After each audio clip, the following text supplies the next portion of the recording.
The week of comebacks is upon us, and along with that, an exciting opportunity for the teams to make a comeback in the overall rankings. Ladies and gentlemen, welcome to the second week of the BGMI Pro Series 2023. This is Super Johnny, joined by my wonderful friend Arka. And Arka, before we get this week started, before we kick things off, there's a lot to discuss. And first of all, the reshuffle of the groups. The most important thing, and I do believe that teams were not prepared for a shuffle like this. Basically, it's all the hard work which they have done in the previous week, and that has allowed them to be in perfect places in the group so that they can perform well as well. Exactly, ladies and gentlemen. We have been mentioning this throughout week one, that after we had the overall ranking, the cumulative overall ranking at the end of week one, based on where the teams finish on that particular leaderboard, the groups will be rebuilt. And they have been.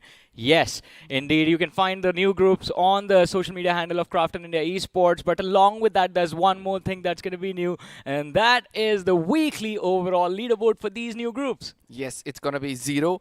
And all the teams out there, they don't have to worry about how they performed the previous week. But I do understand the back of their head, the overall standings will always keep pondering, telling that you might not have a good game, so you need to put more points on the table.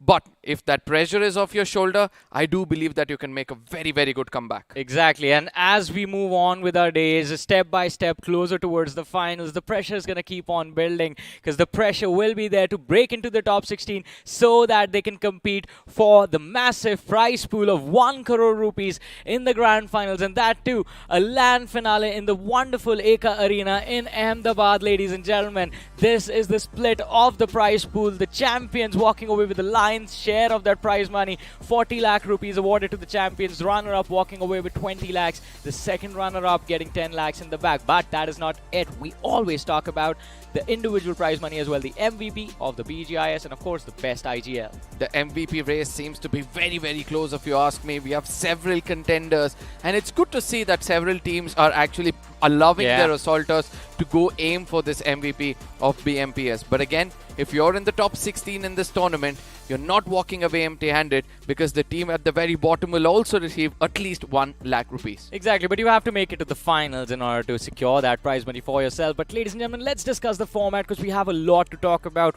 As we have been mentioning, we started off with 96 teams, and the 96 teams, guess what, are still present in the tournament, because at the end of the third week is when the top 16 teams will have the opportunity to move to the grand finals. And you can see Group Blue, it's going to have 6 groups. It's going to be round-robin format, 3 days a week. Same things happen with Group Red.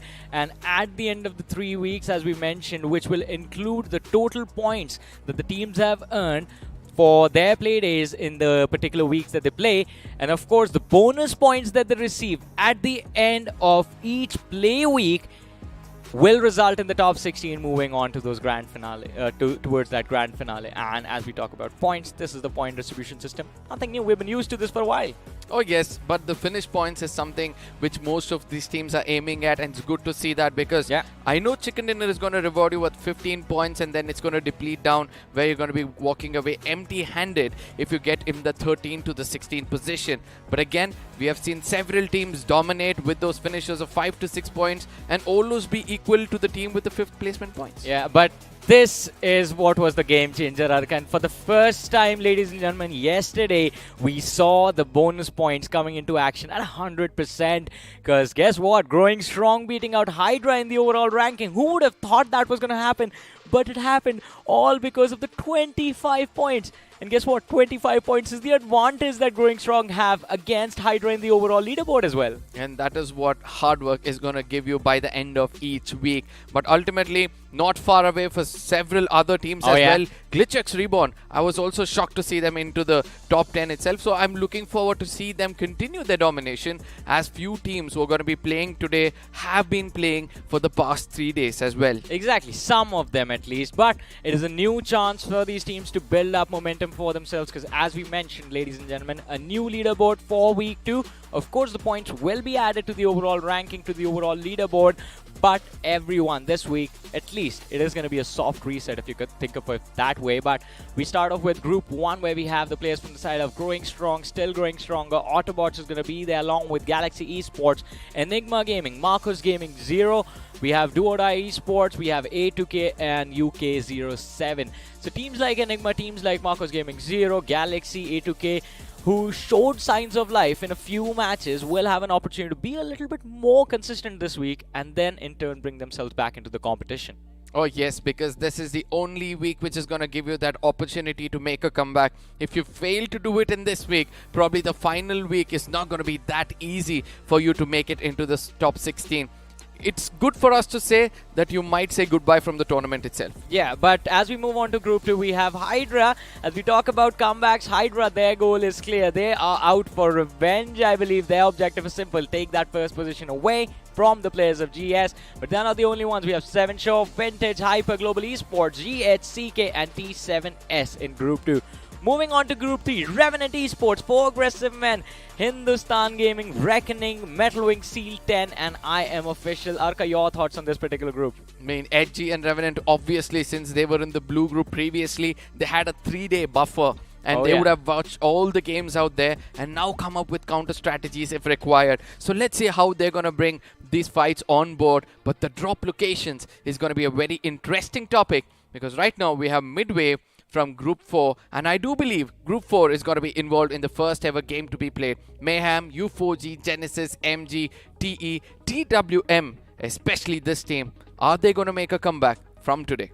TWM and TE, Team Empire, a lot of eyes on them.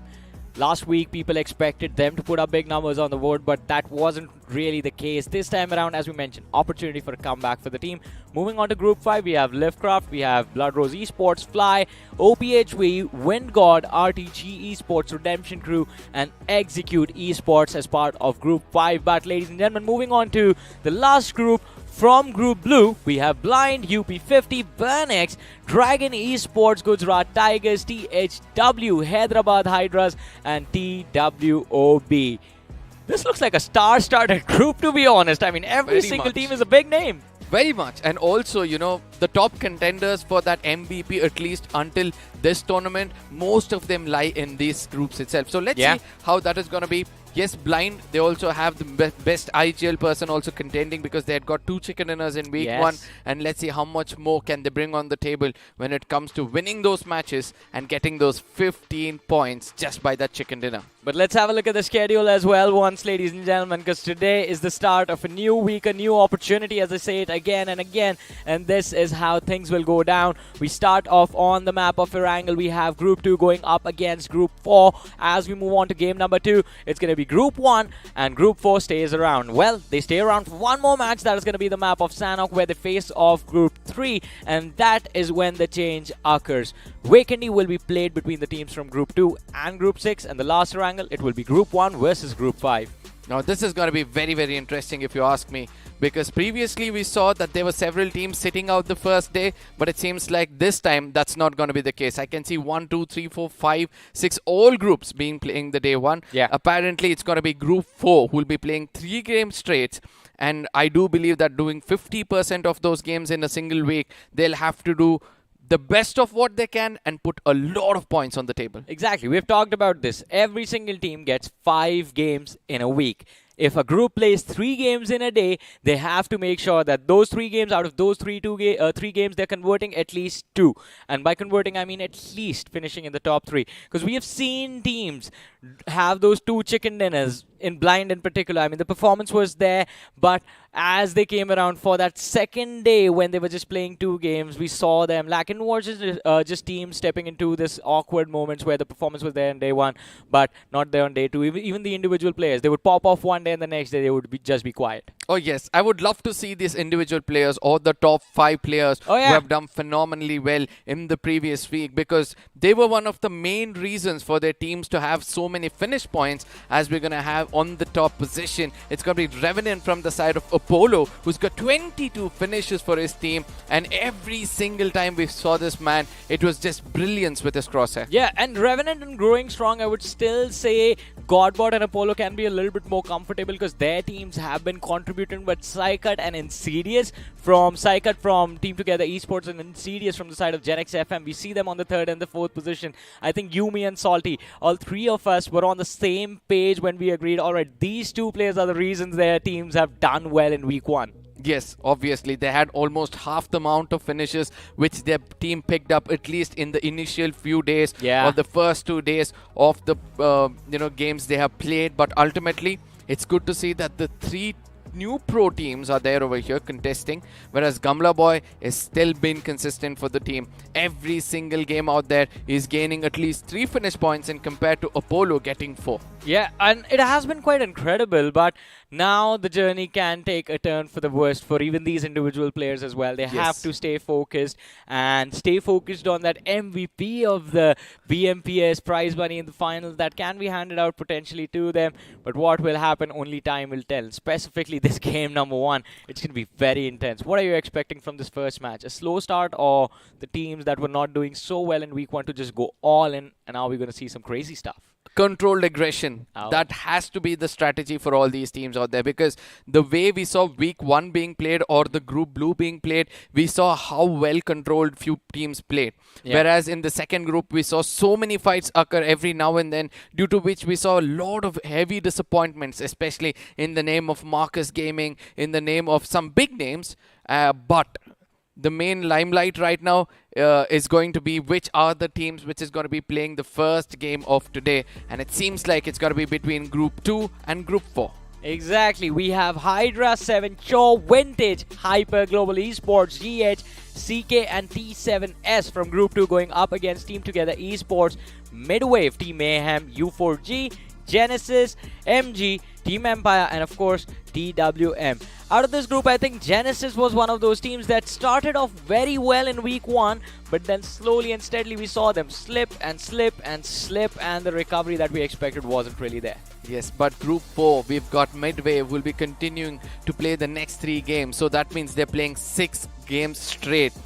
The pressure which the IGL will have to bear to re-strategize overnight and to bring the best of his team. I'm loving to see this. I know Aru loves challenges, but is he prepared for such a big challenge which is going to be coming in front of him? Especially, I mean, we've seen Midwave made some 200 IQ plays when they were playing, so that can still be expected. But of course, the challenge is not going to be easy. They're going up against the likes of Hydra, Vintage, Hyper.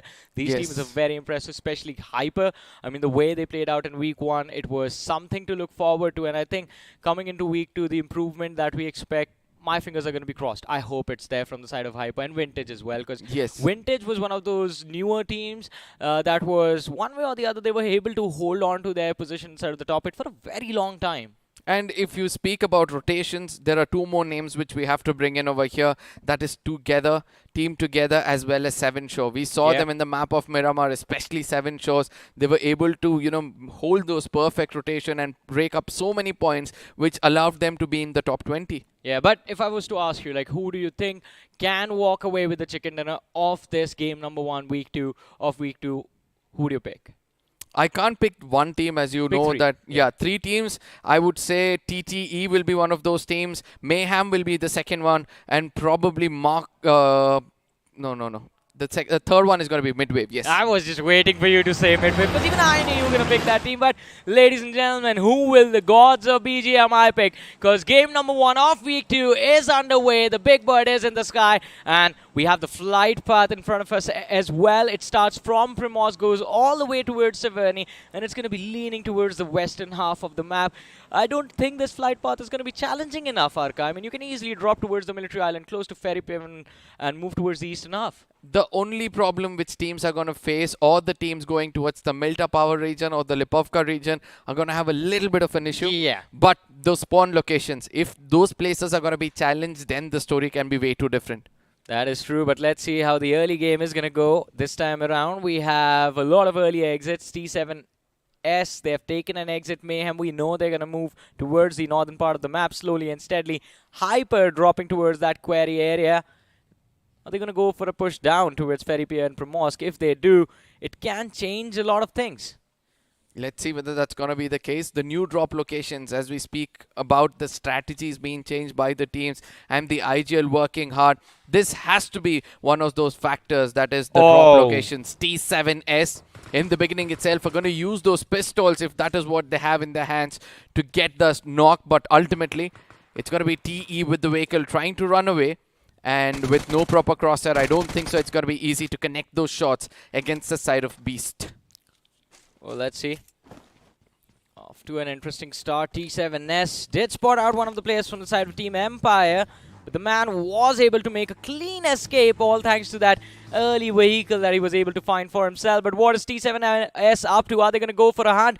We'll talk about it in a bit, ladies and gentlemen, because now Hospital is where the action might develop from. We have the players of GH quite close to TWM, and we know TWM, they like to play from that Georgopol City area, but even that position isn't safe as of now. You also have the players from the side of Team Together Esports who are looking to move towards the northern Georgopol City, and that means they have the opportunity to sort of sandwich the players of TWM from either sides.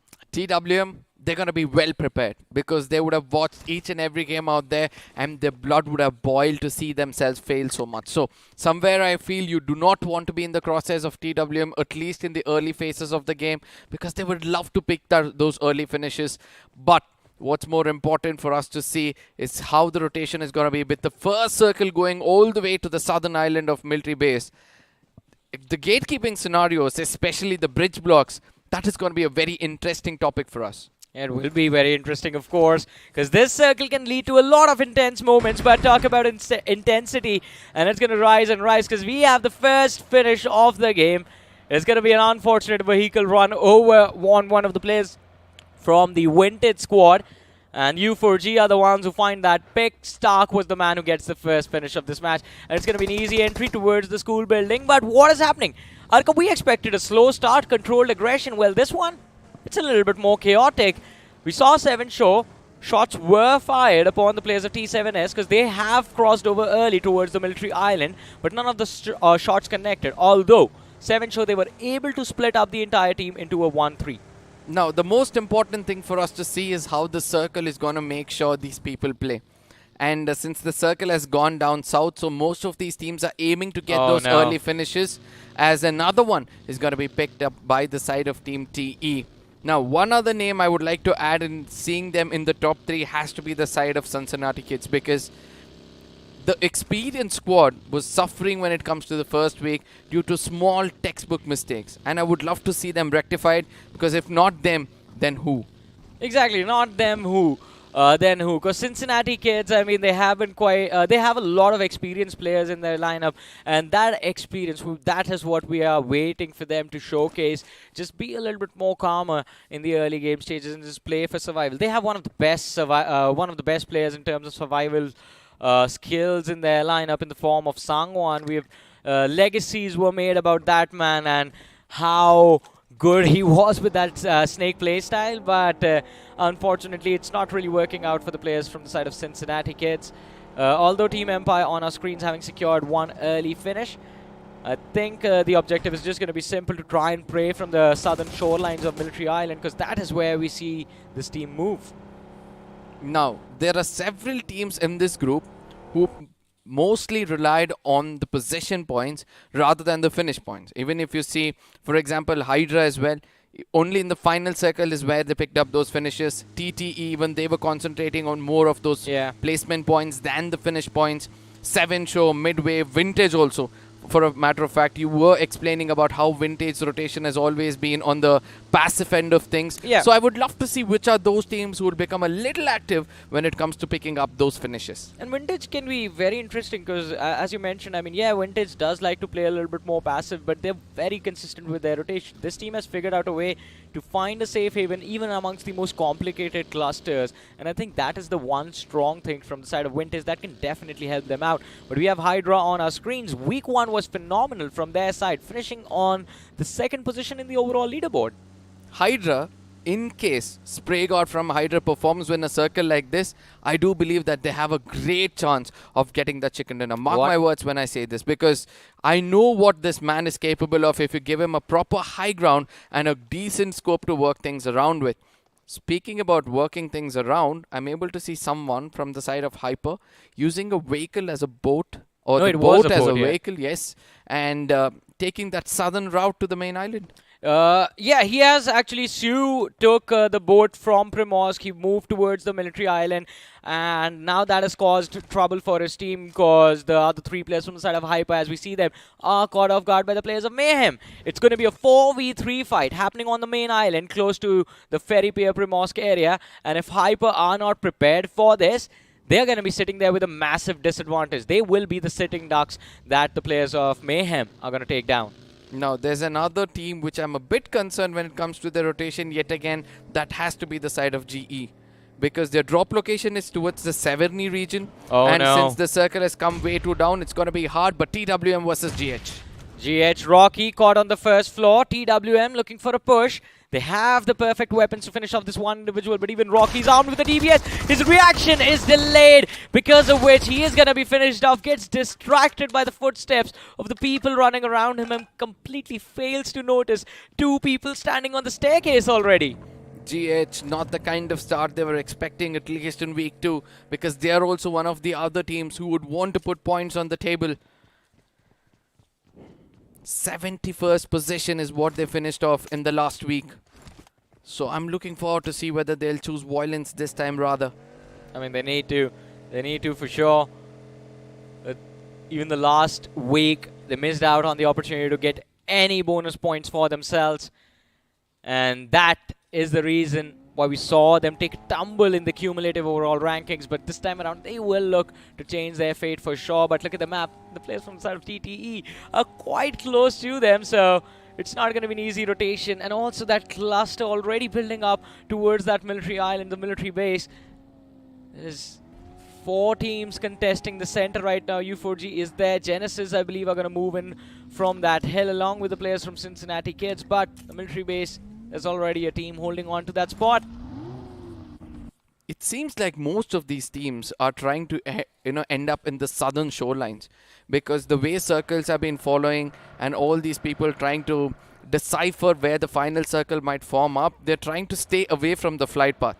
So let's see whether that's going to be the case, because if it goes closer to the flight path, then we can expect a water circle by the end of this game. Oh, if we actually get a water circle, it's going to be fun. It's going to be one of the best starts we could ask for week 2, but let's see where this zone is going to take us. In the meanwhile, Hype and Mayhem, there's still a standstill between these two teams, but the positions have been swapped. Earlier on, Hyper, we saw them holding from the western edge of the city. Now they've moved towards the east, and even the circle takes an eastern shift. This time, the center between Novorepnoy and the military base. But the fight breaks out, and it's going to be Mayhem kicking things off. One more knock secured from their side. They're going to look for the finish. It's going to be quite easy for them, and now they reset themselves. Focus on the players in the back lines. Hyper, at least in this spot in Primos, they are down to 2 players. Kosu, he's still on the military base. I mean, this might sound a little funny to you, but do you remember the 3 names I took? I mean, somewhere I've lost it on the way. I remember Midwave.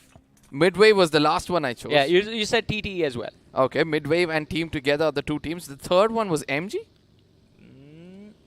Yeah. I don't know. We'll confirm that. I mean, our lovely viewers are going to let us know what your prediction was. I mean, oh, yes. Anyways, your predictions have been quite right, to be honest. I mean, this time in this BMPS, you were doing quite well in terms of predicting the future. Unlike the players of GH, apparently, they run into one team, try to make a getaway, run into Global Esports in the middle of nowhere. 2 players down. Riz is the last man surviving. Uses the Molotov to delay the push, but ends up burning himself alive. Global Esports, the utility usage, perfect from their end. Riz is switching over to the DBS, but why run indoors? Takes unnecessary damage from the Molotov for no reason. And Global Esports, they make him pay a perfect grenade from Mavi. And GE, they have 3 eliminations in the early stages. The man with the golden arm, again doing the things right for his team. He's been the best support with those throwables. But what's more important for us to watch right now is that Global Esports, again going back to those finish points rather than the possession points. Week 1, they had 2 times as that of the possession points and ended up at the 50th position. Now let's see how well they're going to perform in week number 2. In the meanwhile, though, Hyper having finished off 2 more players from the side of, or in fact, MYM finishing off 2 more players from the side of Hyper have put them down in a very deep grave. But look at this. Now, this is a rotation that you won't really love if the players go down, but you are going to be excited about this, using the glider to get over from the main island to the military island. And they aren't even going for a direct entry. These lads from the side of Midwave, ladies and gentlemen, are going around along the edge of the circle to make that entry towards the southern shoreline. I just love this rotation from Aru, and no wonder I chose this guy to be seen in the final circles. Look at Dionysus and Snacks. Snacks is just enjoying this ride, you know. He's not even looking to his right. He knows the information has already been relayed by the glider, telling that, you know, there's nobody to fire at us, so take your own sweet time. Even though it's the damage of the blue, don't worry, you guys can heal from sitting behind the ferry jet ski. Yeah, but look at this. This is a new global esports in front of us today. Vintage Sins. He's going to pay for his sin of standing behind that wall for so long, isolated in the middle of nowhere, and GE securing another easy finish for themselves. But global esports, with the way they are moving, Arka, they're moving towards the eastern side, moving towards that Novorepnoi bridge. It feels like they have an opportunity to catch the rest of the players from the Vintage squad off guard.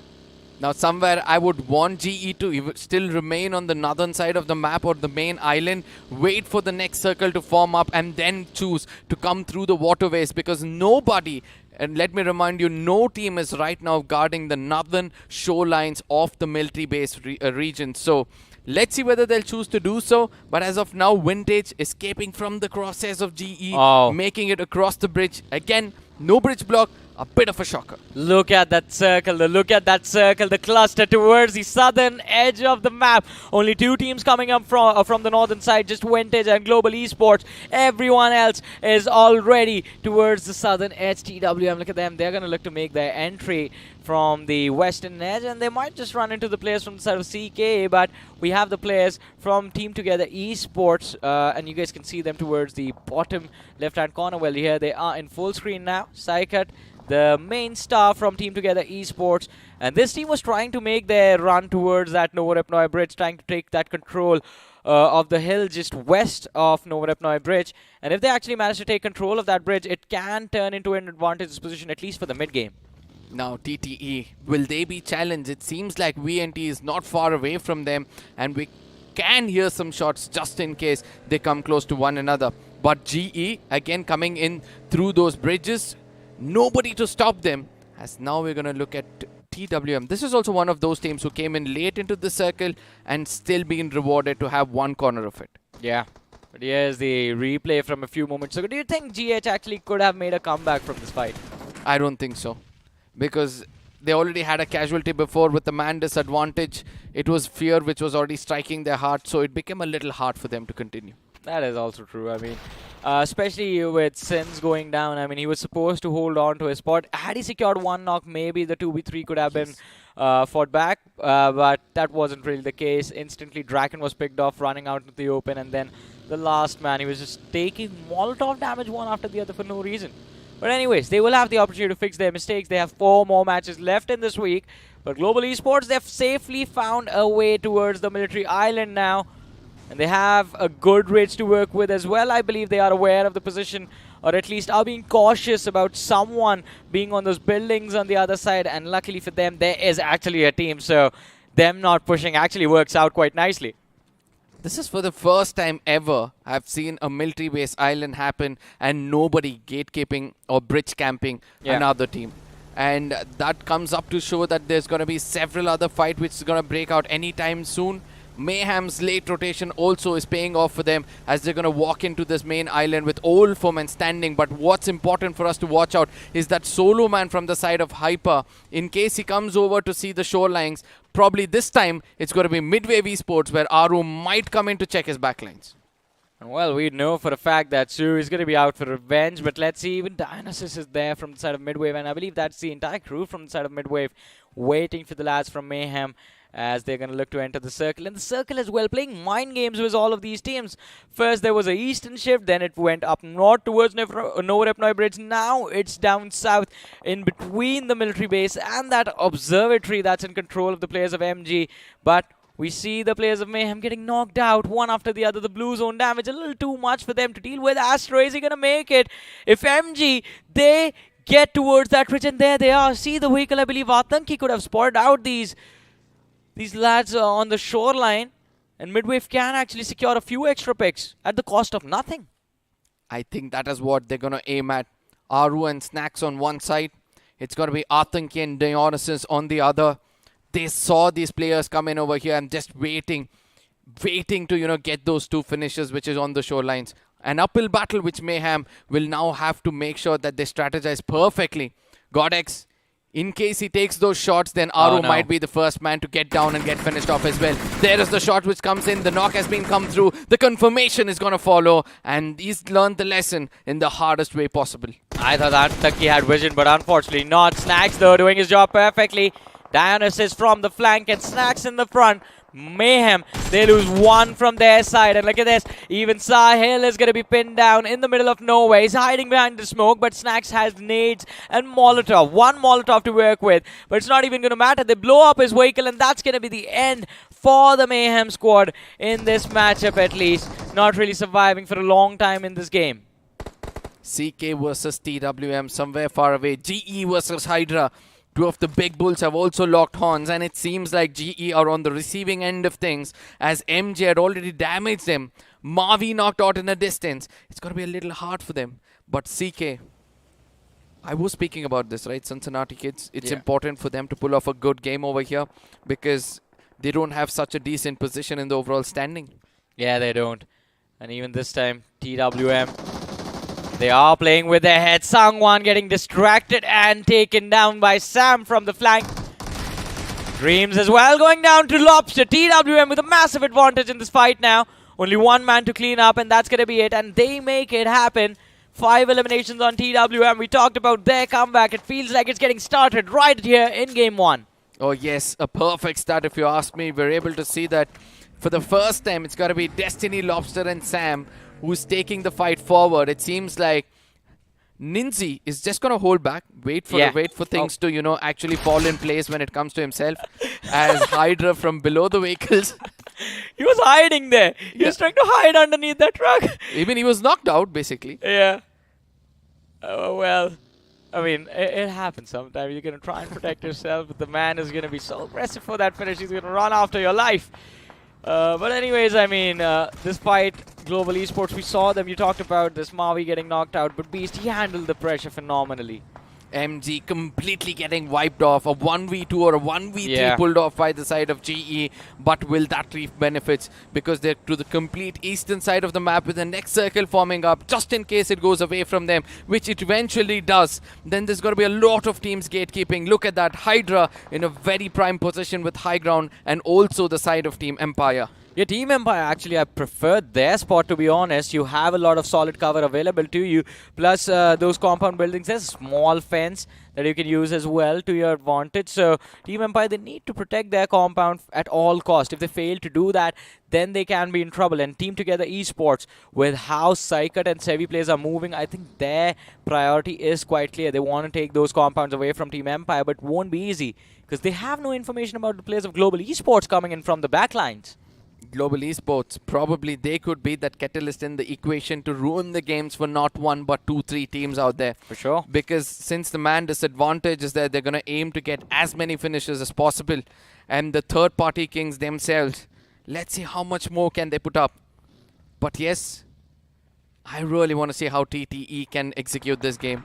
I know it's the dunes they're trying to work things around with, but if they make it towards the right side, they'll find the TWM. If they make it towards the left, then it's got to be TE. They got distracted. One of the players from the side of TWM has to spot it out, and TTE now want to clear the front lines before they do anything else. They're going to try and pick the fight with TWM. In the meanwhile, though, Ninja Boy from the side of Global Esports, sees the smoke in the distance, and Beast, he's trying to cover the flank. They're taking 2 fights at the same time, and these aren't fights that are taking for no reason. This is just so they can protect themselves against the opposition preemptive fire to distract the competition, force them to move into a different direction. And look at this, while Global Esports, they might have drawn some attention from the side of Midwave. Midwave, as they run up this hill, aren't going to be aware about Sue's position, who's just lying down in that ditch, waiting for people to push.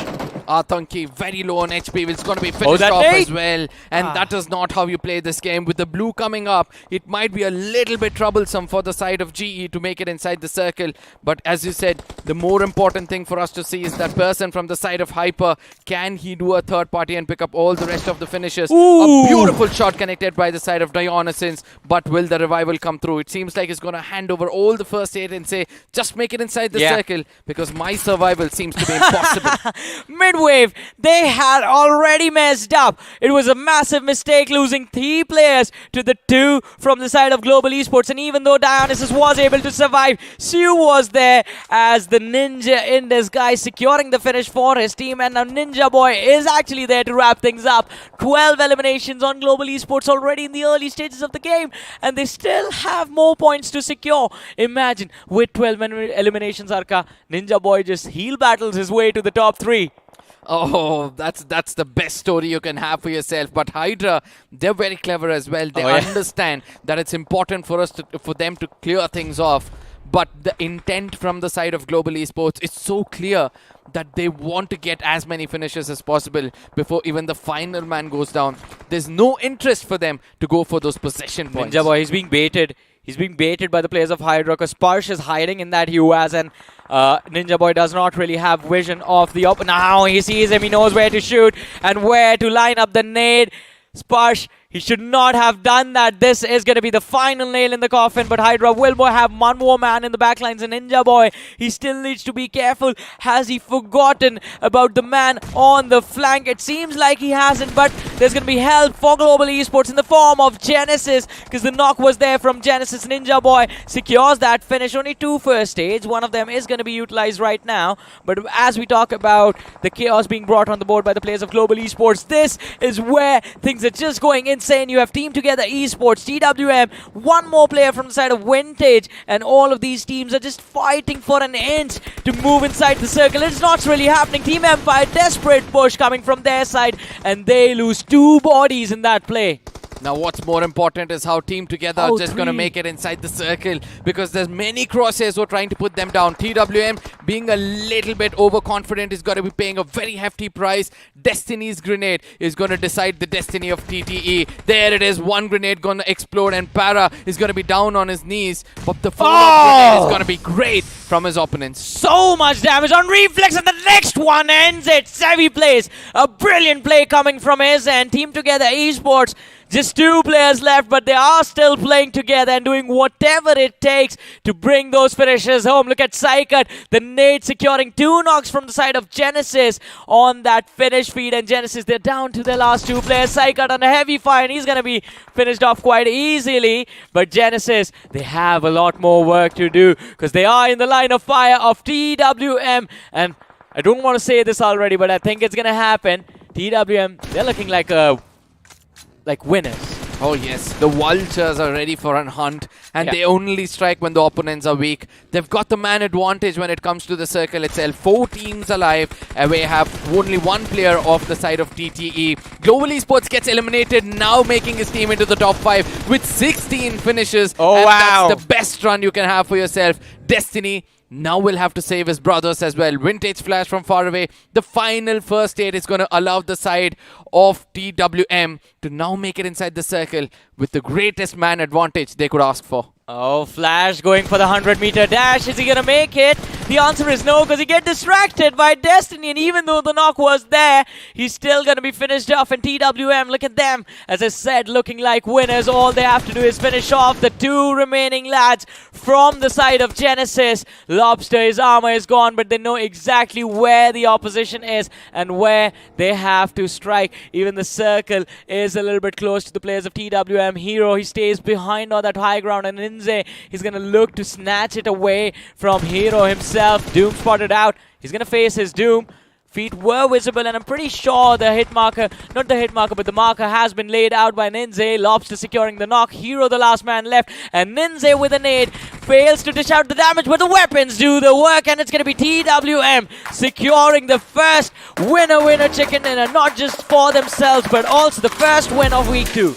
I mean, the perfect start, if you ask me, for the side of TWM. They were being questioned with their performance every single time they failed in week 1. Yeah. And now they shut their critics, as well as they're going to shut everybody's mouth who are doubting their performance. A perfect start, if you ask me. But for me, the stars of this game have to be the side of Global Esports. Yeah. That is true. I mean, what a phenomenal run from the side of GE, to be honest. That early aggression definitely pays off quite nicely. Yeah. And, of course, breaking into the top 4, Ninze did an incredible job making it happen. Ninja Boy, I'm sorry. But Ninze from the side of TWM, both of that them. is another player that we need to talk about, because that final push was extremely risky. But to be honest, his teammates, they were there and they gave him the confidence to make that push.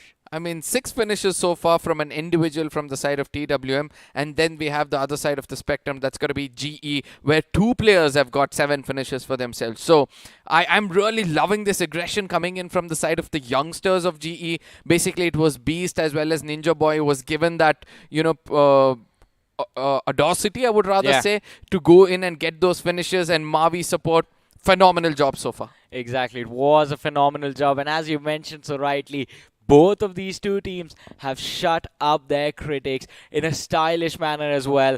Both of these teams struggling in week 1, bringing themselves back into week 2 right off the bat. Game number 1, an amazing start to this particular week. And we will find out as the journey unfolds, is it going to be enough? But for now, ladies and gentlemen, let's have a look at Bolti Band coming in from Crafton. BGMI, it's not an easy game. Hi guys. Chico! Mummy?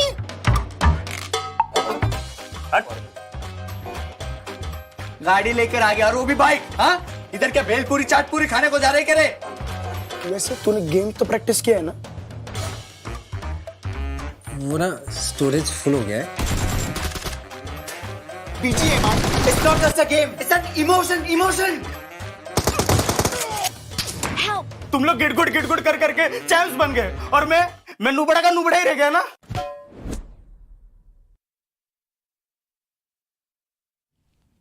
Yeah, I can imagine someone screaming at Ocean like that, because he definitely does a lot of weird things. Again, I've seen the man trying to wipe an entire squad with the M249. I mean, just running towards him while he runs towards them.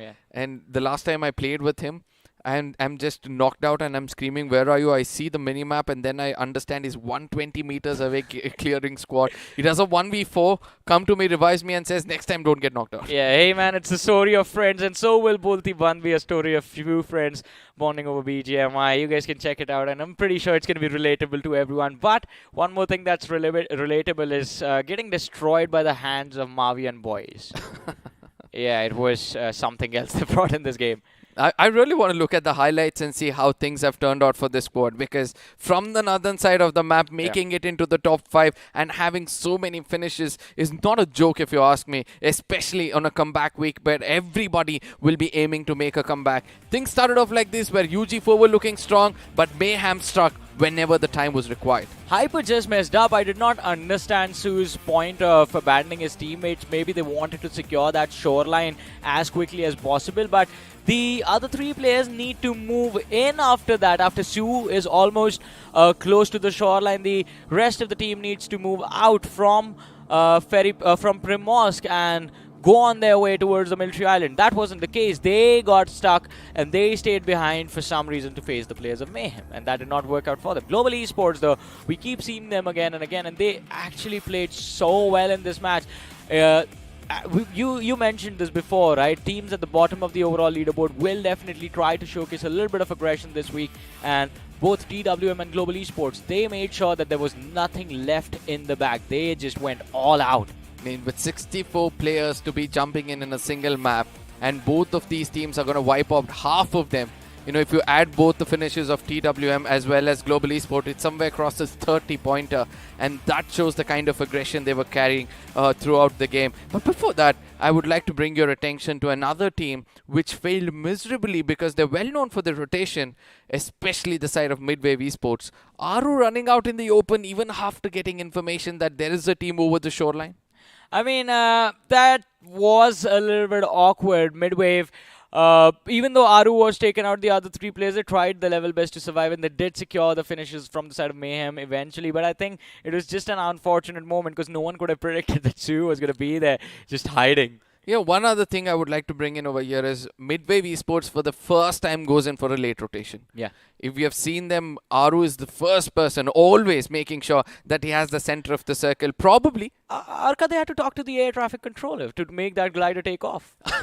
Agreed. But again, thinking out of the box, they delayed themselves so much. You guys shouldn't delay your luck as well, because this fool's blessing has been in the hands of most of the people out there and making them step out from the default and making themselves look special as well. So hope you guys are trying it out. It's in the reward section.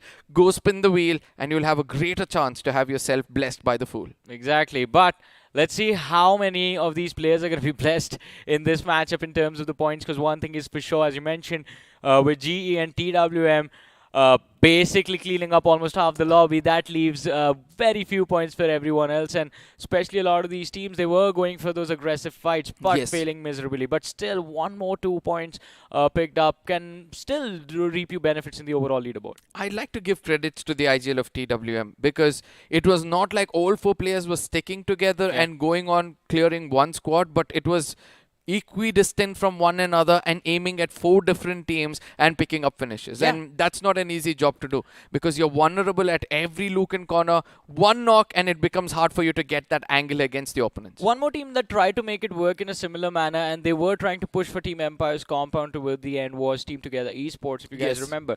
But they got distracted. Instead of moving to the high ground where Team Empire was, for some reason they tried to move down the road straight away, even though they knew TWM had that high ground over the ridge. I don't understand how you can be in the dunes and then decide to take the fight an uphill battle. Yeah. I mean, again, textbook basics coming in the Pro Series. And I was wanting to see them challenge the side of TWM in the early phases of the game, because they were the people who were actually holding that high ground. That is true. They let go of it, they come to the roads, and then after that, it was not an easy job for them to get back that position. Hey, mistakes were made, but still there will be an opportunity for them to recover, at least, considering Team Together Esports is a part of Group 4, and they have 3 matches to play today. One of them is done, 2 more remaining, 1 Miramar and 1 Sanok, and considering those are off maps, maybe they can try and recover extra points on those maps. Hopefully. The 4th position, which they worked hard on week 1, they shouldn't lose it as well, because we have been speaking about teams trying to make a comeback over here. We saw 2 teams already starting off on a very, very good note. But it's also important for the teams on the top. If they let go of that position, week 3 is going to be under a lot of pressure for them. Exactly. There's going to be so much pressure, because imagine this. 96 teams competing, only 16 get to move to the grand finale after week 3, and there's going to be so much you will have to do, and guess what, you only will have 5 games to do it during week 3. Right now there are a lot of teams still with 10 matches remaining, and with 10 games in hand, it seems it is a much more balanced position to be in. You can still make it work, you can still qualify in the top 16. Yes, obviously, and every single game is going to be pretty crucial, and consistency is going to be the key. Yeah, but talk about consistency, and we always have to talk about the players who were consistent throughout the match. This time around, we're going to talk about the MVP. Pretty sure it's going to be one of the players from the side of Global Esports. Yes. Not really sure which one it will be. Ninja Boy. Both the players were quite incredible. I think, Ninja Boy, because he was surviving for a little bit longer. And Beast, who was picked off, unfortunately, by the players of Midwave.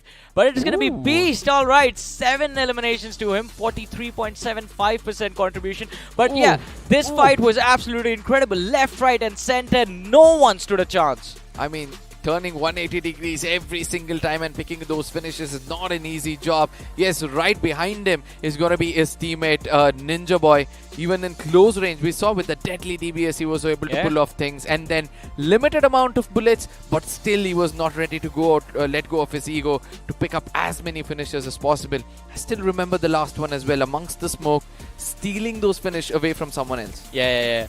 But it is going to be interesting because we have Global Esports and Beast and Ninja Boy on the first and the second. Then we have Lobster and Sam from the side of TWM. And then there's Sahil from the side of Team Mayhem. And I believe these three finishes were the ones they were able to secure on the backs of Team Hyper. But ladies and gentlemen, we move on to the rankings of this game number 1, where we have TWM 28 points to start off their day. And what a dream start this team is going to be having. And guess what? They are going to be playing in Miramar and Sanok as well. So this can be the momentum builder that the team was looking for. But Global Esports, is nice to see them in a position where they have 16 eliminations on the board.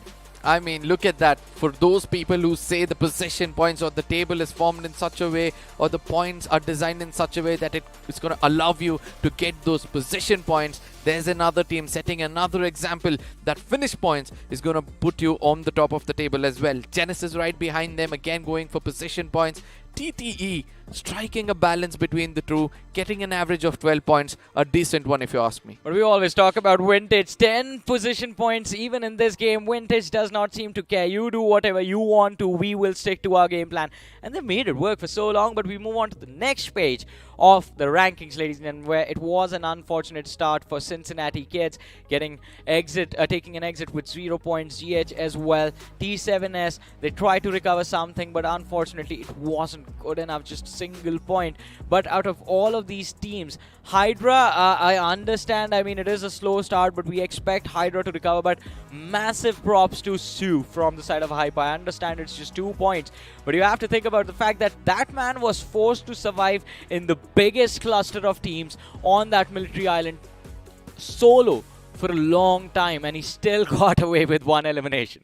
Now, I would say that this is how close the game was. Yeah. You know, Hyper, we saw him be there in the final few circles, but still it shows that 12 teams were fighting out there, and the amount of finishes picked up before that was completely and solely by the hands of Global Esports. Yeah, it was an intense game, to be honest. Yeah. Quite intense with how Global Esports started it off and then TWM bringing it to a conclusion. But ladies and gentlemen, also excitement is built up by the new things that are introduced inside BGMI every single time we are here. And one thing that we have been talking about that's going to drop very soon is the Avalanche X suit. So make sure you guys are following Krafton India Esports on their social media handles for updates regarding the competition, regarding the future, and of course the new things that are being introduced by Krafton inside BGMI. And of course, if you want to find out when the X suit is dropping, do make sure you give us a follow on the social media.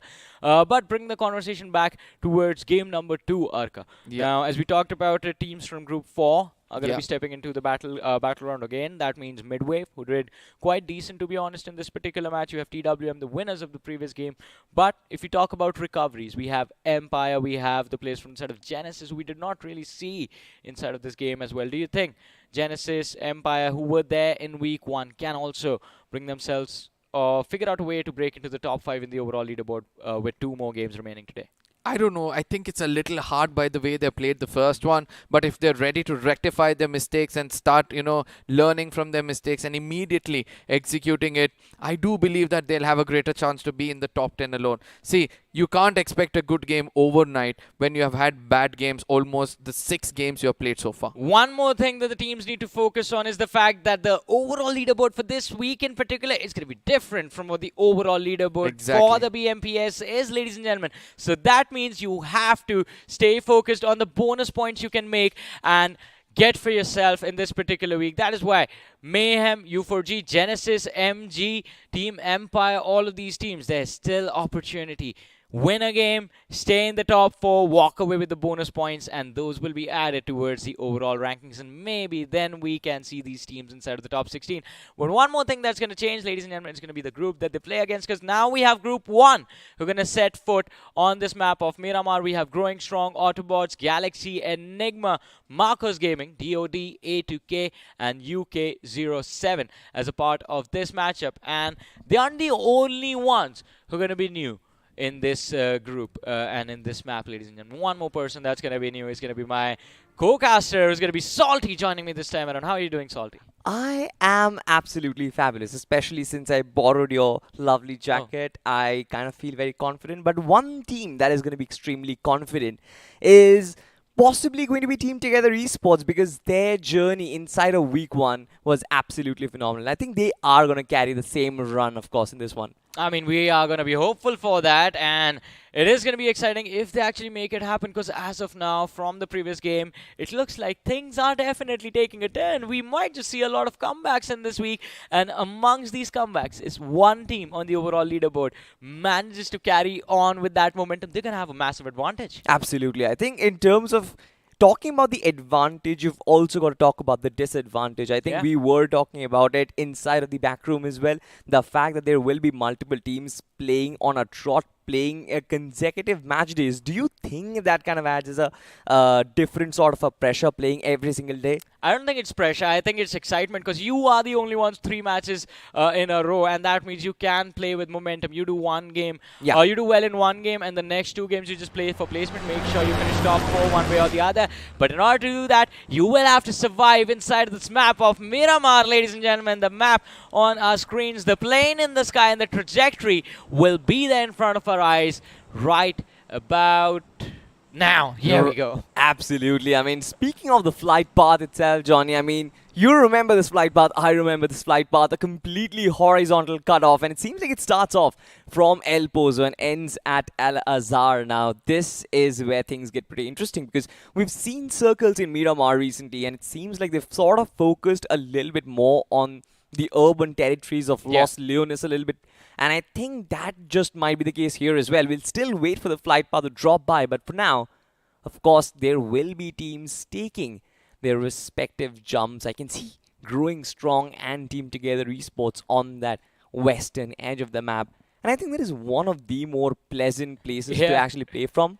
El Pozo, I mean, if you don't get drop clash, then it's fine. If you get drop clash, then it can become a very precarious position to be in. You and I have both seen like 2 teams dropping towards El Pozo and neither of them making it towards the zone, if it is towards the eastern side, anyway, towards the eastern side of the map. But that, I believe, won't be the case this time, because Team Together Esports, they're the only ones in El Pozo. Growing Strong, I think they're going to start from Valle del Mar or La Driela, maybe. And TWF, they move towards La Cobriera. But look at this, we have a northern circle in Miramar. Now, this is very interesting. This certainly is very interesting, because for the first time, maybe we might go towards the Oasis region here in BMPS 2020. Keep dreaming, buddy. That's not going to happen. Why not, man? I mean, it is all about optimism here in this tournament. We're talking about teams qualifying even if they are in the 96th position. So it is about optimism. But look at this right now. We've just had a bird land right in front of Team Autobots, and that's going to be Infinity from Team Enigma. And it seems like players are getting inside the bus, trying to take the fight right off the get-go. But of course, Team Autobots, even they need to stock up on that inventory. They need to stock up on the weaponry itself.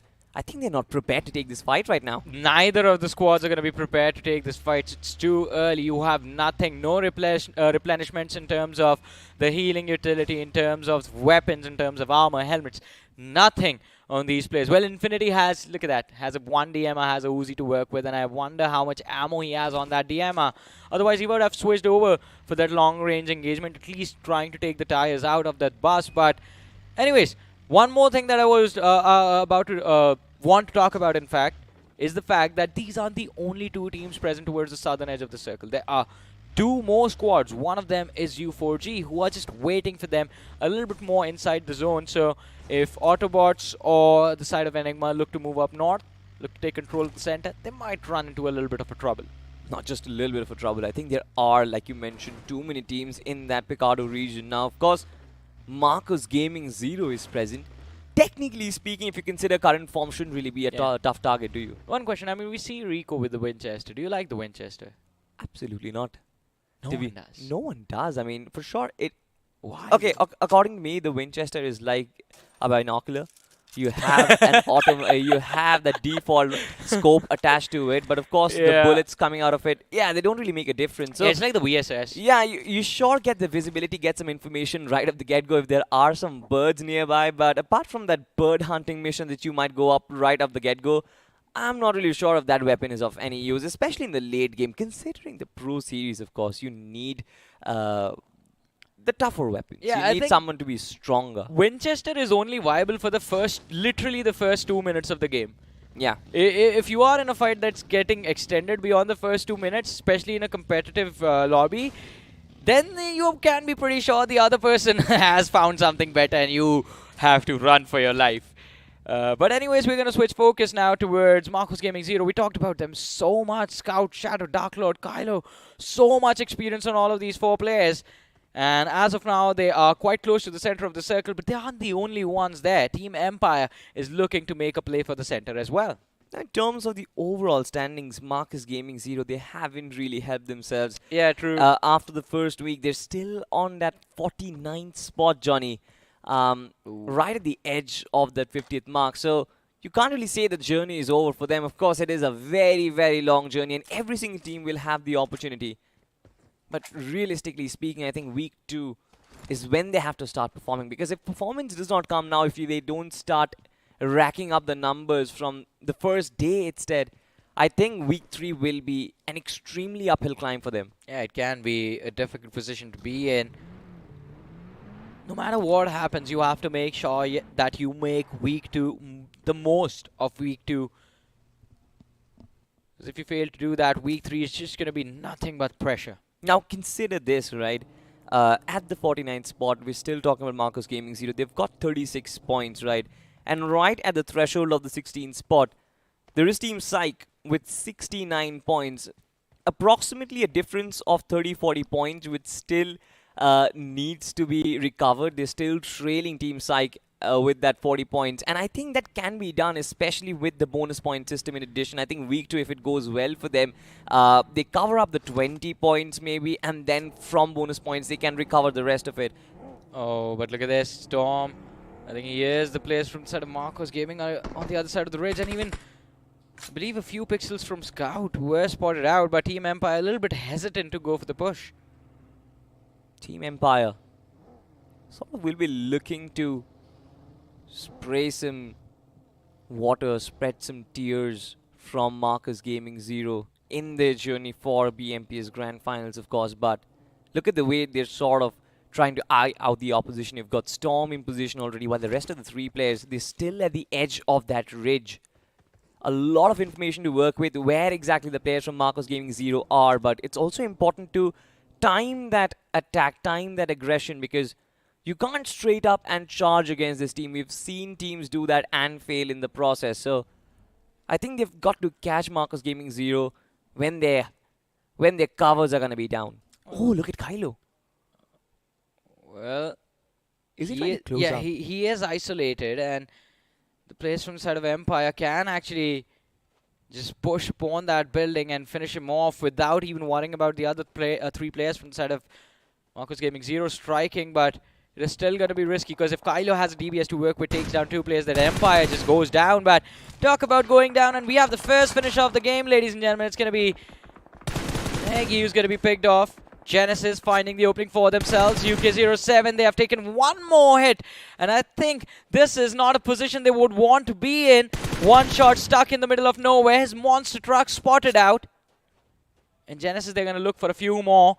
2 points secured. Ooh. Bunny is moving in from the flank. I love Stranger this. has nowhere left to run. 1 shot out in the open, and Doom is there staring him in the face from the flank. The damage is going to be there. UK07 eliminated within the first few minutes of Miramar kicking off. This was the perfect gameplay coming in from Genesis, to be honest. 1 player just stopping the entire cavalry, and meanwhile, when Team UK07 were caught in the middle of nowhere, we saw 2 players just trying to cover them up from multiple angles and charging against them. The army of Genesis was absolutely phenomenal in this one, and I think everyone had their roles straight. Yeah. Too much for UK07 to handle, but speaking of that, I think Team DOD as well. In similar waters, they had another team nearby, but even they will have to kind of find that perfect rotation for themselves. It's still stage 1, by the way. Yeah, it is still still a stage lot of space to kind of move about, Johnny. I mean, there is room for these teams to move around, but it's not going to be so easy to move about in this map, especially for the teams sticking towards the southern edge of the map, southeastern edge of the map, to be honest. That is where a lot of big teams are. You have Galaxy, you have Enigma, you have Midwave still sticking around towards the southeastern positions. Look at that. Look at what Snacks is doing. Driving close to Porto Parasio. He's going to have to regroup with his teammates, because if this northern rotation comes in, they're going to run into a big cluster, and that's not even going to happen once they're in the safe area. It's going to happen in the blue. It's going to happen in the blue, and I don't think that is the collision that they want to take. For Midwave Esports, I think they will have to find that exit from Los Leones. They're still trying to loot up, still trying to stock up on the resources. Meanwhile, in the PIP, of course, you got that visual of Team Empire. I think they're backing off from that fight against Marcus Gaming Zero. What do you reckon of this decision? I kind of felt Marcus Gaming Zero could have been a good starting point for Team Empire to start this journey. Could have gone against them, taken a fight, because if you look at current form, Marcus Gaming Zero are not at their very best. Neither of them are. Even Team Empire, they were also struggling quite a lot during their first play week, in fact. Not really having a fun time inside of the matches. I think that is one of the reasons they want to take things a little bit slow, but Mayhem looking to see if they can do a little bit better than what they did in Game 1. Rather than just having 4 eliminations on the board, they are going to look for a few more in this one, and having spotted the players a few 4G a few seconds ago, shots were fired, none of them connecting. Mayhem is going to have to refocus on gaining a position from where they can actually take down the opposition. Look at them taking the high ground. U4G running indoors towards that concrete cover, and they will definitely be able to protect themselves. All they have to do is just slow down the push from the side of Mayhem when it actually happens. Push from Mayhem. And we've seen this happen multiple times, I guess. Teams trying to ambush against these isolated compounds, but meanwhile when they try to do that, usually what happens is somebody from the vehicle gets taken down. But now look at the map once again, right? You've got that entirety of that southern region. It's the trifecta of Enigma, Galaxy and Midwave. And you mentioned it correctly, I think Midwave have also kind of backed off from that fight. They've found out their rotation path through Miras Generalis, and I think should be an easy entry into the zone. But speaking of easy entry, U4G on the other hand have also started peppering down some shots against, I believe it was Team Together Esports. Yeah, it was Team Together Esports. They were mid-rotation, but Team Together Esports still sticking together. Moving close to the players of Marcus Gaming Zero. Krunal runs to the other side of the race right in the nick of time. Sees the buggy, shots fired, but fails to connect. Hitting the back seat of that vehicle and giving away the information about his position to the opposition at the same time. Unfortunate. What a slow game of Miramar. But this is how we usually expect it to go. Yeah, I mean, nothing taken away from the teams. I love the fact that they are playing extremely safe, not taking unwanted collisions. As a matter of fact, I mean, we're still in stage 2 and 60 players are still alive, but usually in these northern circles, there is a lot of time to move about. Yeah. And yes, Johnny, I still remember you asked me to keep dreaming. Well, Oasis is still inside the circle, though. Yeah. So that means you can keep on dreaming. You can't say you can't say the same thing twice. Why not? As long as Oasis is there, your dream is also alive. The moment it's the circle moves towards the south, even if it's just a smidge and Oasis is out of it, We'll find out. yeah, we're gonna find out if Salty's dreams, they stay alive. No! No! No! Your dreams are dead, buddy. How do you feel? My dreams are not just dead, they've been crashed completely. But I'm not going to be sad, to be honest, because this is an extremely hard shift, to be honest, ladies and gentlemen. Moving towards crater fields now. Nobody occupies the higher territories. Nobody occupies the high grounds. But I think TWM have a golden opportunity in their hands. Even Autobots, as a matter of fact. Nobody so far on the higher turfs. the one who finds that control over that Yeah. region, I think, will have a massive advantage in their hands. For sure, that high ground can reap you so many benefits. If Autobots take control, they will have the advantage because you also get a solid cover in the form of the ridge that appears at the top of the hill. Yeah. And you can use that third-person perspective to just scout out the fight. But Growing Strong coming in from the northern side, they will have the easiest entry inside towards those Craterfield hills because there is no one there to stop them in their tracks, to even slow them down for even a second. And look at them. They are just running towards the summit. Running towards the summit and capturing it. I think this is going to be the best decision that Growing Strong have taken in this map. Now, for this team, I think their strongest suit is the map of Erangel, but that same decision-making has transitioned into the map of Miramar as well. But on the other side, we've got two teams struggling. It is Team Marcus Gaming 0. So, in fact, it's Mayur Gaming, pardon me for that. Soul is almost taken down in this fight. Rockstar from top, of course, does have the high ground advantage, but Team Empire, I feel like the players are extremely split apart. The trade potential is minimal. Yeah, the trade potential is minimal. But even if they aren't able to trade each other out, they have to aggressively push for the finishes.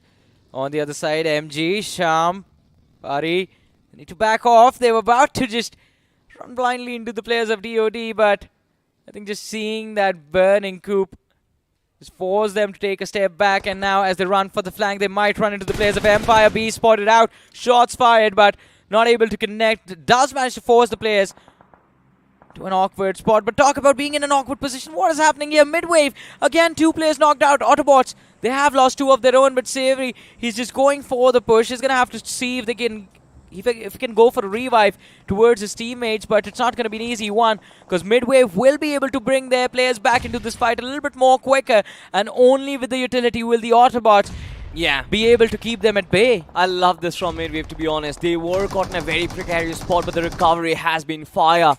And it seems like Midwave Esports, the way they are progressing forward, Autobots will be pushed in an uncomfortable spot. The nades and the utility, so much of it being thrown in the face of Autobots so far that they haven't been able to recover. But from the backlines, Marcus Gaming 0 and the entry into this fight makes Midwave and their life so much more difficult. And it seems like Marcus Gaming 0, they will look to time this to perfection. Even Autobots, as a matter of fact. This is good stuff. This is fun stuff. They had the opportunity to revive their players, and as soon as they do so, they take an exit from this fight. But Midwave, their backlines are covered already, and they will be forced into battle by Marcus Gaming. Yeah, Marcus Gaming 0, they're taking their sweet time. They want to make sure that there is no escape, no way Midwave can fight back and put Marcus Gaming 0 in a disadvantage.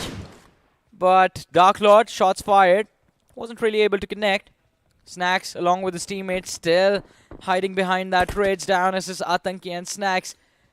The trio of death still sticking around.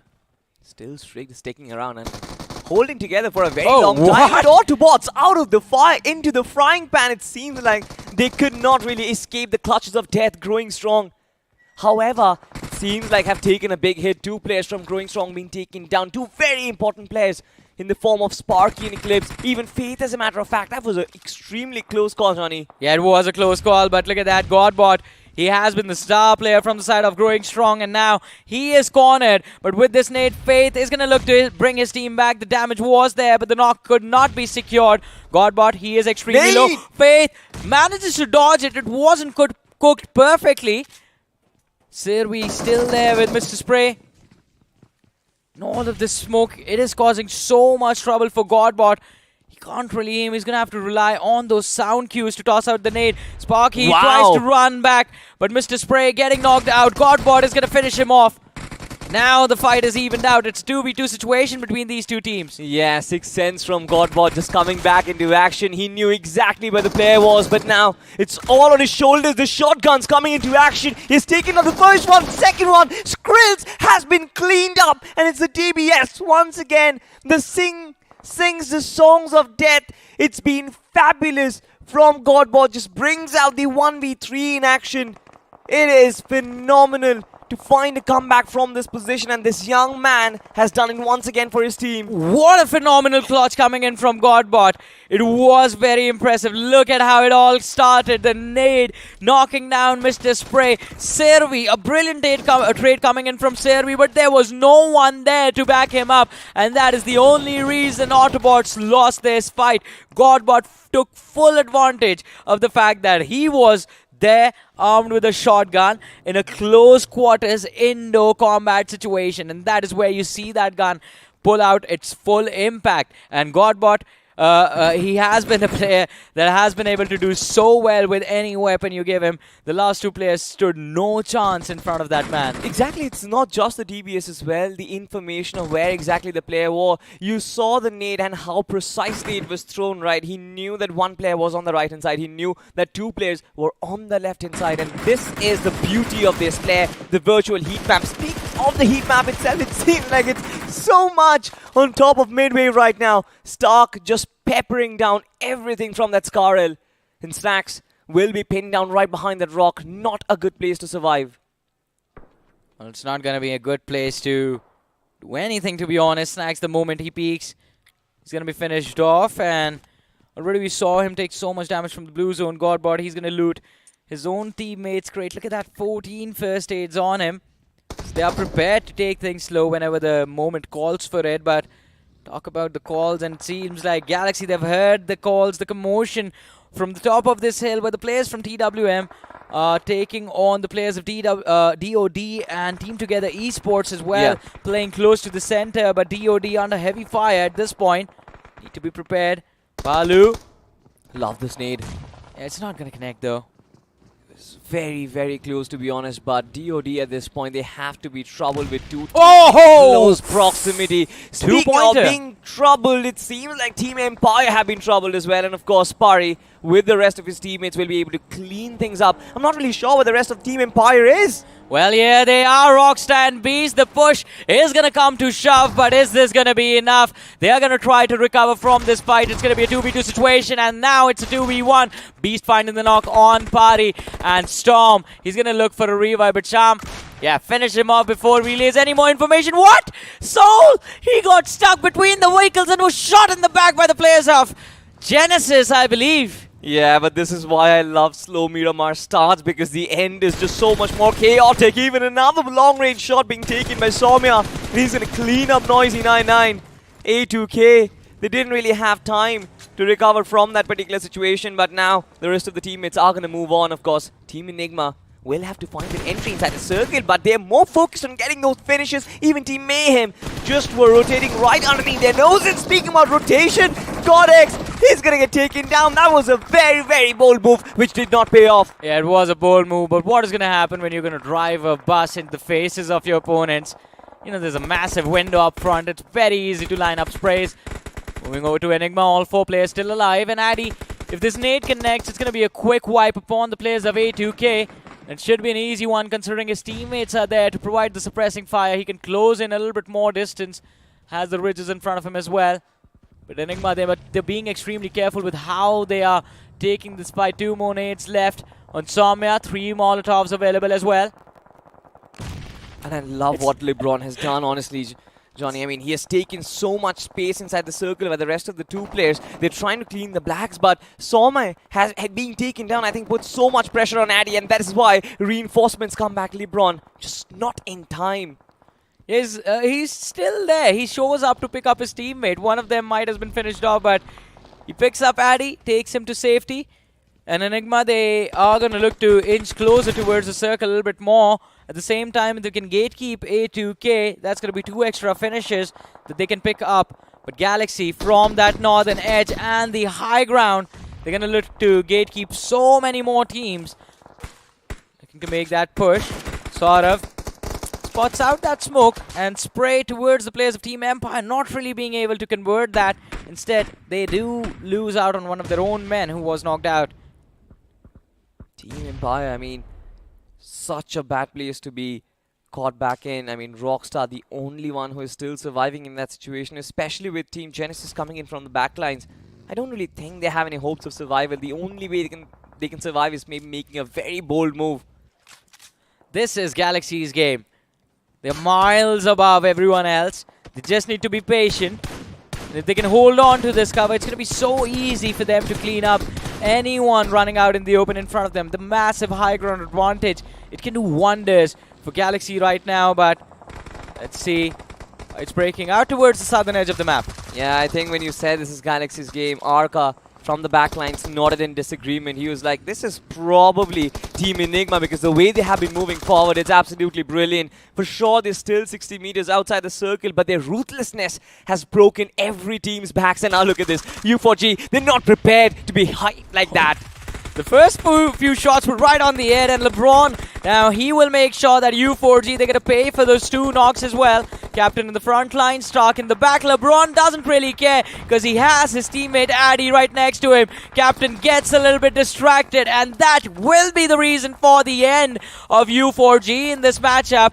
But Enigma, they need to be a little bit more careful. Galaxy, they've closed in. No one was knocked out, but Infinity is also isolated from his teammates. Yeah, he is. But I think this is going to be a problematic situation. He does have the rock, but the spray from Saurav, it was so close, could have changed the game for Galaxy. But now I think this mistake, they will have to pay its price. Sora will go under heavy cover, but it seems like Addy also has a little bit of a flank angle, and that's it. Galaxy, they've been cleaned up. It's the last magazine Addy has on that M4. His UMP might have more ammo, but at the distance, it won't be enough. He's going to save this man, his teammates around him. 10 eliminations on the board already for Enigma, and they have made it to the top 2. Top 2. 7 players still remain, and it seems like Team Enigma, they are looking to convert this chicken. Team Together Esports, they have a lovely opportunity for themselves. They have so much ground clearance. They have so many players alive. They have the circle. There's no need to take this fight. Exactly, but Kronal is already on the flank angle. I think this is where they can stop Team Enigma dead on their tracks. Kronal is going to get baited into a 2v1. If he goes down, it's a 3v3 where Enigma will just run because they have, I believe they still have vehicles to work with, and they're going to bolt for the zone and try to finish off the players of Team Together Esports. But Team Together Esports, look at that. They want to deny the entry straight away. They're guarding the southern edge of the zone with their lives, and they have secured the opening as Addy goes down. It is a 2v4 in their favor, and they know exactly where the other 2 players are. Infinity and Abrom, they have stuck together for so long, and Utility is going to be lobbed in their faces now. And even if one nade connects, Saikat will wrap things up in a blink. Look at that, the jump peak for a little bit of information, fails to get all of it, but LeBron and Infinity, they're crawling towards the edge of the circle. Now they've been spotted out. This nade should connect. The damage from the blue is going to be enough. And Enigma Gaming, they fall. And Team Together Esports sticking together till the very end are able to secure that win. Absolutely. I mean, this was a phenomenal game in the end. I could not really figure out if Team Enigma was going to be winning or Team Together Esports. But it's been phenomenal the way Team Together Esports played. To have the courage to go against the opposition when you have the circle. I think I haven't really seen it much in the competitive circuit, especially at this level. Yes, I mean, at this point, you expect one of the players from the 4-man lineup to just run inside thinking, oh, I'm going to wrap things up quickly. Yeah. It's just 2 players. It's going to be so easy. You guys watch what I do. And then he just goes down and starts screaming for a revive. And that happens quite often, I mean, to be very honest. But Team Together Esports, their playstyle has always been about the entire team protecting the numbers till the end. Absolutely. I think protecting their numbers has sort of helped them, but even if it doesn't really happen, I think Para, BTC and Sevi Plays is so capable. They actually help the team in different clutch situations, of course. But Enigma Gaming with those finishes, I think they've done enough to get them the number 1 spot. They were blessed in this matchup. How blessed? I mean, we're going to find out once we have a look at the rankings and the overall rankings. And now I wonder, do they have the Fool's Blessing on them? Well, they might not, but you guys check this out.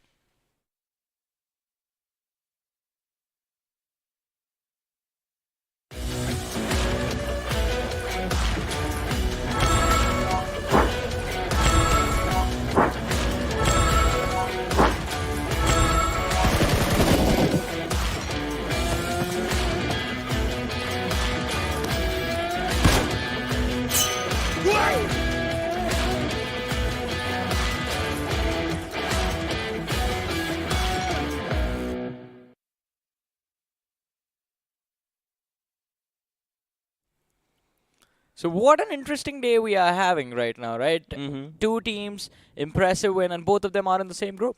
Yeah, absolutely. And I think, to be honest, especially this one, right? This was such a contrasting affair because Yeah.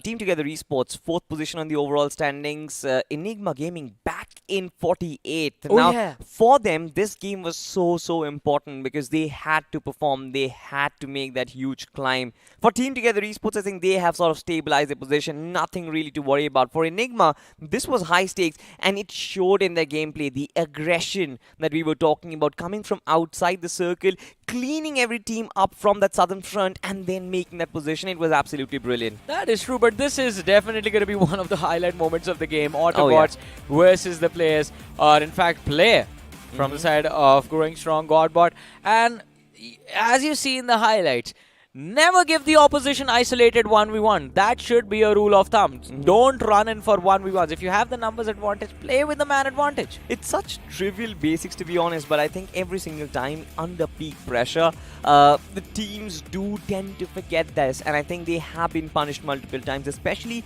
against a player who is so skilled like Godbot. But we've also given it to Infinity and LeBron as well. I think these two players true. have been absolutely phenomenal for Team Enigma. LeBron especially just helping his team in need. You saw that position, right, coming outside the circle, picking up Addy, reclaiming that numbers advantage and getting back inside the circle. It's not easy to pull that off in such high stakes circle like this. Look at how many nades were lobbed, like 2, 3. All converging. Nades. Yeah, all in tandem, all converging towards that same point where the last two players of Enigma were left. But one more team we need to talk about is Galaxy. Galaxy was holding on to that high ground advantage. They had so much information and they made the right call as well. The only problem, the only mistake that was there is they stopped on the wrong side of the ridge. They should have kept going, should have pushed the players of Enigma, and had they taken that risk, you never know. They could have finished off Enigma, then there would have been a ridge in front of them, separating them from the players of Team Together Esports, and they could have just taken that final fight against Team Together, swap the points out. Swap the points out is what we're talking about. Maybe when you talk about swapping, maybe if you have some initial scar, I'll maybe swap it out with the Fool's Blessing as well. It just looks better, it just looks new, it looks trendy as well. And ladies and gentlemen, I've always said it, purple is a very royal color. It's my favorite color, no biasness. It is the best color out there. I don't think I can pull it off. Purple. I think we should try it on the desk We can sometime. try it sometime, yeah. We can try it sometime. All three of us dressed in purple. We'll look like eggplants. Well, anyways, it is time for these teams to plant themselves quite solidly inside of that overall ranking, because that is something that we'll keep reminding you guys.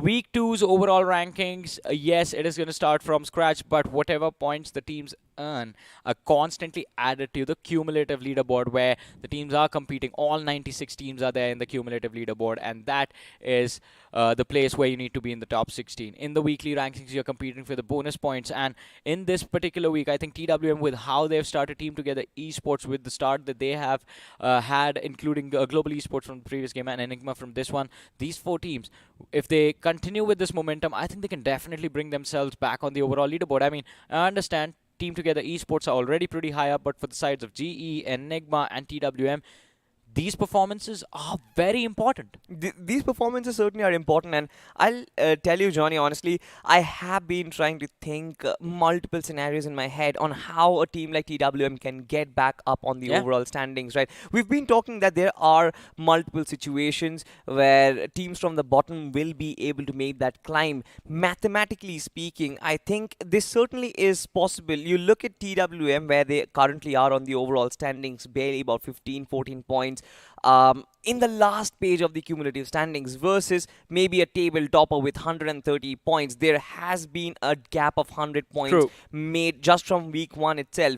Now, if you think of a way out from the situation, if you are a part of TWM, you would think of possible solutions on how to make this happen. I think it starts from week 2, and the plan will not be a 1-week action. They will not be able to jump back inside of top 16 from 1 week's performance. They need to have consistent 2 weeks, and they also need other results, the results of other teams, to go their way. Teams at the top, they cannot push forward at the top, because if they do so, I think it's game over for TWM. It can be game over for them. And as we have look at the standings of this match, I think one of the teams at the top that was a part of this game was growing strong. Yeah. And them getting wiped out early means there's more opportunity for the other Yeah. teams to gain those bonus points.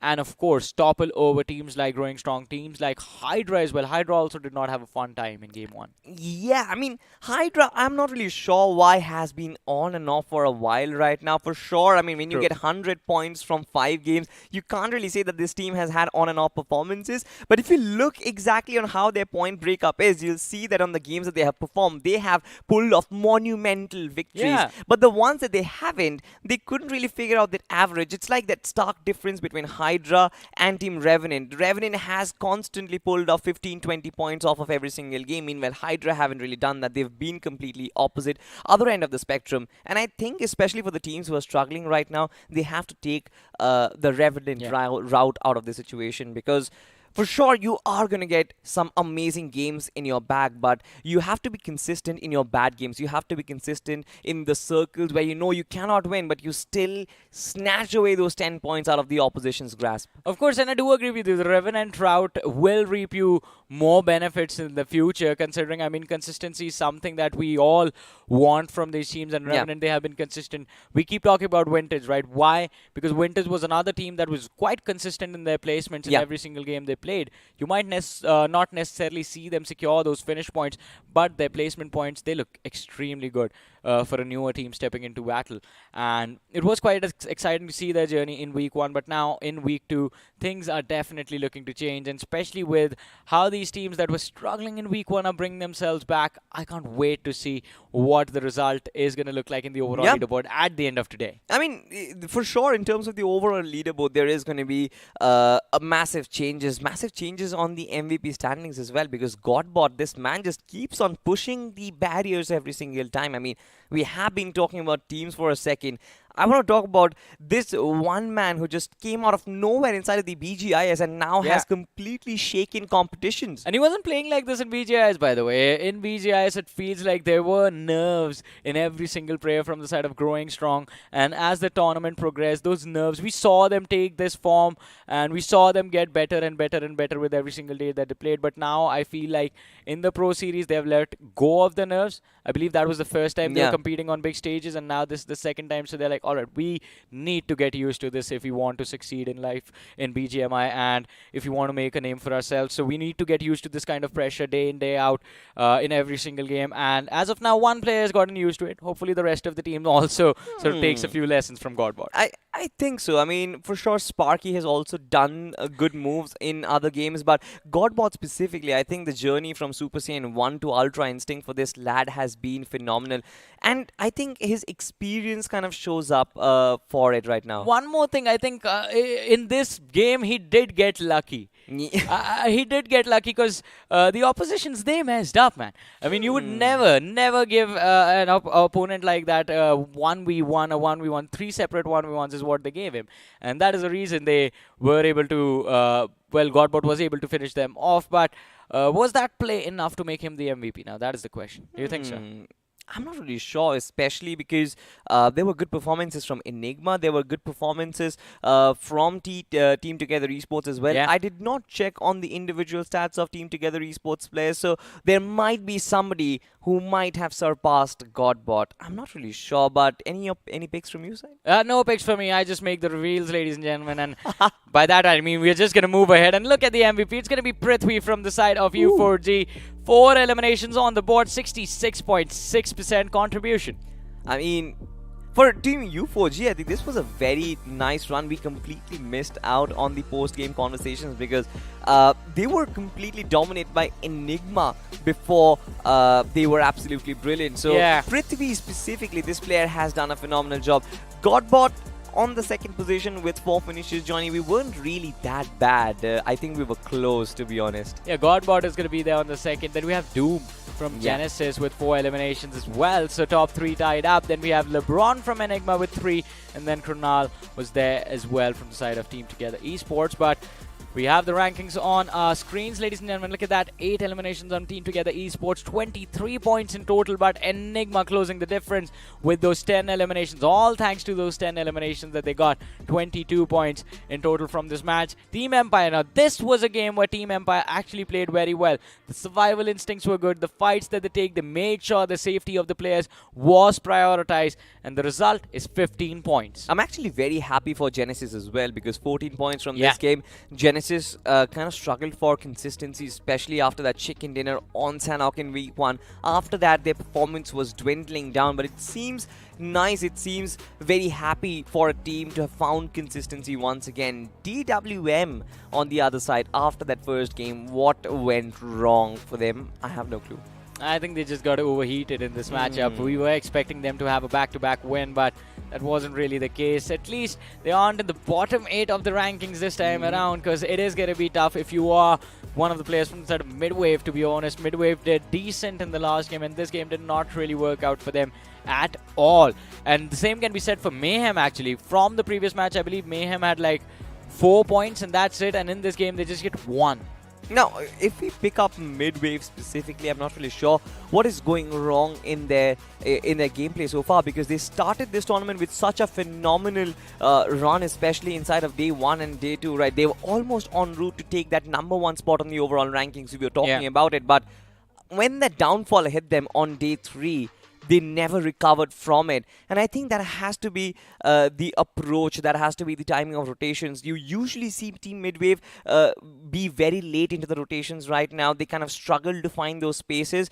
And when they do that, I think they just put them at the risk of being taken down by multiple oppositions. I think so too. I think I agree with you, because there is the problem of fighting mid-rotations. Either you prioritize safety or you take the priority of the fights, and Midwave chooses to take the priority of the fight when they think they should be rotating. And that sort of split decision, I think, is resulting in the team sort of struggling as of now. But still, the recovery, the opportunity is still going to be there, right? I mean, they have one more game left throughout the day. In fact, the next map where they play Sanhok, I think there's another opportunity for them to actually figure out a way to break into the top 3. If they can do it early today, then maybe they're going to be quite happy for the rest of the week. If it doesn't happen today, then it is going to be a struggle for Midwave. It certainly will be a struggle, and they will be playing another game, ladies and gentlemen. They will be playing the map of Sanhok. In fact, it's not just Midwave Esports. It's going to be Group 3 and Group 4 who are going to be playing this matchup of Sanhok. And I'm going to be so excited because I still remember, for Revenant especially, this map was the game changer for them inside of BGIS. They loved playing on the map of Sanhok. They were so ruthless, so aggressive. And I think that is the vibe, that is the sort of approach that I'm expecting from the likes of Midwave as well. Just trust your gun game, back yourself, and get yourself some good finished numbers on board. I think that will stabilize everything else as well. But let's just talk about the teams for a second who are participating. You've got 4 aggressive men, you've got Hindustan Gaming, Reckoning Esports, Metal Wings, I'm Officials from Group 3, and then you've got some big names in the form of Team Together Esports, in the form of TWM, in the form of Midwave, from the other group, Arca. I mean, first of all, welcome back on the panel, but straight off the get-go, let's just address the elephant in the room. Sanhok is going to be a very, very important game in today's story, and who are you going with, first of all? 4 a.m. for this 4 specific game. a.m., a very valuable pick. Yeah, because they've been a little aggressive in the final games they played of week 1, and they've been trying to pick up finishes, and it's apparently visible in the first 2 games. Team concentrating more on those finish points is somehow able to tackle themselves and be into the top 3. Enigma in the game 2, and GE in game 1, and then TWM in game 1. So I'm looking forward to see teams who are being a little bit aggressive will be able to make it into the final circles. Teams who are going to be aggressive will be able to make it inside the final circles. Of course, it is the story of Sanhok. That is how we love to see things. But usually speaking, Arca, we've had a few circles inside of Sanhok where the early game is a little passive. And I think that comes from the fact that the teams knew where the drop locations are. With the groups being reshuffled and a fresh week starting, are you expecting some drop collisions? No. The reason being this, that few teams would want to get themselves equipped first to take those early fights. And at the same time, as I speak about teams being a bit aggressive, nobody would want to go in for those early 4 finishes. If they lose a player in a map like Sanhok, man disadvantage in the final circles Yeah. is going to backfire very badly. Absolutely. But with that being said, ladies and gentlemen, I mean, we've had a lot of theory crafting. Let's just dive straight into the map of Sandhawk as the Big Bird goes back in the skies. And right off the get-go, we've had a flight path which is going to stabilize everything else. I mean, we've talked about it over and over again. Sandhawk as a map is extremely small. The flight path doesn't even matter. But when you've got a flight path like this, I think every single player in that lineup is going to be happy. All the 16 teams will go to their drop locations, Zarka. And let's just talk about the cluster for a second. I mean, where are the teams dropping? You've got Team Hindustan Gaming and Marcus Gaming Zero on that northern front towards Khao, towards Mongnai. And you've got Team Genesis going towards the Paradise Resort region. But do you see any potential of drop collision happening anywhere? Somewhere I feel my gut feeling says that Genesis might get involved in a drop collision in case, you know, there's a team which is going to be going towards the very drop location they have for themselves. But look at that circle coming down, and it's going to go all the way down south. But Bootcamp is going to be the first point of contact. It's going to be Lucifer who's starting things off on a great note, gets that one knock and finish, but needs to heal before he goes further. Wow. Oh my god, IM officials, they were almost about to clean things up, but it seems like the DBS once again has changed everything for Team Mayhem. Right at the get-go inside a bootcamp, we have a story that is unfolding in front of us. IM officials, a team that struggled the entirety of week 1, were en route to find redemption, but Godex with the DBS just stands tall in front of this team. This has been a fabulous comeback, but he needs to find that last player. Is it a 1v1? I think so. Smurf will be looking for that revive, but Godex will have to find this player and clean him up as soon as possible, Arka. I think he can. I think he's going to play mind games over here, not allow the revive to come through perfectly, but even in case it does, then it's a very good fighting chance. What? There it is, the process placement to perfection, gets another knock through. The final man standing has very low HP, so he might end things for the side of IM over here. But yes, Mayhem, Godex, living by his name on being a god, but small mistakes over there, pixels being visible. The Uzi is gonna reign champion as it gets the final finish. No helmet and you peek, that's how you're done. What an amazing fight did we witness inside of bootcamp. Right off the get-go, Sandhawk just set things up, set the tone for this game. This is going to be ruthless. It is going to be merciless as well. And you're not going to survive if you're going to make some mistakes like that. But as soon as we talk about it on the warehouses, it's going to be Ninja from Team TWM who's going to get cleaned up. Team Seal, absolutely brilliant from this team. But I think from Team TWM, there was no other player in the vicinity. Sam, of course, in the backlines, you can see from the X-ray. But I think he is nowhere near. And the Calm, of course, will be the graveyard for Ninja for a while. But let's just go back to the fight in Bootcamp, Barca. It was absolutely brilliant. I mean, when you think of it, Team Mayhem, I think they've crushed Team IM officials and their hopes, because with 2 players down, I'm not really sure if IM officials will be able to make a lot of points from this game.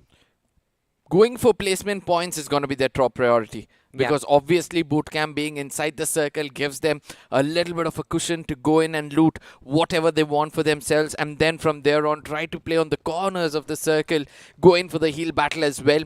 A decent 3 to 4 finishes is what they've got for themselves. So they might aim for another 3-4 points when it comes to position points, and then with that an average of 8 to 9 is a decent one if you ask me. An average of 8 to 9 does seem doable in a way you explain, of course, but for these 2 players who are still surviving, it's going to be really, really tough. I mean, this is Lucifer that we're talking about, just cleaning up players with that UMP, but Godex, as soon as he had 2 bullets in that chamber, he had that sub-reload happen, and with those 2 bullets, man just completely crushed the hopes with those 2 quick knocks, and this was brilliant, right? This shot that you were talking about, the crosshair placement of this lad, just trying to predict where the head is going to be. It was absolutely phenomenal. But then here I think he made a massive blunder because the opposition was quite low on HP and should have just peeked out early. He gave him the time to reload, come peek at him, shoot him, finish him off and just run back into cover. And even also the opponent, the way he took that fire, trying to jiggle and then come forward became a greater advantage. But again, as I said, when you don't have a helmet, you need to make sure that you don't peek but rather take the fight head on when you have a shotgun in your hand. But let's see how things are going to turn out because, as I said, we can just sit here and speculate, but with under that pressure which the players are playing, it's impossible for us to pull off even 1% of what they are able to achieve. Yeah. And having said that, I think this team, Team Mayo Gaming, will also be looking to achieve a lot more. Texas George, Soul and others, they were decent in the map of Miramar, but decent is not going to make the cut, Arka. They have to be very fearless. And I think that is one place where Mayo Gaming has sort of lacked. The sense of security is never going to be there, especially when you are inside of BMPS 2023. You have to be out there. You have to be at the faces of the opposition. And in spite of taking down Rehan, I think in the early stages, Mayo Gaming, they are sort of rethinking the decision of taking that fight, having the upper hand, but still falling back, disengaging from that fight against Team 10. On the other side, of course, we've got Fierce from Team Revenant. Now, Arka, let's just talk about Team Revenant for a second because I was having this conversation with Johnny on how, in spite of not having a chicken dinner, this team has maintained that position at the very top. How do you think this team has managed to do that? The Assaulter is doing the job for this team. Yeah. Apollo, he's got 22 finishes alone. That shows that, you know, Sensei is still able to place his Assaulters perfectly inside the circle, and the rotation to be in the top 3 every single time and trying to find an average of 10 points just by the positions itself shows that, you know, they are always getting those 13 to 15 points in every single game.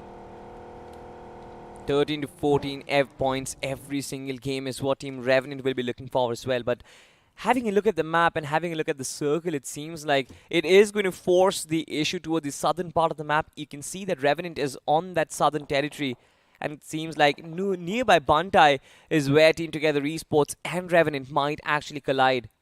But also an interesting aspect in the PIP that we have right now is the fact that Fierce is taking some pot shots against the opposition U4G. One of them has actually been knocked out. It's Prithvi, who is the MVP from the last game. He's been knocked out. So the main man is down right now currently, and I don't think he's getting revived. I think he got revived. You can see a bit of a movement out there. And with the revival coming through, I somewhere feel that Revenant will look forward to go take those fights as well. Because Revenant Esports, they had got 47 finishes in the last week. And imagine, amongst that 47 finishes, a solo man has got 22 in his name.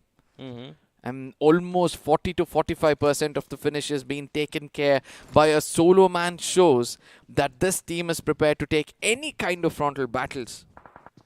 Speaking of the frontal battles, of course, Sandhawk has been the map where they excel in their attacking gameplay. I mean, we saw that massive switch up inside of the BGIs where we were shocked. Team Revenant pulled off amazing victory with more than 30 points, and after that point on, I think we have seen a different Revenant throughout the competition, throughout in official tournament. So I'm going to be extremely excited to find out if that will be the case moving on from here right now. But Team Seal, it seemed like they were on a picnic, all of their players in just one vehicle, just moving around, having a nice little view of the map itself. But the view is not going to be very pleasant in our screens right now, especially when Storm from Team Empire has been taken down. Reckoning does have the upper hand.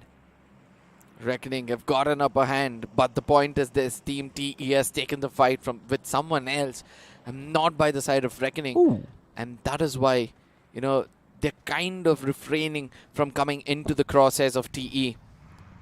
It is the side of Genesis who have also chosen to come in and take those early fights. They've understood now getting these early knocks is going to favor them when it comes to the later stages of the game. Yes, warming up is going to be one of those things.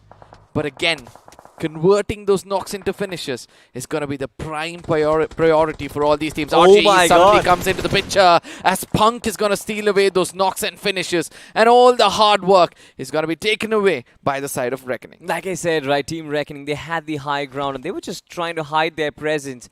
And in spite of, like you mentioned, Team Genesis and their best efforts, Team Empire had no information that Reckoning was holding the high grounds, and from the high grounds, easy visibility just turned into easy knocks and finishes. Punk does have that one finish number going in for him, but Reckoning Esports, I think this is going to be one of those lineups who need to restabilize their position on the overall standings. Not too comfortable, not too bad either. But speaking of comfort, I think they are going to be comfortable at least for one more circle, as the circle keeps on descending southward.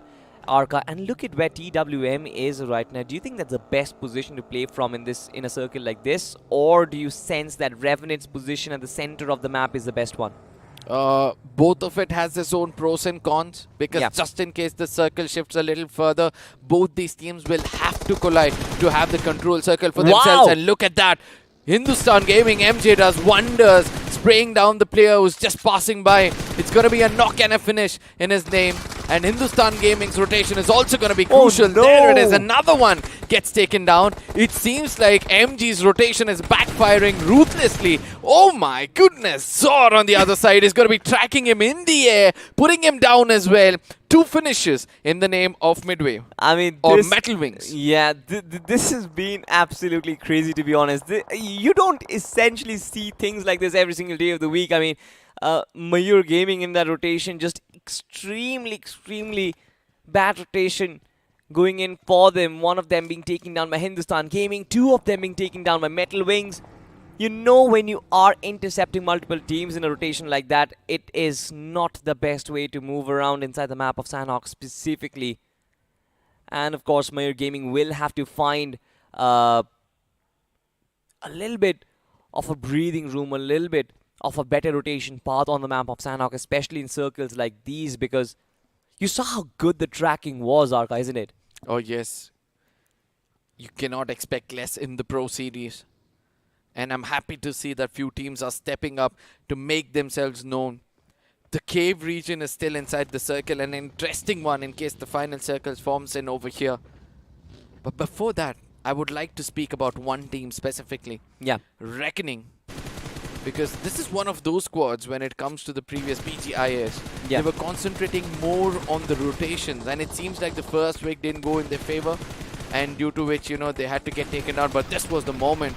Oh my goodness, did he actually connect and get that finish in the air? Yeah, he actually did that. I mean, we got that through the bird cam. Look at Zod. I mean, this is insane. This is just insanity. This is insanity for sure, but this is just too good to believe that somebody actually manages to catch a flying vehicle and finish a player midway, because the speed at which the vehicle was coming was too fast. But still, of course, Metal Wings, they're too good with their crosshairs as well.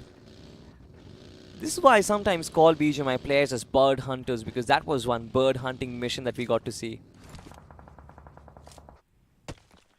Let's see. Duck hunt it is for few teams. But coming back right into the game, we were able to see that MW, it seems like Metal Wings are spreading their wings way too much, where they're getting shot at from every look and corner. They need to stick together, because in the final circles of Sanhok, it's the manpower which is going to help you. Yeah, I mean, especially in a peninsula region like this, I think that you usually would not want to be at the high grounds, especially when the circle is in its second stage. There are multiple teams, in fact, that has closed on up in this region, and there are too many sightlines that are open. So especially for a team like Metal Wings, there will be a time when they will have to stay safe for a while instead. 4 AM's rotation has been phenomenal, if you ask me. Look at that. Now they make it inside the circle to that very corner where no teams is going to be gatekeeping them. Yeah. A late rotation means they'll have enough artillery left for them. I hope they've got the right kind of, you know, throwables as well.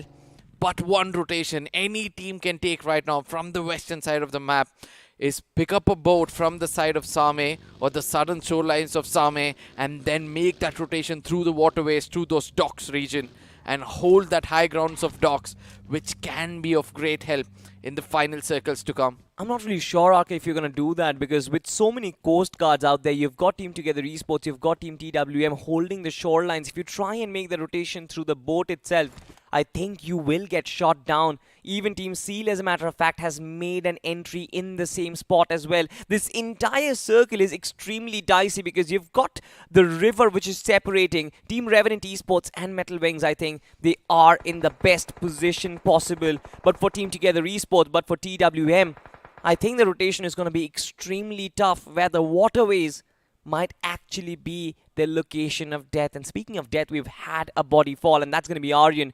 In the middle of nowhere, he has been knocked down because his vehicle apparently has completely tumbled. Was it because of a shot? No, it was because of his teammate's grenade, rather. Even I was shocked to see that in the finished feed, but yes, it seems like... I'm very shocked to see that, yeah, honestly. the projectile was not as to where he decided it to be. Revenant Esports rotation has been phenomenal. They went in from the Camp Charlie region. Yeah. They made it through the bridges, and then they made it all the way to the southern side of the cave. Now, they've got a hard compound for themselves to the very center of the map itself. But what's more important for them to watch out is this high ground, which Apollo is looking at. That cave's high ground can be pretty crucial for any team out there. Yeah. And Metal Wings doesn't want to let go of that rotation. 100%. 100%. I think Metal Wings as well as Revenant, the geography of their positioning, in fact, specifically for Revenant, I think the geography of their positioning will be protected. There are no compounds nearby, and the high ground that you mentioned, right? That will be the only spot where an enemy can be, and Metal Wings have already capitalized that. But on the other side, you've got a little bit of a battle happening, and right at the get-go, Aryan is going to return back the favor against Team TWM. A wonderful nade coming through, and it seems like Wildew is going to clean up Destiny. Of course, Destiny and Lady Luck for TWM hasn't really shined on their favor, especially outside the first game of this day. But I think TWM, they need to find a way to crawl back in this game, even with 3 players. The next circle is going to decide the fate of many teams out there. Reckoning Esports, it seems like things have backfired because they were trying to hold that high grounds in the open field. Punk the IGL down on his knees, and Doom is just waiting to put an end for him as well. Revenant Esports versus Metal Wings. The center of the circle is going to be contested as Sensei is going to be shot down. And that was a very, very clever gameplay coming in from the side of TTE. From a distance, they put down the IGL and probably will be getting the confirmation as well. Probably will be getting the confirmation, but Metal Wings, as a matter of fact, I think they can hear the gunshots in their backlines, and they know exactly where it is happening. They know that Revenant Esports might have been hurt, and if they can associate the gun sounds with the finish feed that is appearing on their screen, I think they'll know exactly that Team Revenant has been hurt. And there is a possibility that they can try and take their closest opposition out. But speaking of opposition, it seems like Reckoning Esports are going head-to-head against Team Genesis. And look at the way Genesis are progressing forward, marching against in direction of Reckoning Esports. All of these players coming, but Hunters striking them dead on their tracks. 2 shots and 2 bumps. This man is down and out. But as soon as I say that, Genesis just putting a full stop. It was Gyrogod and his services of his friend Bunny9. It was absolutely brilliant. I almost thought Genesis could have lost that.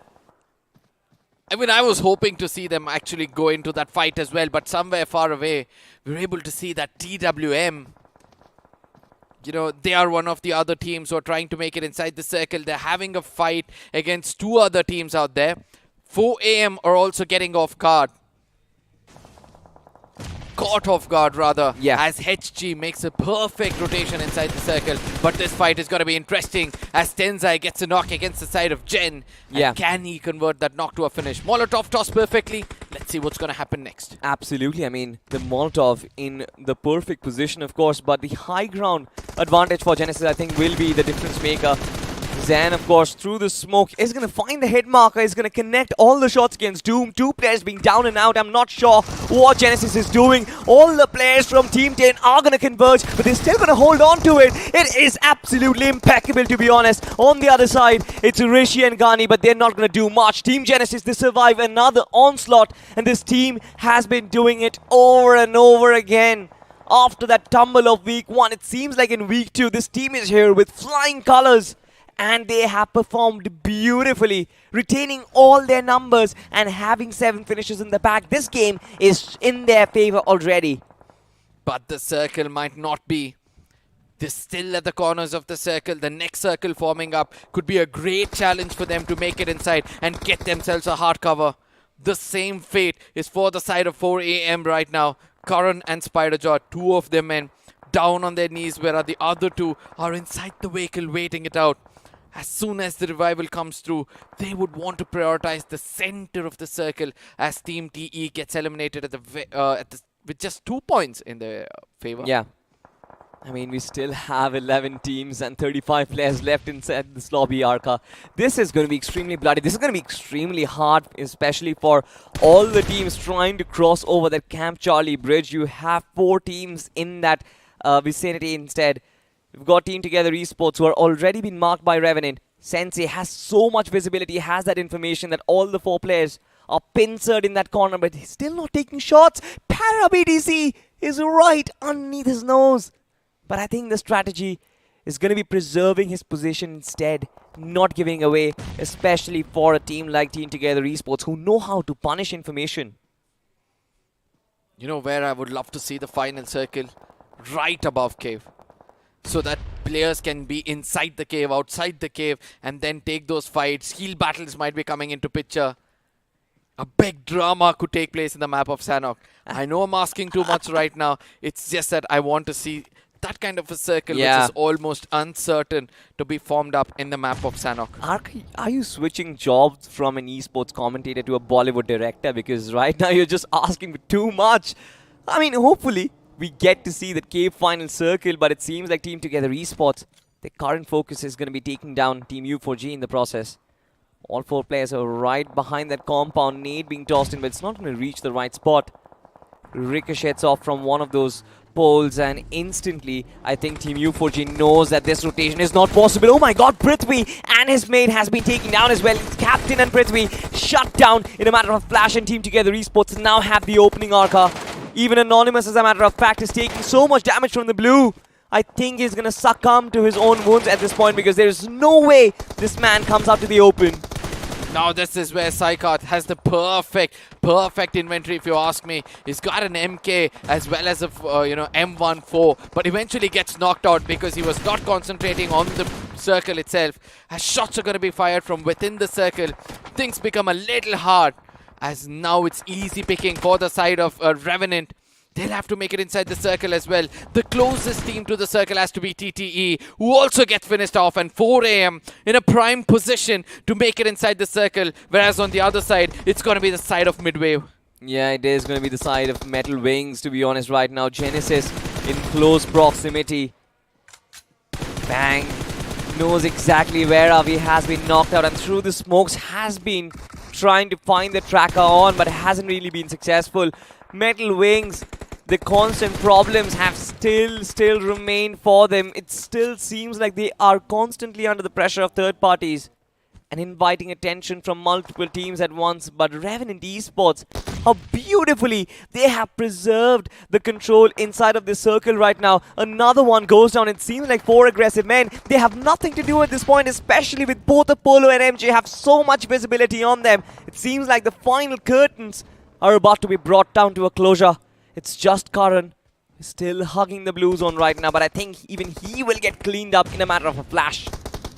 It's about him making it inside the circle. On the other side, we're able to see that mid-wave are coming in. So finally, it's going to be a fight to the finish between the 2 great bulls, as it's going to be the first knock against them. I know that Snacks has gone taken down. And let me tell you, the last time I saw Sensei and Snacks were as teammates, and this time they're going to be opponents. Yeah, they are going to be opponents. And it's going to be absolutely devastating for the rest of the viewers, for us as well. But we'll find out what actually happens. We still have 4 teams and 11 players left. And I think Fierce wants to kind of secure every single positioning, but he did not check his backlines, and that just goes to show that Nick Obi from the backlines could have done so much, but Fierce, what exactly happened? I don't know. So many shots being missed in that vicinity, and all of a sudden Fierce just looks back and hits him dead. It's 3 teams who are surviving, and right exactly when you said, Arka, I think we might have a cave finish. There is Team Genesis who are still holding the low grounds. Midwave trying to hold on to that little bit of an edge, and Revenant on the high ground, but they do not have the visibility. Finally they found one, and Fierce of course is going to punish him, but now Midwave comes back into action. Midwave Esports, Aru's playing it very clever. He understands the amount of finishers he can rake up, but the prime position is going to be held by Sensei himself. Doom with this grenade can do a lot of damage, but it's just that the projectile was way far away. Genesis in those pits can't do anything much for placement points, whereas Sensei is going to clear the job against the side of Midwave, and from here on it becomes much more easier for the side of Revenant to pick this winner chicken dinner for themselves. But Gyro God still got 9 first hits in his name, and he's hoping that, you know, he might survive until the top 2, which is already done, basically. But if he can get some more and challenge Sensei's mindset, let's see what's going to happen. I mean, he does have those 2 crates lying up in front of him, but I assume he has looted them already. But of course, for Revenant, it is easy pickings. 12 finishers on board. They're not going to get the 13th finish, because Gyro God, of course, is going to go down to the blue. Irrespective of what, ladies and gentlemen, the outcome of this game has been decided. It's been fixed, and there is nothing that Gyro God can potentially do to change it.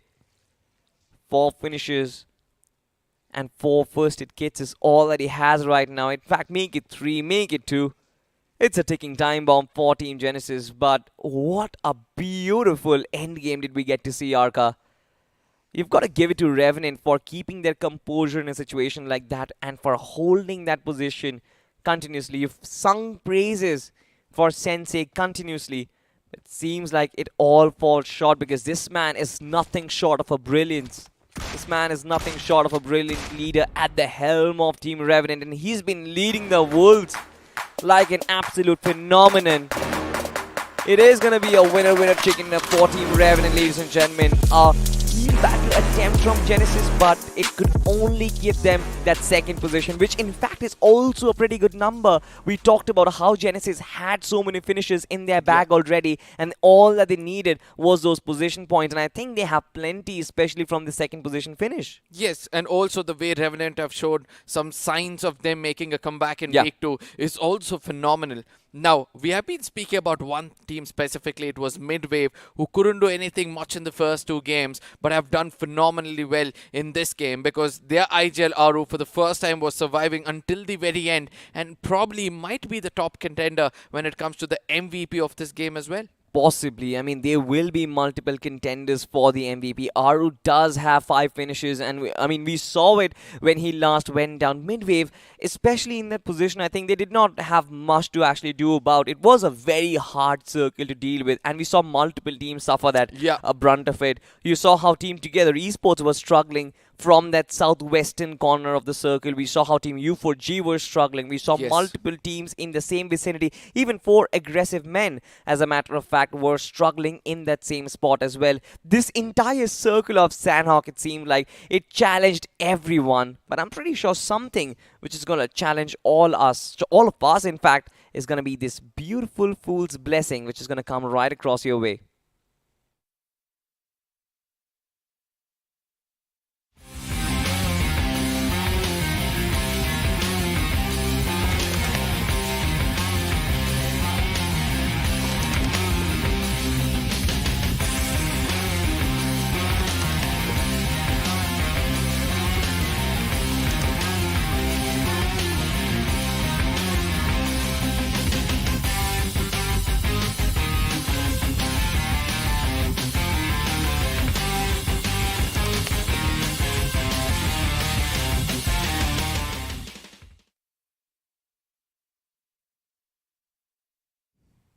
Freaky Fiesta is gonna be the name of the game right now. I think it's not just in the Royal Pass, it is inside of the map of Sanhok as well, because this circle, it was freaky, Arka. I would love you to kind of break down, because I have never seen a circle like this before, especially in that peninsula region inside of on top of cave. Have you seen a circle like this before?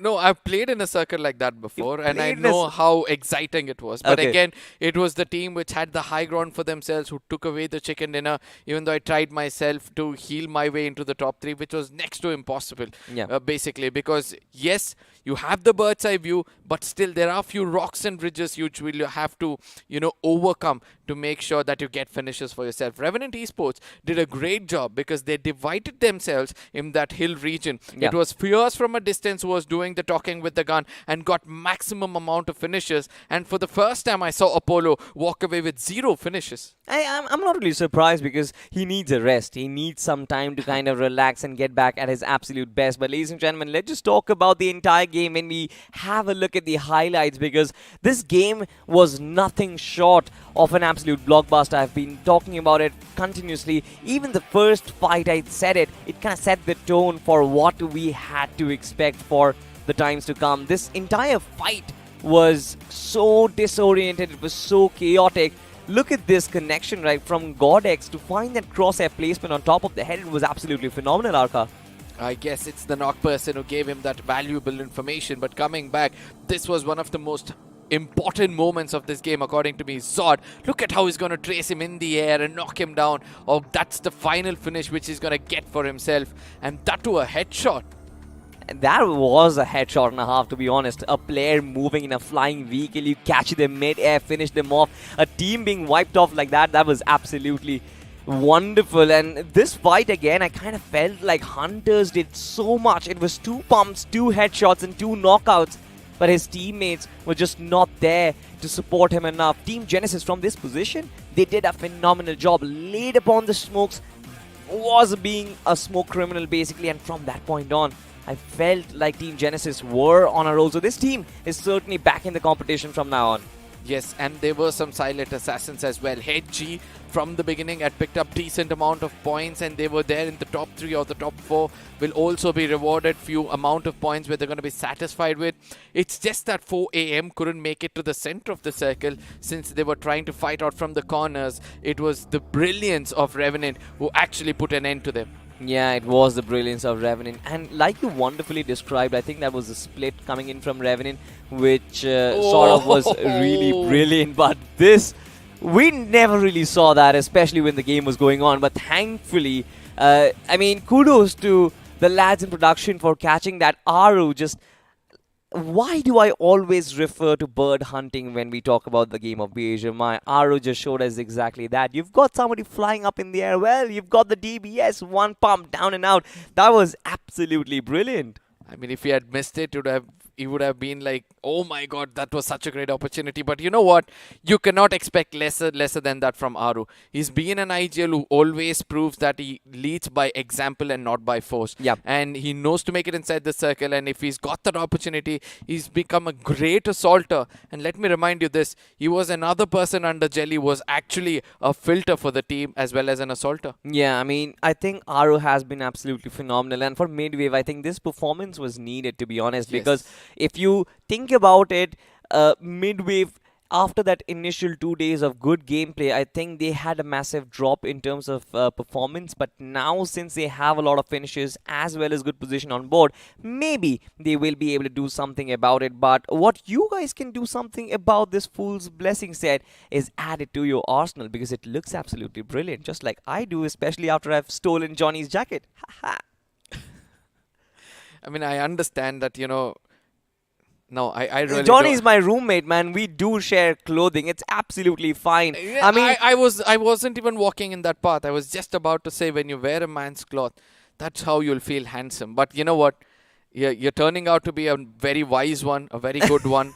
So under being groomed by me and Johnny. So let's see how well you're gonna make in life as well. But coming back into the game right away, because I do not want to be shot at by you. It was a pretty good game of Sanhok, if you ask me. I mean, for sure, right? You talk about the circle, you talk about the teams inside of it. Yes. And Revenant, it seems like Sanhok is one of their favorite maps Yes. right now. I talked about it inside of the game as well. Right across BGIS, Sanhok was the map which Revenant utilized to completely change their approach. And from that point on, I believe we've seen a Revenant 2.0. This Revenant is absolutely ruthless. They're so Yes. consistent. But one thing was missing for a very long time, and that was a chicken dinner in their arsenal. And after a very long period, after an entire week, of course, Revenant have finally found that chicken dinner that they were long waiting for. What do you think is a way ahead? I think they are just carry on the same momentum. Yeah, and also the small mistakes which they made in this game. It was an unnecessary jump by the two players into the crosshairs of Aru, but rather if they'd rotated around, waited for the side of midway to come out in the open, because Sensei was holding a prime spot very close to the circle. So in case there was a knock being registered by the side of midway, they could have, made use of those two finishes to add on some more points, which eventually is going to make a lot of difference in the overall standing with bonus points in picture. Bonus points will be the key, of course, but for Group Blue, this is just the start of the week instead. I mean, good performance on board on day number 1, good performance on day number 2. I think that will be the key, especially for the teams on the downward curve. Did not get to see much from the likes of TWM, did not really get to see much from the likes of Team Together Esports. Now, Team Together Esports will be a very big talking point, Arka, because they finished on the 4th spot on the overall standings after week 1. But performance this week, do you think it has been satisfactory? Yes, it has been satisfactory if you ask me, because in the map of Erangel they came into the top 5, and again in the map of Miramar again they came into the top 5. In the map of Sanhok, I do believe they fell a little short, on an average of 15 to 20 points if you have got, or 25 points if you have got in the 2 games you have played. I do believe that you have done a decent job and you can execute better in the rest of the other 2 games you'll be playing in days to come. Absolutely, but Arka, let's just talk about this man. Of course, he is the MVP of the map of Sanhok, and it's none other than Fierce, ladies and gentlemen, from Team Revenant. 5 finishes and 41.6% finish contribution. There is nothing taken away from this man because he was in the front lines. You mentioned it very appropriately, Arka. I think Apollo, this man was resting for this entire game. For sure, he was playing, but he was not in the front lines. It was Fierce who was doing all the dirty work, who was doing all the heavy lifting in the front line. So it has been a massive development for this player. Of course, it's not just Fierce. Again, you've got to give it to MJ, you've got to give it to Sensei, who have 4 and 3 finishes respectively. And of course, nothing taken away from Aru and Gyrogod either. I mean, Aru was absolutely phenomenal, you just said that, and Gyrogod from Team Genesis Esports. I think Genesis themselves have had a crazy game, which will be reflected in the point standings. This is, of course, the point standings of the map of Sanhok, ladies and gentlemen. Genesis on that 2nd spot with 19 points. A very good game for them, but they will be overshadowed by Revenant Esports, who with 12 finishes and the chicken dinner are going to walk out with 27 points. Arka, I want to know your thoughts from this point standings. Yeah, 27 points gives you another buffer. In another game, you can come up and get 10 points and find the 30 to 40 points average by the end of 3 games you play. And that's a right kind of start. And this is the kind of start which we saw from the side of Hydras in week 1. But at the same time, looking at the bottom of the table, I'm a bit concerned for the side of Reckoning as well as Mayhem, because these are the 2 teams who do not have such a great position when it comes to the overall standing, and they need to work hard this week or else they might walk out of this tournament way too early. I mean, Reckoning is such a great squad, Arka. We just saw their positioning on that hilltop was also brilliant. Hunters in that position was phenomenal. Punk was getting those finishes, but every single time, in spite of everything going in their favor, it seems like one fight or the other, they just fall out and they just get completely eliminated in a flash. So that is something I think Team Reckoning can try and fix. Maybe just enter the final circle and then use their firepower in their arsenal. But Team TWM as well, I think this was not the game that they were expecting, especially after the chicken dinner in the first one. Yeah, with that kind of a hard work and then you fail in a game, it's not like your confidence is going to go down. But yes, you will have to be consistent. You will have to make an immediate bounce back, because getting those 25 bonus points for teams like for teams like TWM, for teams like Reckoning is going to be much more important, because that is how they can catch up to the team who are on the top and already crossed a 100-pointer when it comes to the overall standings. And speaking of the overall standings, of course, I think Team Revenant, Team Reckoning Esports, pardon me for that, they are somewhere in the mid-pack, right? And Yes. we have spoken about it, Arka. I think the mid-pack is where some massive shifts are going to change, of course, because since we are only looking at the top 16 bracket, I think the fight between the top 10 to possibly inside of the 38 teams, the 20 teams, they are going to be fighting amongst to get those 6 points, of course. But talking about fighting, I think your friends are also going to be fighting for your phone and your game if you have this Avalanche X suit, ladies and gentlemen, because everyone likes to see themselves wearing a royal outfit, just like mine does. And I think if you get this inside of the game, your friends are going to be happy, you're going to be happy as well. And I think if you get some chicken dinners wearing with it, just tag us in your social media handles, tag us in your stories. I think we'll reshare. But coming back in this day, of course, we've had 3 games, Arka. Still 2 more games remain.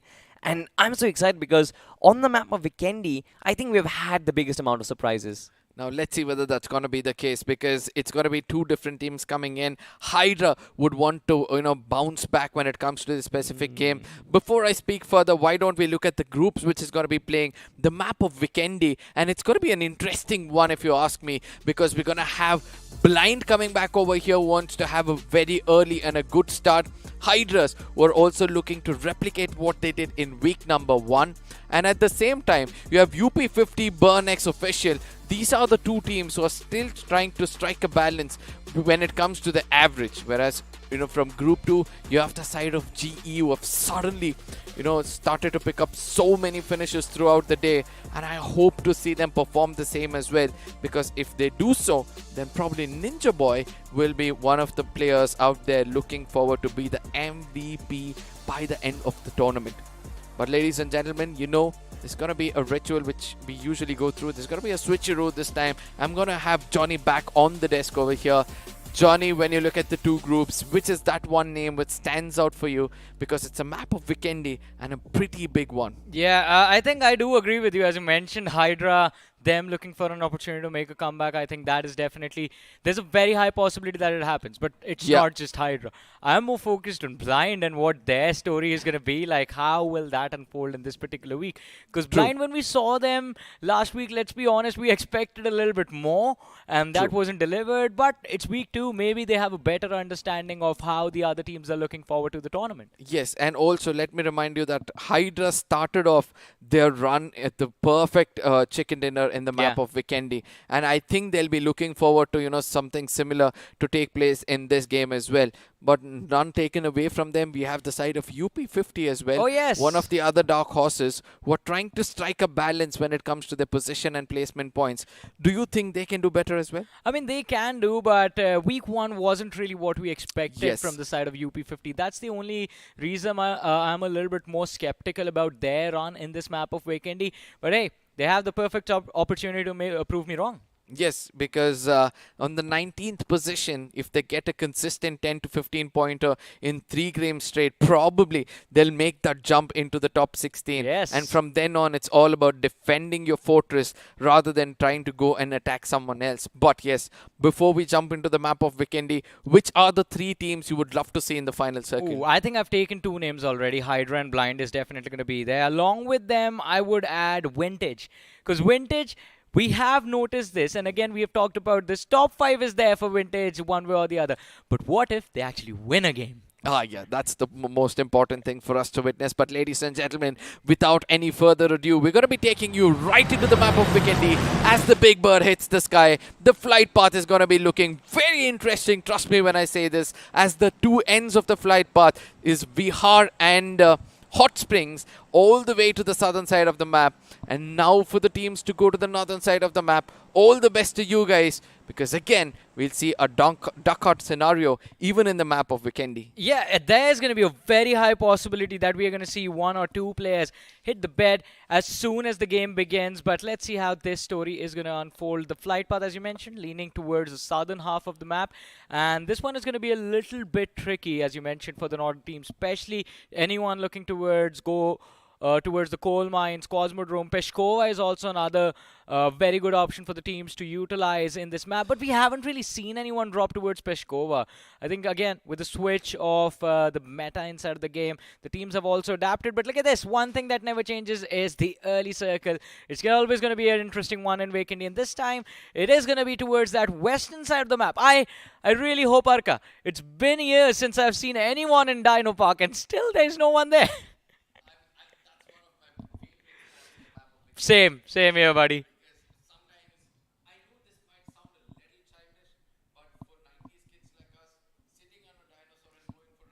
Yeah. Oh.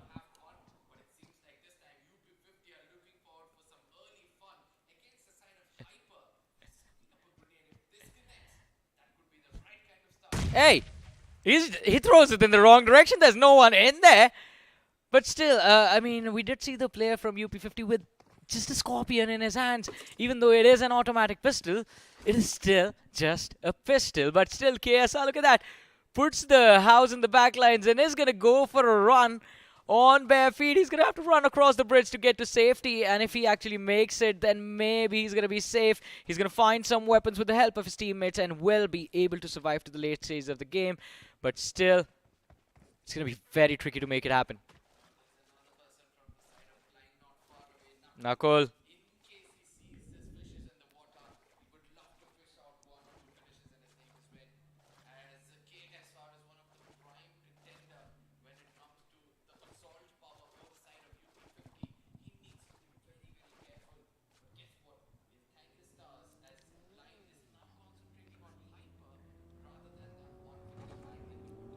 It is blind. They will always take the most difficult fight and still come out on top. That is what we've seen them do in the past as well. Look at this, Nakul. He had the information, I believe, of the players of Hyper. And here is the early hunt coming in from the players of Blind. But the car, the driving, not up to par. And S-Power, he might just be too upset about this. It's stuck now on the wall, lads. You can't do anything about it. Ronnie, it's too late for him to back off. He has taken the damage. But still an opportunity to go behind cover. Now, Blind, they're forced to fight from a distance rather than up close and personal the way they usually like. I really wanted to see some more action of those two fights take place. But yes, look at the kind of damage which Hyper have got on themselves. It's the vehicle which is almost going to get blown off, which means that Blind is still going to commit to this fight. They're just going to make sure, because Hyper is not far away, and they still have the audacity to stay in the very hard compounds, very close to the side of Blind. Would you agree? Blind has this one thing that they always utilize. It's the shock and awe strategy. Yeah. Where first they shock the opponent with the element of surprise, and then the opponent just goes, ah! I couldn't have said that better, but yes, I would love to witness the side of HH pull off something great over here. It's going to be Dragon Esports running out in the open. But guess what? They put Madman, as it's going to be infuriating for the side of HH to come out of that hard cover. Yeah, it did not make sense for Madman to be out in the open, overexposed. I mean, textbook basics, right? Yeah. Which we keep speaking about. Especially in a big map, you can expect anywhere to be shot at or from any direction. And it seems like GE have been going to be losing one of their prime players as well, as Beast has got taken on. And for the first time, I don't see his teammates nowhere close by. As CK, believe, is going to be registering that. Losing out on Beast is quite unfortunate. Cleo finding the pick for his team, confirming that. In fact, Believe confirming that for Cleo. Just making things easier. Still, as we were talking about at Global Esports, the star player has been dropped. There, one more man left who can do the job, Ninja Boy. We saw him pull off those phenomenal moves in the map of Erangel earlier on in the day. And Global Esports, they're going to look to employ the same level of aggression even inside of this match. It is going to be trickier with 3 players, but hey, you are going to have to face those struggles and find a way around it. Although, The lads from the side of Cincinnati Kids, they need to reset themselves because we do see another squad in the back lines in the form of THW. And if they heard all of this commotion, then they're going to have to reset themselves, think how they want to take this fight because they are going to be lacking information. But we were talking about this, and the reason Arkai said that Blind won't really continue with the aggression because the element of surprise that they had was gone. And Hyper would be much better aware of the threat that was headed towards them. Plus, Blind got delayed. Their vehicle was stuck. I felt they were a little bit focused on getting that car out of that wall. No, somewhere I was trying to speak from the other side of the story. I thought that Hyper would look forward to, come and retaliate against them as they were looking a bit stronger. But yes, prioritizing the circle has been their priority lately, and they've done a great job. And this is how Madman got punished to come out in the open. Ooh. If you look at the center of the circle, I believe that Cincinnati Kids couldn't have asked for a better circle. To the epicenter of the circle is where they stand, and from here on, if they're able to register a chicken dinner, then things can be really good for this team. Let's see, I mean, we know, again, with Sangwon present in the playing 4, he can definitely lead the team into a position from where they can actually all survive. That has always been a strong suit, but this time, again, being in the center means you are also surrounded from every single direction. So every single inch that you move, it's going to be extremely tricky to make sure that you reach the other point safely. Talk about safety. Mavi being extremely careful with how he gathers information about the surroundings, realizes there might be a threat lurking close by as Ninja Boy is on the other side of the compound. And Hyderabad Hydras, it feels like, again, find themselves in a very precarious position. Apart from Miramar, I've never said this sentence to any other map, but it seems like it's going to suit even for the map of Vikendi. No matter how close you are, you're still far away, and it's important for the teammates of Mavi to actually come in and give him the right kind of backup, as the throwables is going to be tossed in from both the sides. Hyderabad Hydras, it is going to be extremely tricky to push for the first floor, but man with the golden hand, still converting, finds the knock. Ninja Boy shows up to take advantage, but is going to be traded out with a nade coming in from Zerex. And now Octavius in the backline is going to be forced to deal with the pressure. Tries to close in on the distance. Mavi is still there. Ninja Boy getting a revive from Ryder, and Hyderabad Hydras, they need to make sure that their revive also happens simultaneously. If it doesn't, then Global Esports will have an advantage for a few extra seconds. And look at how smart they are being. They're all in the back lines, just protecting their numbers, protecting their HP bars. In the meanwhile, Hyderabad Hydras was stuck out in the open, thinking that Global Esports are going to be still indoors. But that wasn't the case. Ryder spotted out. Octavius runs towards the right-hand side, hoping to land the nade, and it connects. Ryder is going to be knocked, and this is the advantage that Hyderabad Hydras were looking forward to. Joker Top G securing the finish. Global Esports in a very precarious spot. The Molotov is going to be good, dishing out a lot of damage to the opposition, but even Ninja Boy falls, and along with him, Mavi is going to fall at the hands of Octavius. Hyderabad Hydras securing 2 eliminations to their name. Now this is where another fight is going to take place between Burnex, as THW are going to be in their crosshairs or in their projectiles. Maximus has got that off angle. He sees that grenade. He's tossed it to perfection, but he's going to be missing it completely. And that is going to be a very, very important move for the side of Sicaro to come out in the open, as X is going to be, Ernie is going to be putting him down. And there's going to be a trade coming in from the other side as well. It's going to be the last man standing. I hope Burnex are ready for this, as Milind will have to look forward going for the revival and also be prepared for the grenade, which is going to be following up. But as these two teams go at it, we see the players of TWOB not too far away from these compounds. And we all know if you hear the commotion, you're going to show up for the third party in Wakendi. With the help of the Molotov, Kier is going to look to secure the finish for his team. And even now, THW, they have a massive advantage to work with. The nade from Hellgod actually securing another knock. And I believe Burnex, they're going to be on the verge of getting wiped out. Device on his knees. Milan still there for the fight. They've missed him. He's in the back line, standing behind them. Have they noticed where he is? I think it's done. They have made sure that he's going to be wiped out. Hellgod. And in fact, everyone just pulling themselves all together. Kyo with 2 eliminations, Hellgod with 1, and Sakiro. That one move of his, where we stepped out of the building to dodge the nade, sees the other players and goes back in as soon as the nade explodes. It was hilarious. Yes, but a chaotic one if you ask me. That is GE true. on one side as well. It was well calculated by the side of Hyderabad Hydras, especially Octavius Grenade gave that right kind of opening. There it is against the side of Raider, and then things became much more easier for them. As Raider, he could have just peeked in from upstairs to throw that grenade. I don't know why he extended himself so much. As the other fight, this was the turning point, Yeah. if you ask me. That was There a nasty was a shot. time where, Ernie put him down, but eventually a trade, and THW knew this is the time for us to dominate. Look at that, Millen. He was just standing in a corner and got picked off. But he tried his level best to make sure his team recovered. THW, absolutely phenomenal push from there and just flawless. But how will the rest of the game go? That is a point of concern for the team. In the meanwhile, Blind on our screens now. We see them finally moving towards the northern part, still sticking towards the southern edge of the circle in Abbey. Dino Park. Fingers crossed, Johnny. Fingers crossed. I really want to see a circle out there. I know it might go towards the eastern side a little bit comparatively. But yes, since the drop has been at two different places, now the question arises, is it going to be a default one where the circle is going to shrink upon itself?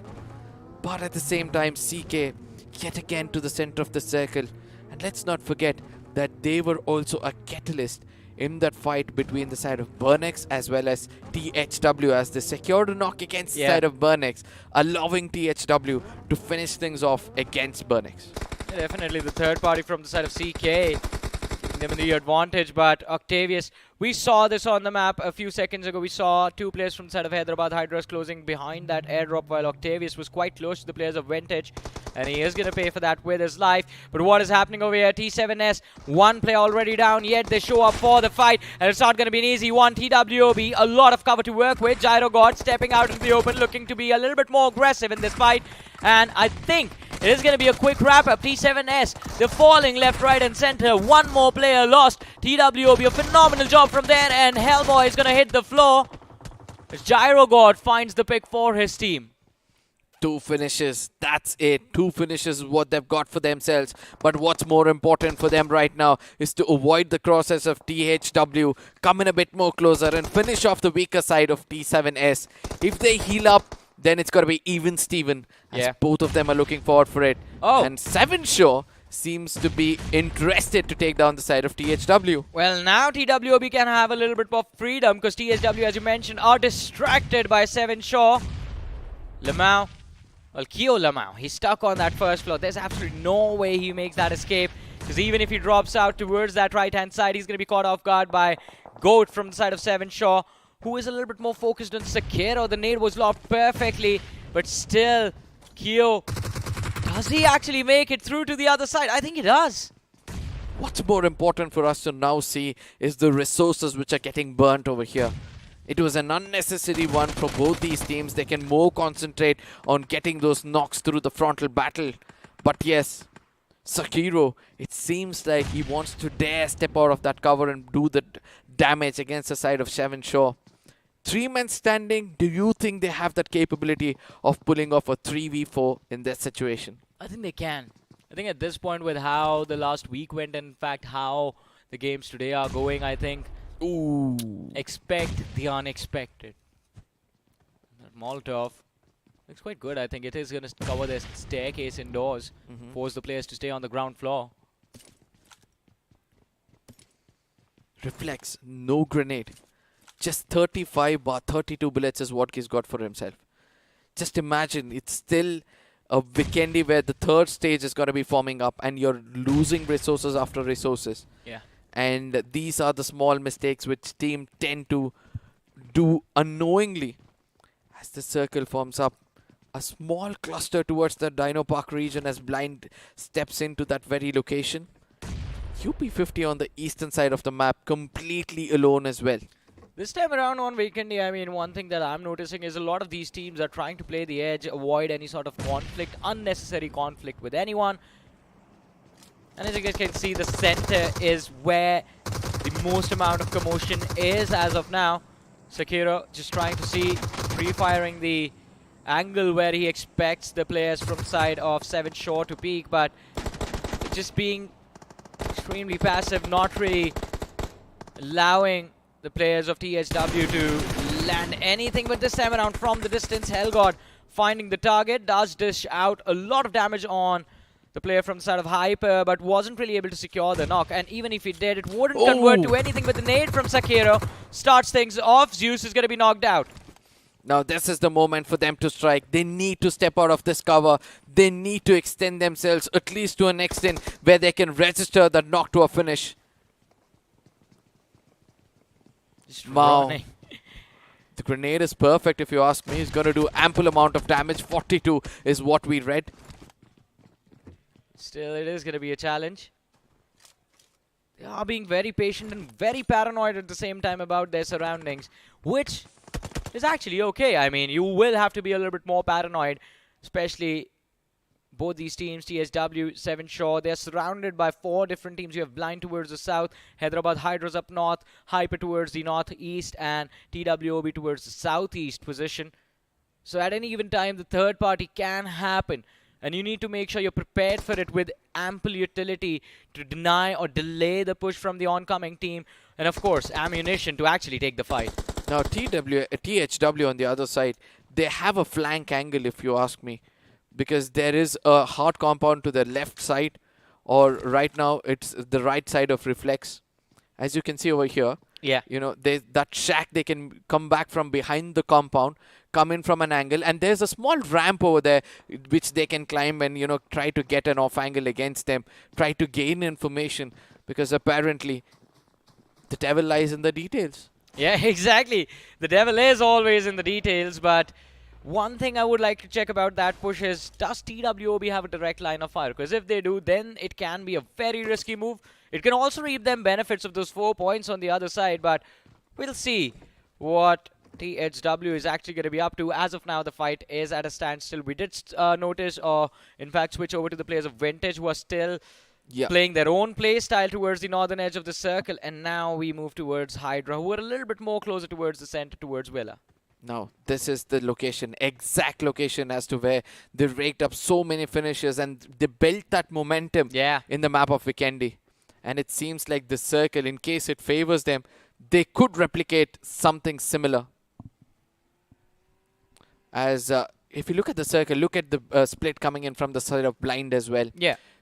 They've completely covered the southern side of the map, where they expect the opponents to not even have a chance to backstab them as they pick up. Seven Shore, losing their patience, will now be pushing forward as Sakiro is down on his knees. This fight is going to be interesting. Well, it is going to be interesting. It is going to be exciting as well. The spray inside the smoke from Goat, hoping to see if he can get at least one hit mark upon the opposition, but it's going to be Reflex who faces the threat first and foremost. He still managed to survive one of his teammates in a world of hurt, but it is going to be the third party from Hyper that saves the demise of THW. And even though they were able to secure a few points for themselves, Hyper, they get the last pick. Reflex shut off and shut out from the lobby.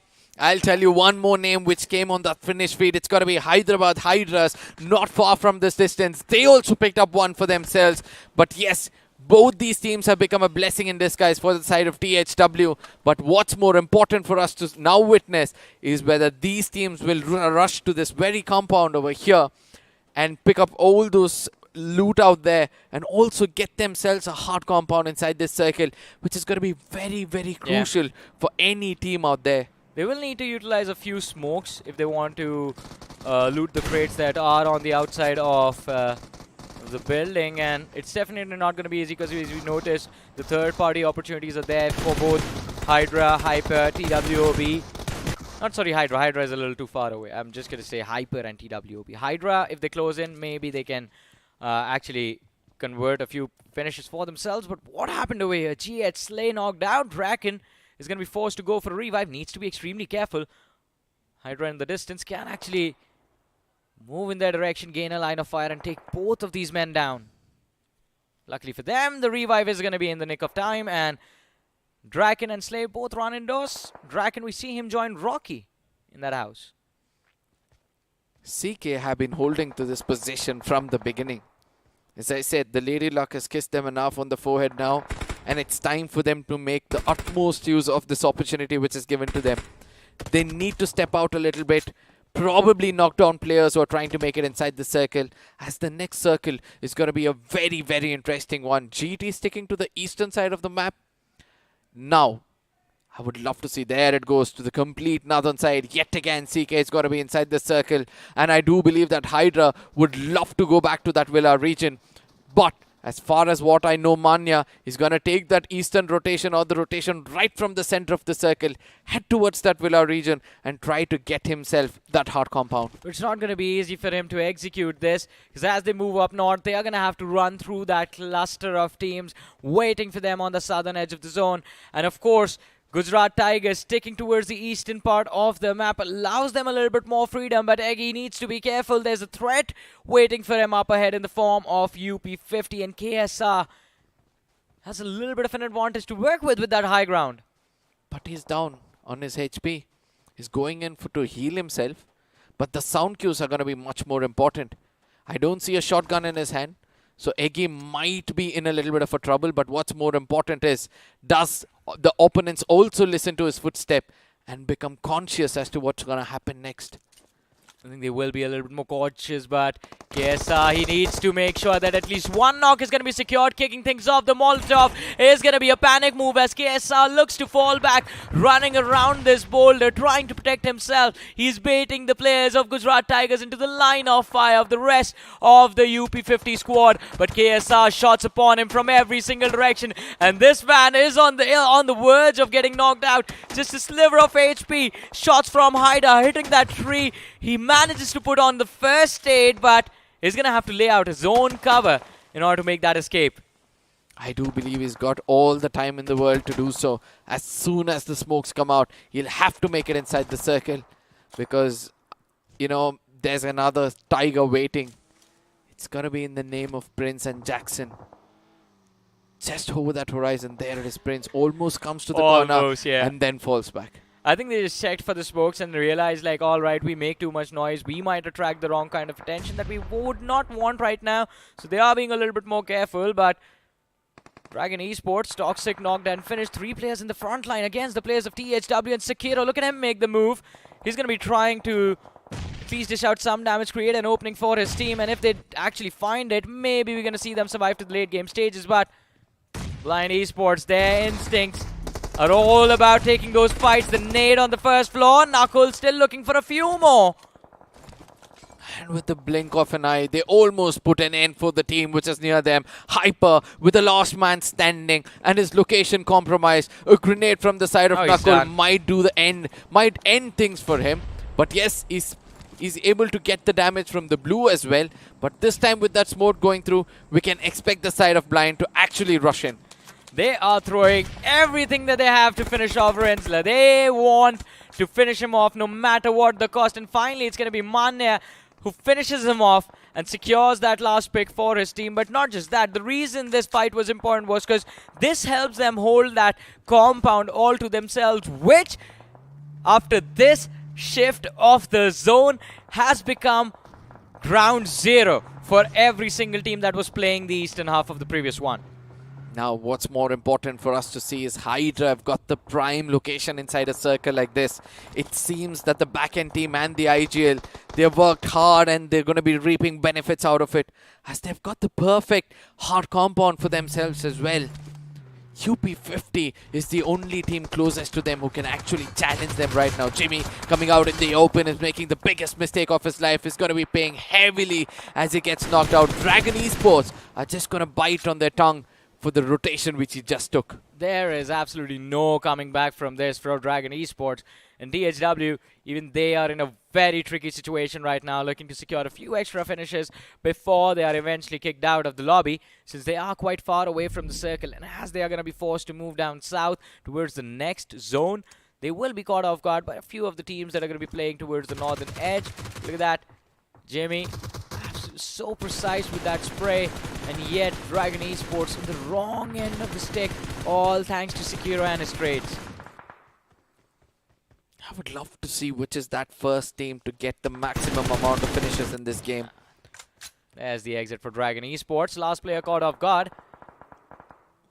UP50 Sarkar on our screens, quite close to the players of Blind, and look at the radar. There's one more team in the rear. In fact, up north, it is last from the side of Hydra. Still waiting close to the center. I love Blind's position yet again. They've got a small ridge to work things around with, but the only thing they need to worry about is Sarkar's projectile, because that grenade projectile might be the perfect one. As now they try to make it to the center of the circle, they might be challenged by the crosshairs of Hydra. But yes, you know how Manya works. He's just gonna take his time. He's just gonna look out in every look and corner before he makes it through. Shots coming in from the side of UP50. Another war to take place. Well, it's going to be Blind kicking things off against the players of GH over here. Draken knocked out. Slay was spotted as well.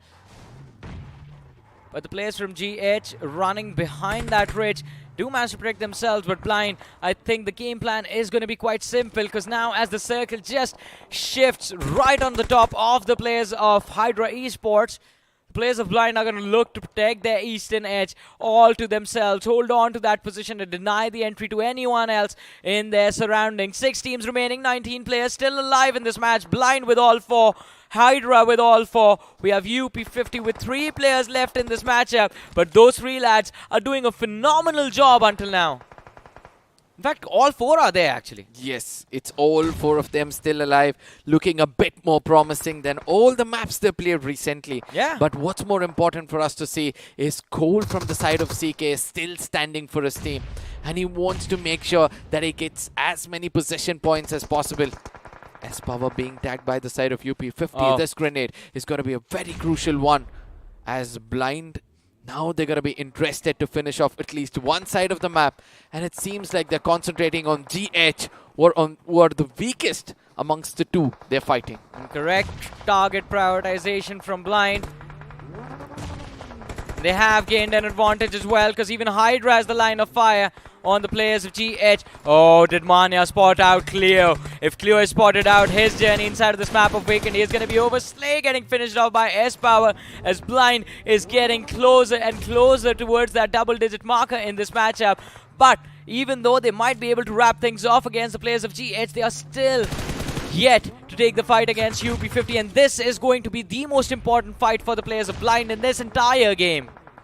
This projectile is absolutely perfect if you ask me. He's just gonna fall short. But what's more important is either of these teams, any team which takes the first knock, might be in great troubles as Clue gets finished off. Blind Esports are gonna welcome their 9th finish for this game, and they're looking forward for a double-digit finish for sure. Well, they're very close to hitting that double-digit marker, but UP50, they will have to be extremely careful. Blind dishing out a lot of damage, even in fact, utility being lobbed upon UP50 from the players of Hydra Esports as well. Aurora, we saw him lob a nade, but Blind, they make the mistake of committing a push towards the center, and they will be caught in a crossfire between Hydra and UP50. Blind losing players left and right. 2 men still left alive, S-Power and Knuckle. Manya is finished off. Ronnie was bleeding out, but he's been brought back into the match.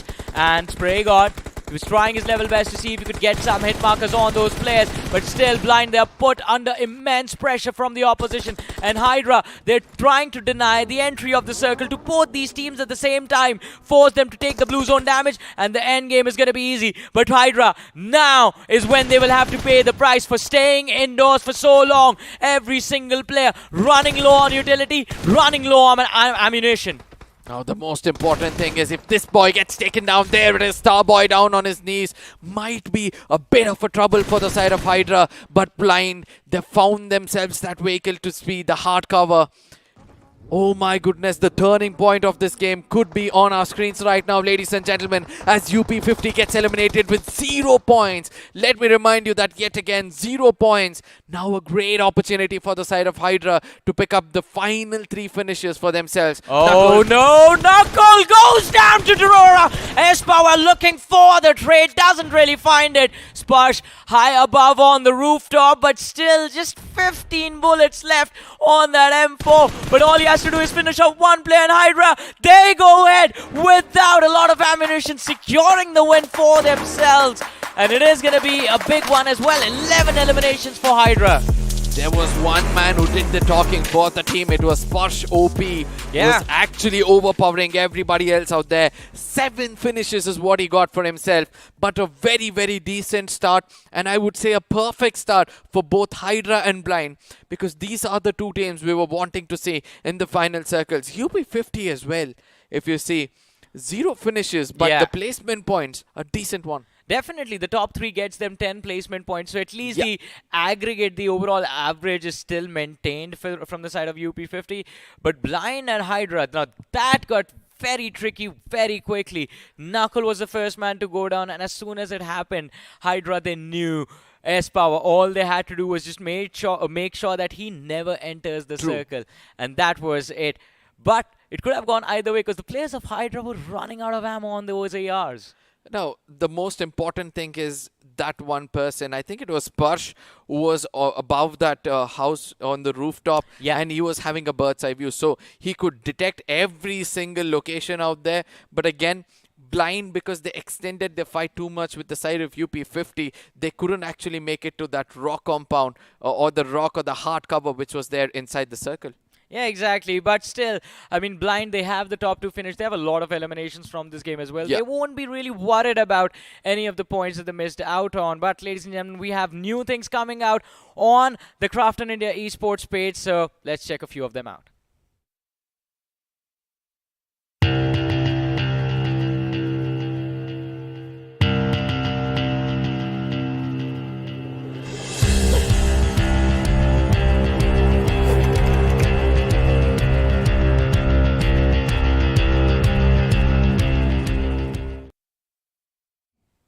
Now that is what you call a teaser. It's supposed to tease you guys so that when anything new drops out, you know what's going to happen. And also, it's intrigue your interest as well. Yes. So let's see how things will turn out. As in the map of Miramar, things have been great for just 2 teams, where the rest of them, it's either the position points which was shared by the third, fourth, and the 5th teams, rather the rest of the teams have got finish points in their name. And it's going to be an interesting match standings, if you ask me. Yeah, for sure. I mean, because every single team that thought, all right, this time on Weekendy, we're going to make a statement, we're going to finish with a lot of eliminations, all of them got picked off early. Yeah. And also the kind of fights, the way the fight stuck on for a really long time. Let it be any team out there, THW, 7 shows, until the third party came in. There was no way that we saw them, go in and be 100% committed to a fight. But all of this will be visible on our screens, as this is how DE did that initial damage, but couldn't register more than that. Yeah, they weren't really able to go any further in this game. I believe they will have some placement points to work with, though. On the other side, this was a very interesting fight. Burnix taking on the players of THW. So chaotic, and it was extended for a long time. But THW, I have to say, there have been massive signs of improvement from this team with how they fought Burnix and how they fought the players of 7 Shaw. They have their prime players still alive, right? We saw that Sekiro, as long as he's alive, he can pick up so many finishes for the team. He sets another example out here as his sprays were connecting perfectly.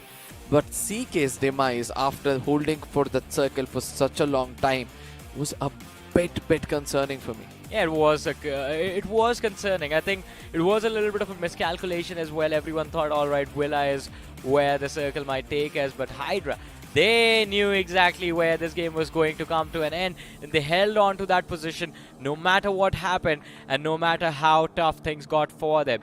Look at that. Easy finishes in the very end. Ronnie fell down. S-Power with a sliver of HP, and that blue zone damage was enough to finish him off. Hydra with a very easy end game. Now, S-Power, I think he ran out of first aids as well, because when he was knocked and then got revived, I just saw him not healing himself. And somewhere I felt that lack of resources did affect him a lot. He's always been that punching back in the final circles. We saw the way he was moving around in the vehicle to gain information, and that is one of the clever ways to do it as well. It is actually, it can be a clever way, but in the heat of the moment, it is very difficult to come up with creative ways to survive. But still, kudos to all of these players. In fact, to all top 3 teams. A phenomenal job coming in, even from UP50, because UP50, if you remember, Blind Esports was chasing them from the start of the game. KSR could have been finished off in the first 2 minutes of the matchup, and yet they made it into the top 3. I mean, I'm not shocked, right? Manya, it's pretty evident he's going to run for that best IGL no matter what happens. True. But again, it's going to be Hydra's IGL who's having an upper hand right now, because that's the third chicken dinner which Hydra have registered Yes. so far. And that's the only team to register their third one as well. Third one yet. Third one yet, Yeah. yes. But at the same time, the overall standing, the way it's turned out to bring two big bulls to come in the same group. Yeah. And look at how the challenge is going to be. Oh, I think Hydra is actually enjoying this. They are enjoying the tough competition that they're receiving this time around in week 2, especially with the teams that weren't really doing that well in the overall rankings also being a little bit more aggressive. I mean, we talk about CK making it to the top 4, True. and that was also quite nice. They did it with the survival instincts, but it is going to be interesting to see when they actually take the fighting stance. Yes. What will things look like? But we spoke about Hydra earlier on in the day, and as to how they will have that opportunity to regain that first position that was theirs for so long and snatch it away from the players of GS. But now we're going to have to wait to see what JS does in the last game for the day. Yes, and also I would love to see the match standings to see how much Hydra have got for themselves, because they fell short. Yes, it was the side of Growing Strong who outnumbered them in the final moments, but I'll be looking forward to see whether, you know, they take it over their shoulder or they're just going to concentrate on being in the top 16, because that has been the top priority, at least for the side of Revenants as well as Midway. I think it depends. I mean, for a team like Hydra who's already on the second position of the overall leaderboard, their priority will be to try and finish on the first, no matter what happens. Yeah. Whether on the other side, if you are between any position beyond that 8-point marker, if you're not in the top 8, basically, then you will try to just be in the top 16 and making it to the Correct. finals. Correct. That's it. But at the same time, if you're able to cross that 200 marker, you almost cement yourself that is into also the true. top 16. So I do believe like teams like Growing Strong and Hydras would look forward to do something like that and make sure that after that they, you know, take the competition a little more lesser, try to experiment things when it comes to their rotation as well. I think if you qualify early, if you actually cross that 200-point marker in the second week itself, the last week might as well just drop into the map and drop clash anyone you see, anyone you feel like. Just be the harbinger of chaos. And it is going to be exciting to see if that actually happens. But who do you think will have that mindset in their teams? Like, okay, if we qualify in week 2, week 3, we are going after everyone. Blind. Blind? Obviously, it has to be blind, because they're really waiting to experiment in a lobby like this. Yeah. Especially, they want to check out how strong is their gunpowder. If you see, they don't have much, finish points in the first week, even though they were in the top. So I would love to see them, you know, bring out their beast from within and try to register some more, because S-Power till now is still not able to showcase himself. Yeah, S-Power is not showcasing himself. We have seen Ronnie and Nakul, both of them be absolutely brilliant in their own rights, and even those two are holding back. Yeah. Manya, for some reason, is being the frontliner for the team, and he's actually doing a pretty phenomenal job, but we all know where the real power lies in this lineup. It's the other three lads. Manya, he's going to be the big brain playmaker, but S-Power, Nakul, and Ronnie. Once these three assaulters just start firing on all cylinders, it's going to be a different blind esports that we get to witness. But if we keep talking about individuals, there's one man that deserves the utmost respect for this performance of Weekendy. Ladies and gentlemen, the MVP of this Weekendy match, which is going to be Sparsh from the side of Hydra. Yeah, it was the grenades which he used, it was that high ground which he took control for himself, and that 4x spray was also phenomenal. He was converting those knocks to finishes as quickly as possible, and also the pixels, every single corner he saw, he made sure that he either had a knock or a finish accounted for. Well, let's see how far will this take Hydra in the overall rankings at the end of the day. But we also have top 5 players, and Sparsh is going to be followed by Sakero from the side of THW Esports. We have Ronnie from Blind Esports with 4 eliminations. We have Kyo Lamau from THW with 3, and Jimmy from Dragon Esports with 3 eliminations to his name. Now, Dragon Esports was another interesting name to witness inside of that top 4, and especially Jimmy and Superboy, they were absolutely incredible. But Dragon Esports, they need a little bit more if they want to secure those points for themselves. But we have the rankings of this match, and wait, this is a lot of chaos here. Hydra, of course, 26 points expected. Blind 21, we expected that as well. But THW with 2 position points and 9 eliminations. Now, that is a massive leap. I predicted this in the sense I was wanting to see a match standing like this where Yeah. you have just the top 3 teams going in for positions where the rest of them more concentrating on those finish points. And I do believe that apart from GH and the UP50, those two concentrated on it, the rest of the teams have picked up some decent amount of finishes. CK as well, even though Yeah. we saw them get finished off. Look at that, an average of 8 is what they found in this game as well. But still, Hyderabad Hydras, they have 4 eliminations. TWOB, 4 eliminations to their name. And yet, just that one placement point, keeping them on the second page of the rankings. Vintage. Now, this is such a rare sight to see Vintage on the second page of the overall leaderboard. But this is what happens when you try to be aggressive on Wake Indy. This is against the norm of how the map works. And even Burnex had an experience of that. We saw that slam and fight not really working out for them, but also an unfortunate start for some of the top contenders. In fact, we see 7 Show and Global Esports on the 15th and the 16th position. I do believe that it's not going to hinder their performance that much in the upcoming games.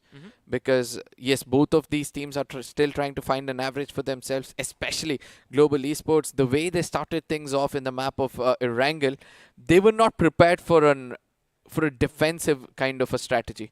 It was always being offensive. We saw them, they went into a compound, but this time when they were shot at and somebody rushed in towards them, it's just that all the players did small mistakes due to which the whole cookie crumbled. They were also almost able to handle it, right? They were able to handle the pressure for a little while. The nades look good. It was that one mistake, as you pointed, Raider stepping out onto that staircase, taking a nade to the face, and that just allowed freedom to the opposition to step indoors. And after that, there wasn't a lot of opportunity for Global Esports to do much, but you will still have opportunity to gain yourself the Avalanche X suit once it is eventually out. But just like the opposition, you will have to be a little bit more patient for the opening. Now, for few people who wonder as to why we have been pre-informed to tell you guys about this X suit, so that you can prepare yourself for it. If you're looking forward for a perfect skin and you're wondering which one, let me tell you guys, X-Suit is the one you would want to want for yourself. Hey, and every single time a new X-Suit drops, there's so much hype in the community.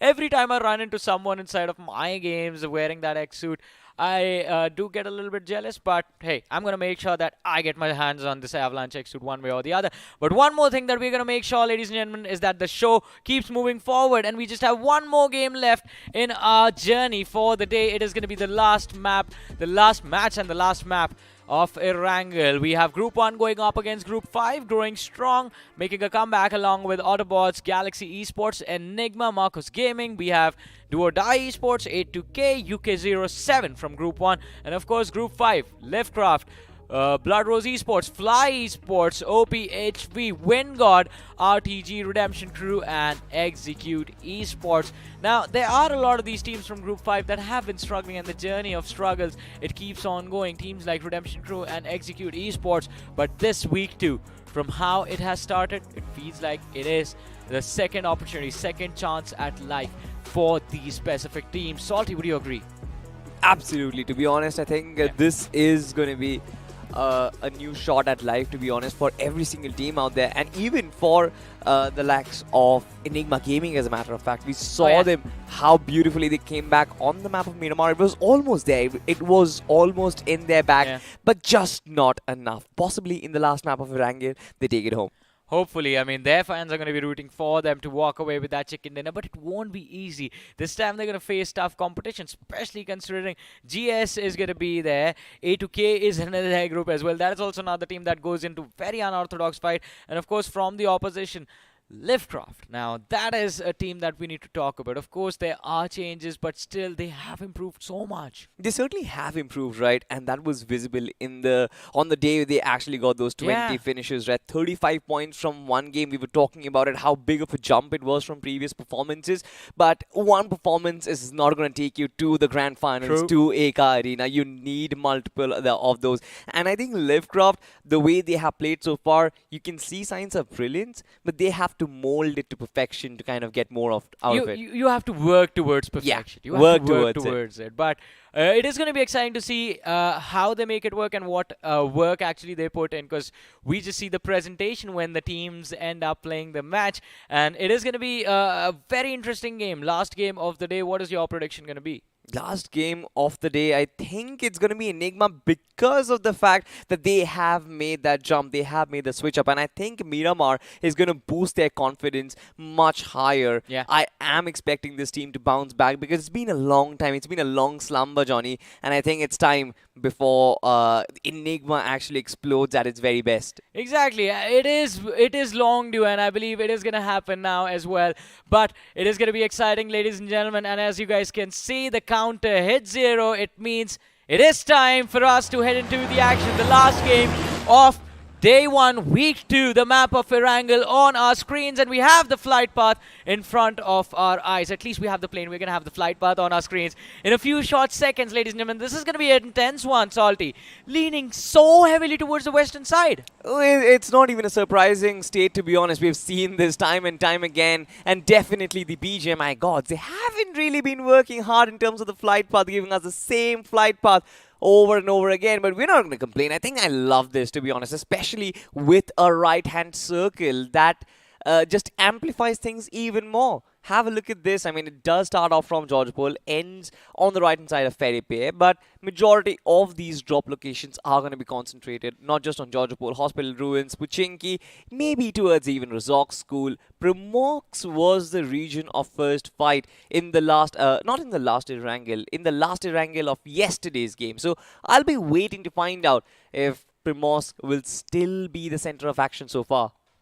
I think even today we saw a lot of early action in Primoz. Yeah. Oh yes, for I mean, sure. it wasn't like the first fight of the game itself, but it was still comparatively early in the game where we saw the players of Hyper take a hit by the hands of Mayhem in game number 1.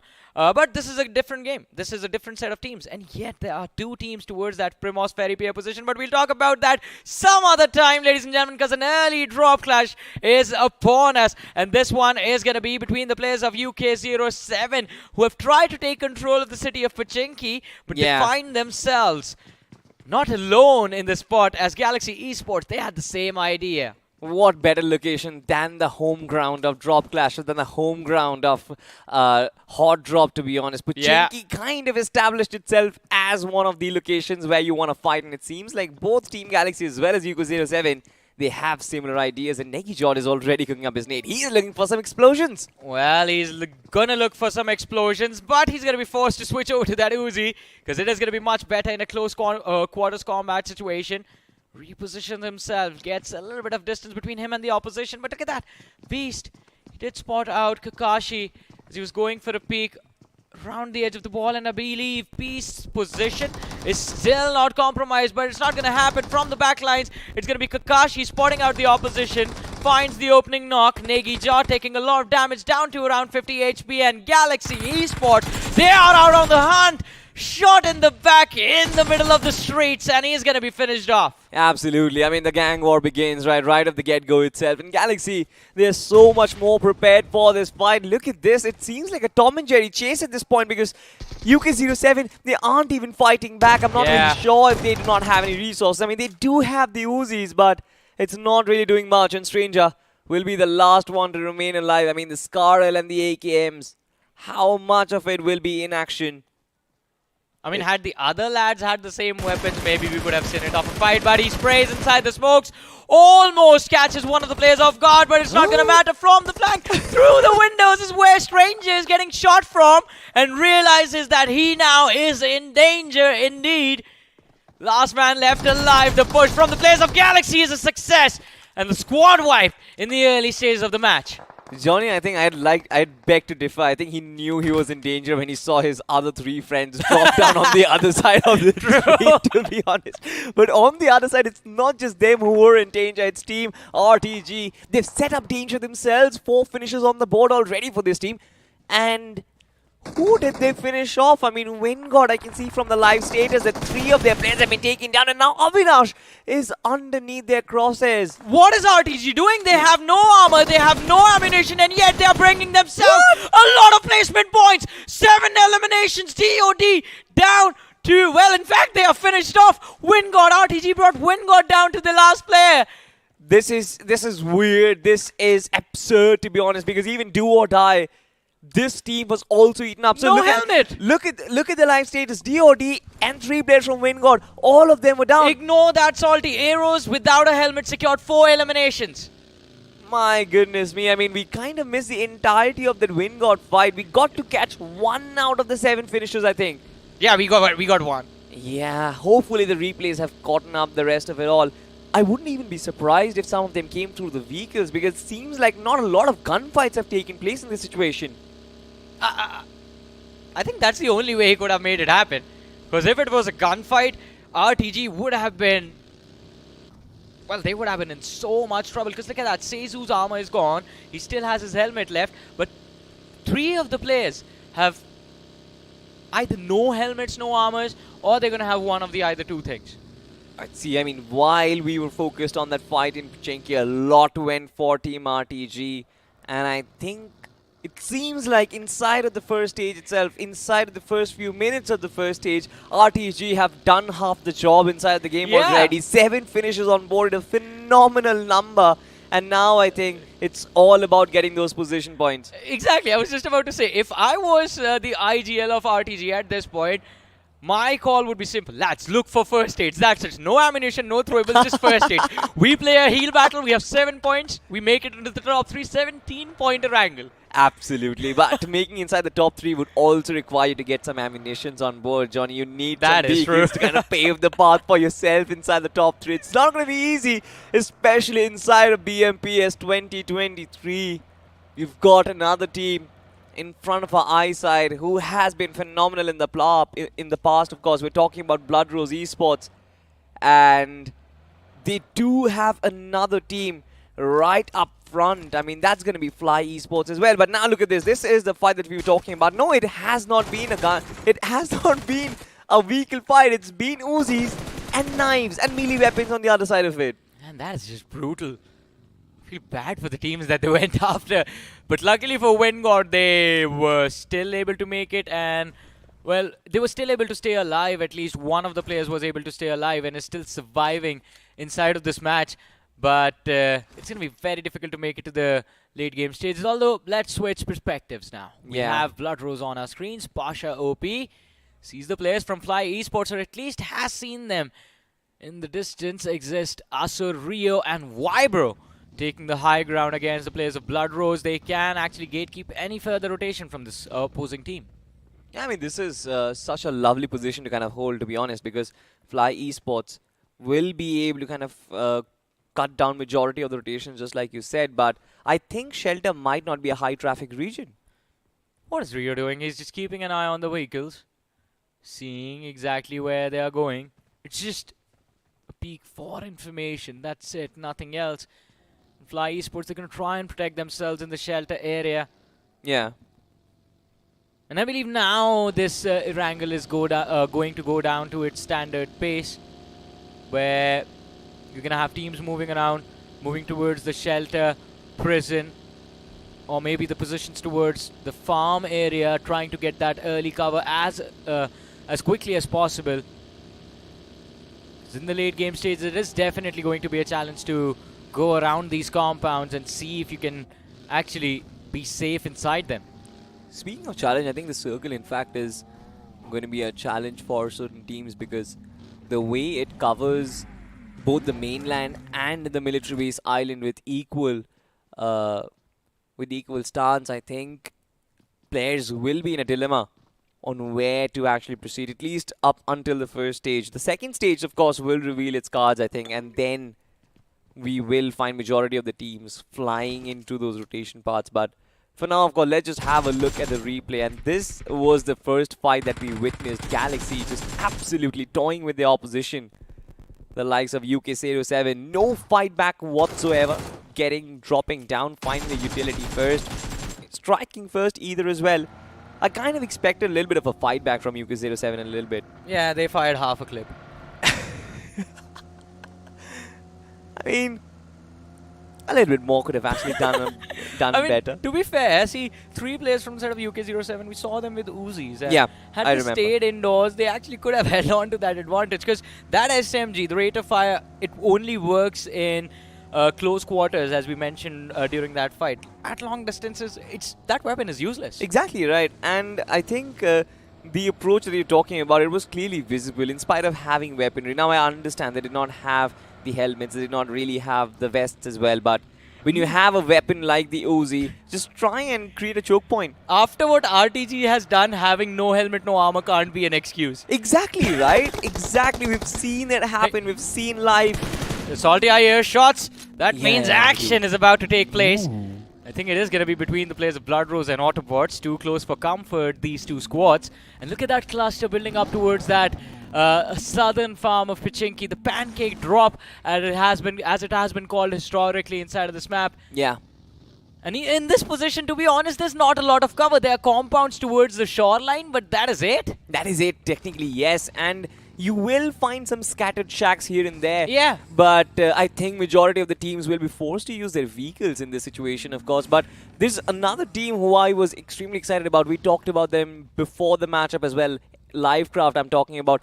Even this team flung into action. We saw the map just recently. They are on the bridge location. Now, crossing this bridge, especially after a circle like this, becomes a monumental task itself because there are so many teams right on the other side of it. Exactly. And I'm not even sure if taking the bridge and using vehicles will be the right plan of action. Possibly swimming down the stream is going to be one plausible way to escape the cluster that you were talking about. But what would you rather do? Take the bridge and have an opportunity to at least take a fight before you go down, or take a swim across the river and go down without a fight? That's such a tough task, to be honest. It's not like taking the vehicles will be having a greater rate of survival anyways. At least you can stop the vehicles midway, Yeah, use you them as can cover. Fighting opportunity is still there. Fighting opportunity will still be there. And I think the best plan of action would be to send a player first while the rest of the other three follow right behind him. Yeah. Just wait for the teams to react on how to... Look at this. GS. They are also moving towards the southern shorelines of the main island. There's absolutely no one behind them, at least for the next few minutes, because Fly is still holding towards that eastern edge. But look at this. They realize the risk potential in this Yeah, situation. it is. They know that there will be teams in the corner of the eye. Oh, but look at this. They got very lucky, I have to say. They got extremely lucky, Livecraft, because normally in a scenario like this, you would expect a team to hold on to this lighthouse and hold on to the compounds right across the road from the lighthouse as well. And that is how the teams make that bridge block happen. But this time, Livecraft crossing over for free. One Power was here. I mean, we do, of course, have the map feed for ourselves, and One Power was very close to this position, but it seems like the timing of the rotation and Livecraft, the way they held on to that bridge for a while, I think One Power also got a little impatient with that wait. But look at that circle shift once again, just shifting away from this entire pancake situation on towards the right hand side of Pochinki. Now, situation is not going to change much. I think it's still a very open region. Even teams like Growing Strong and Blood Rose Esports, they still retain the advantage, but Autobots right at the center of it. I think these are the three teams having massive advantage. Well, they might have the advantage, but Growing Strong, they're going to look for the advantage. And in fact, they're going to look to make an advantage for themselves in the fight that lies ahead. Faith taking a hit on his back is going to go for a leap of faith. Managed to survive with just a smidge of damage taken from that fall. But one thing I have to say, as you were talking about changes due to the shift of the zone, I think for one team, this game just became a completely different game entirely. That is Redemption Crew and RTG as well. Because those two teams, they were outside the zone. Redemption Crew towards the northern half, still holding on to that spot. RTG, they were on the move from the eastern edge. And the Potato Hill is going to be the utmost priority for these two teams. If they can actually take control of that hill, they will have a information and a vision advantage to everyone else down south. But also coming down south of that particular hill exposes you to all the teams who are present, right? And it will be challenging for you to not only get in control of it, but also escape from that particular position. The pros and cons of every single move, ladies and gentlemen. This is what IGLs have to tackle. But Salty, don't you think how interesting it is? When we saw the shift of the zone, we also saw the massive cluster that was there towards the south western side. And yet, these teams have figured out a way to avoid each other for so long. Exactly, I mean, and it's not even surprising, to be honest, because every time you see a cluster of vehicles just traveling next to each other, they find ways to disengage. They find ways to just move away from each other because they know mid-rotation collision is not the way. But talk about mid-rotation collisions. Here we have in front of us Some from Team Enigma just peppering down a couple of shots. Team Lifecraft taking initial hits from them. Lifecraft, they are being gate-kept right now with the players of Enigma Gaming. Soumya with the high ground advantage, and of course, the one who was responsible to cover the backs for his team, doing a phenomenal job actually deterring the players of Lifecraft from reaching that western edge and forcing them to keep moving up north. In the meanwhile, the Wingard Esports, the last player, was caught off guard by the players of GS. He was finished off, and this is when we see the third team getting eliminated from the game. The first two were eliminated in stage 1, the third one taking an exit in stage 3. Well, Wingard, they could never really settle down in this match whatsoever, and right now as well, I mean, 13-14 position was inevitable, especially after losing so many players early on. But Enigma Gaming, the way they have forced Lifecraft, I think Lifecraft for them, it has become a boon, in fact, because now they have found access to Pochinki, and they might even get all that space up north. But that's not going to matter because the circle is going to shift down south. Somebody has blessed Team Growing Strong with open arms. Oh, they have been blessed, but it can also turn out to be a curse for them. Because on the shorelines, we know there's not going to be enough cover. And if they get challenged, it's going to be so difficult to deal with the third parties from the distance. In the meanwhile, though, we see the players from Marcos Gaming Zero. They're trying to gatekeep the players of RTG who are closing or trying to close in from the northern edge of the circle. It won't be an easy attempt to gatekeep, but look at this. 1 power. Now, Max Cash, that is a lot of damage. That certainly is a lot of damage. And I love shoreline fights, to be honest, Johnny, because this is so much out in the open. Blood Rose, they've been hit back, and I love this trade potential coming in through 1 power. Just not giving up to the challenge presented to them by Blood Rose. But it seems like Kalyug and others, they have to do a little bit more, especially finding that space, finding that breathing room. The shorelines are not going to be impenetrable, especially because Growing Strong are also holding a similar turf. And speaking of Growing Strong, even they have Team Executors following close up on their suit. And I think they have found out already the smokes will give away their position. All of them are clustered in just one little compound. And I believe that Faith has been designated to mark this entire team behind. Well, let's see. Even though the teams are going to be stuck in awkward spots, they aren't really giving up on securing the points for themselves. The nade is going to be close, but oh, it goes in through the door, exits through the other one. So the players from the side of Execute Esports, quite lucky. They have managed to survive for so long, and look at that Faith. He's struggling, just landing that, trying to in fact land that utility upon the opposition. He will have to take that risk to close in on that factory. And then maybe lob a utility, but he's out of nades, he's out of Molotov. All he's left with now, I believe 7 smokes.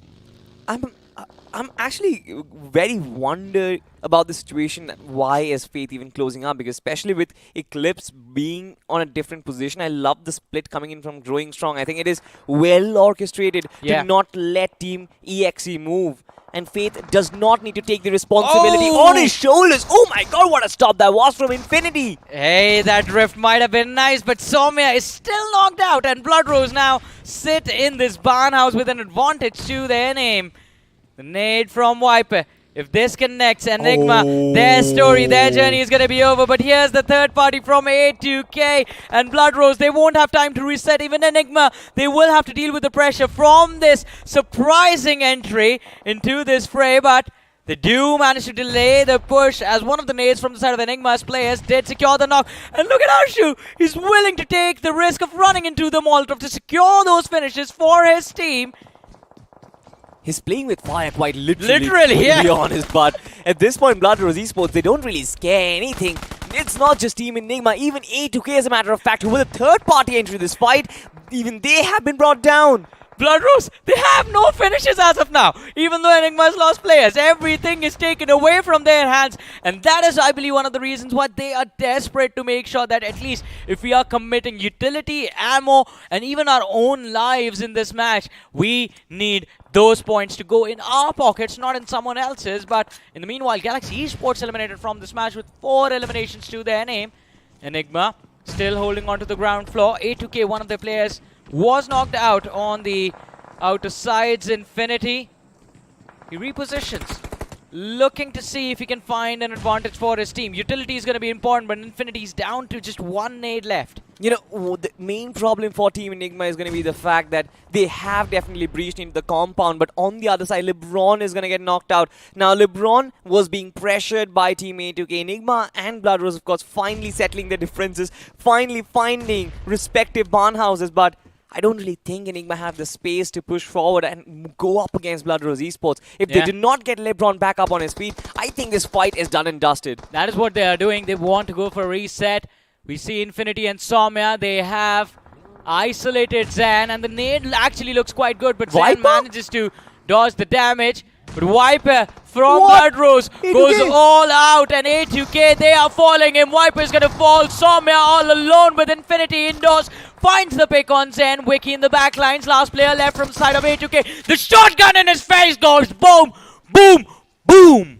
Absolutely, Enigma. They still just have only one. They got two finishes. Two finishes in their name. So much hard work, so much troubles. They've lost 3 players in the process, but the only trade-off. Salty, I have a maths question. Yeah. There were 12 players there. Enigma got 2. Who got A2K got 2. Where did the rest of the finishers go? I have no answers to that. Don't ask me the question. I'm not even sure. Blood Rose Esports, look at this. They have moved on to a completely different territory altogether, and all of a sudden, they're fighting against Team Executors. Yeah, this is going to be an awkward moment for all of these teams. Growing strong, well, they are not going to be worried about losing one more man. They have 2 people inside of the circle. Yeah, that was cool. All right, it's not over. My God. Redemption crew, my God. they just slammed their vehicles and they are going all down. 3 players down, 1 man left, and GS Sparky, as soon as he goes out, he gets knocked out as well.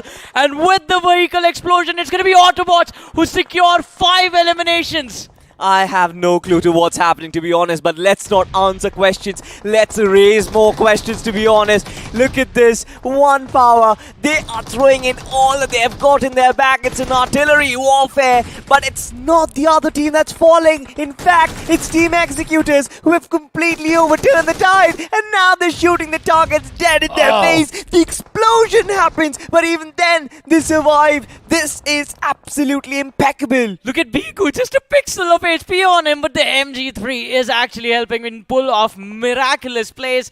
And look at that, even Blood Rose, they also have 2 eliminations on them, Salty. Where did the points go? I have no clue. Like I said, do not ask me questions. Let's raise questions right now, because this game has been such. And I think even Blood Rose Esports, as a matter of fact, will be looking to raise questions because they're on the right side of the circle. They can allow Executors to be gate-kept, but on the other side of it, Team RTG, we thought that this team had already finished their aggression in the first few minutes of the game, but no, we were wrong. It's Fly Esports on the receiving end of things. At this point, I think they've just thrown all the utility that they had on the players of Fly. And, well, at least for now, they will have to save some for the endgame stages, but they've done a phenomenal job. The 7 eliminations from the early stages of the match are all they are holding on to. That nade almost taking out Rose along with his teammate, but Asuri needs to be careful. The second nade can help them secure the knock, but the players from RTG, they fall back. Running behind the cover. Look at the flank from Vibro. They need to be careful, RTG. This could be the end of their story, but no. Ethic, he steps in, protects his teammate, but the next second makes a mistake of taking his own teammate out. Exactly, and I think RTG, having dealt with the flank already, that they know that their only opposition are going to be on the other side of the road. And I think this kind of prevents them from losing more bodies. They've lost 1 already.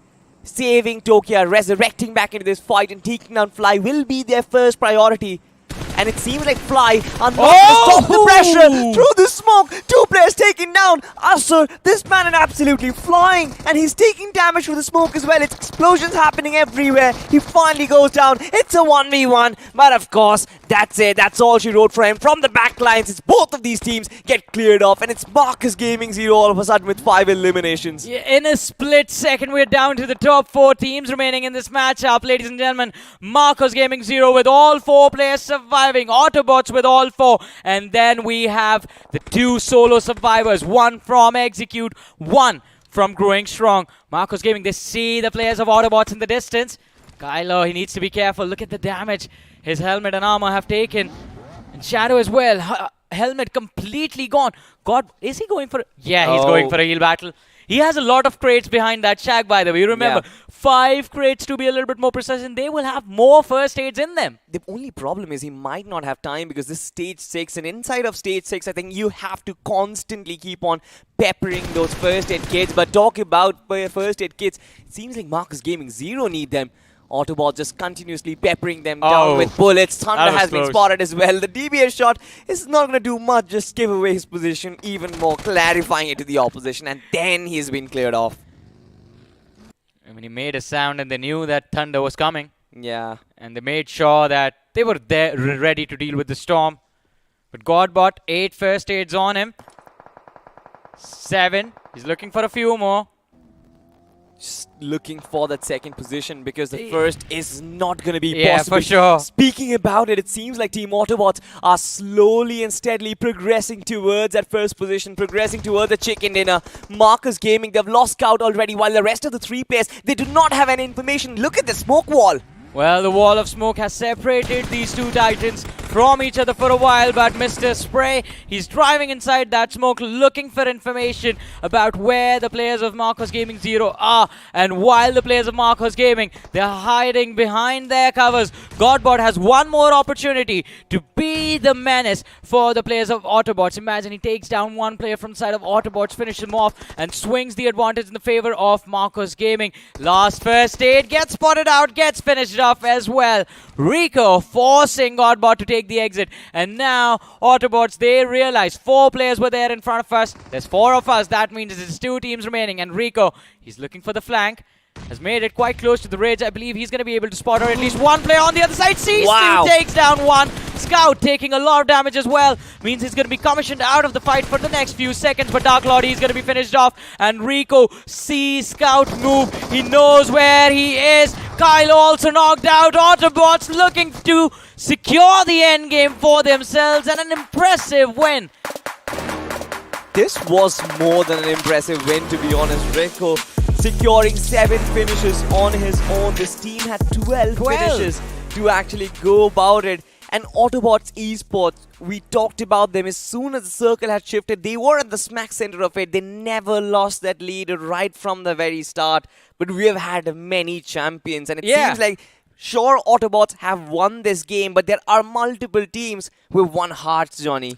Exactly. There were almost every single team in this game just went all into this match. You talk about RTG, you talk about growing strong. All right, growing strong for the first time. We saw them slow down their pace a little bit, but that was because they were pinned out to the corner. I believe only one of the players from the lineup has all the finishes for the team, and everyone else was just playing for position. But the fight that was happening towards the eastern edge, especially the fight with the players of Enigma, what happened over there? I have no clue, to be honest, because once we lost track of Enigma over there, Enigma trying to gatekeep Livecraft, forcing them into the blue. After that, I don't know what happened to Enigma after that, because they never seemed to enter into the final third of the game. They did fight against a couple of other teams, one power to be specific, but after that, they were never really there.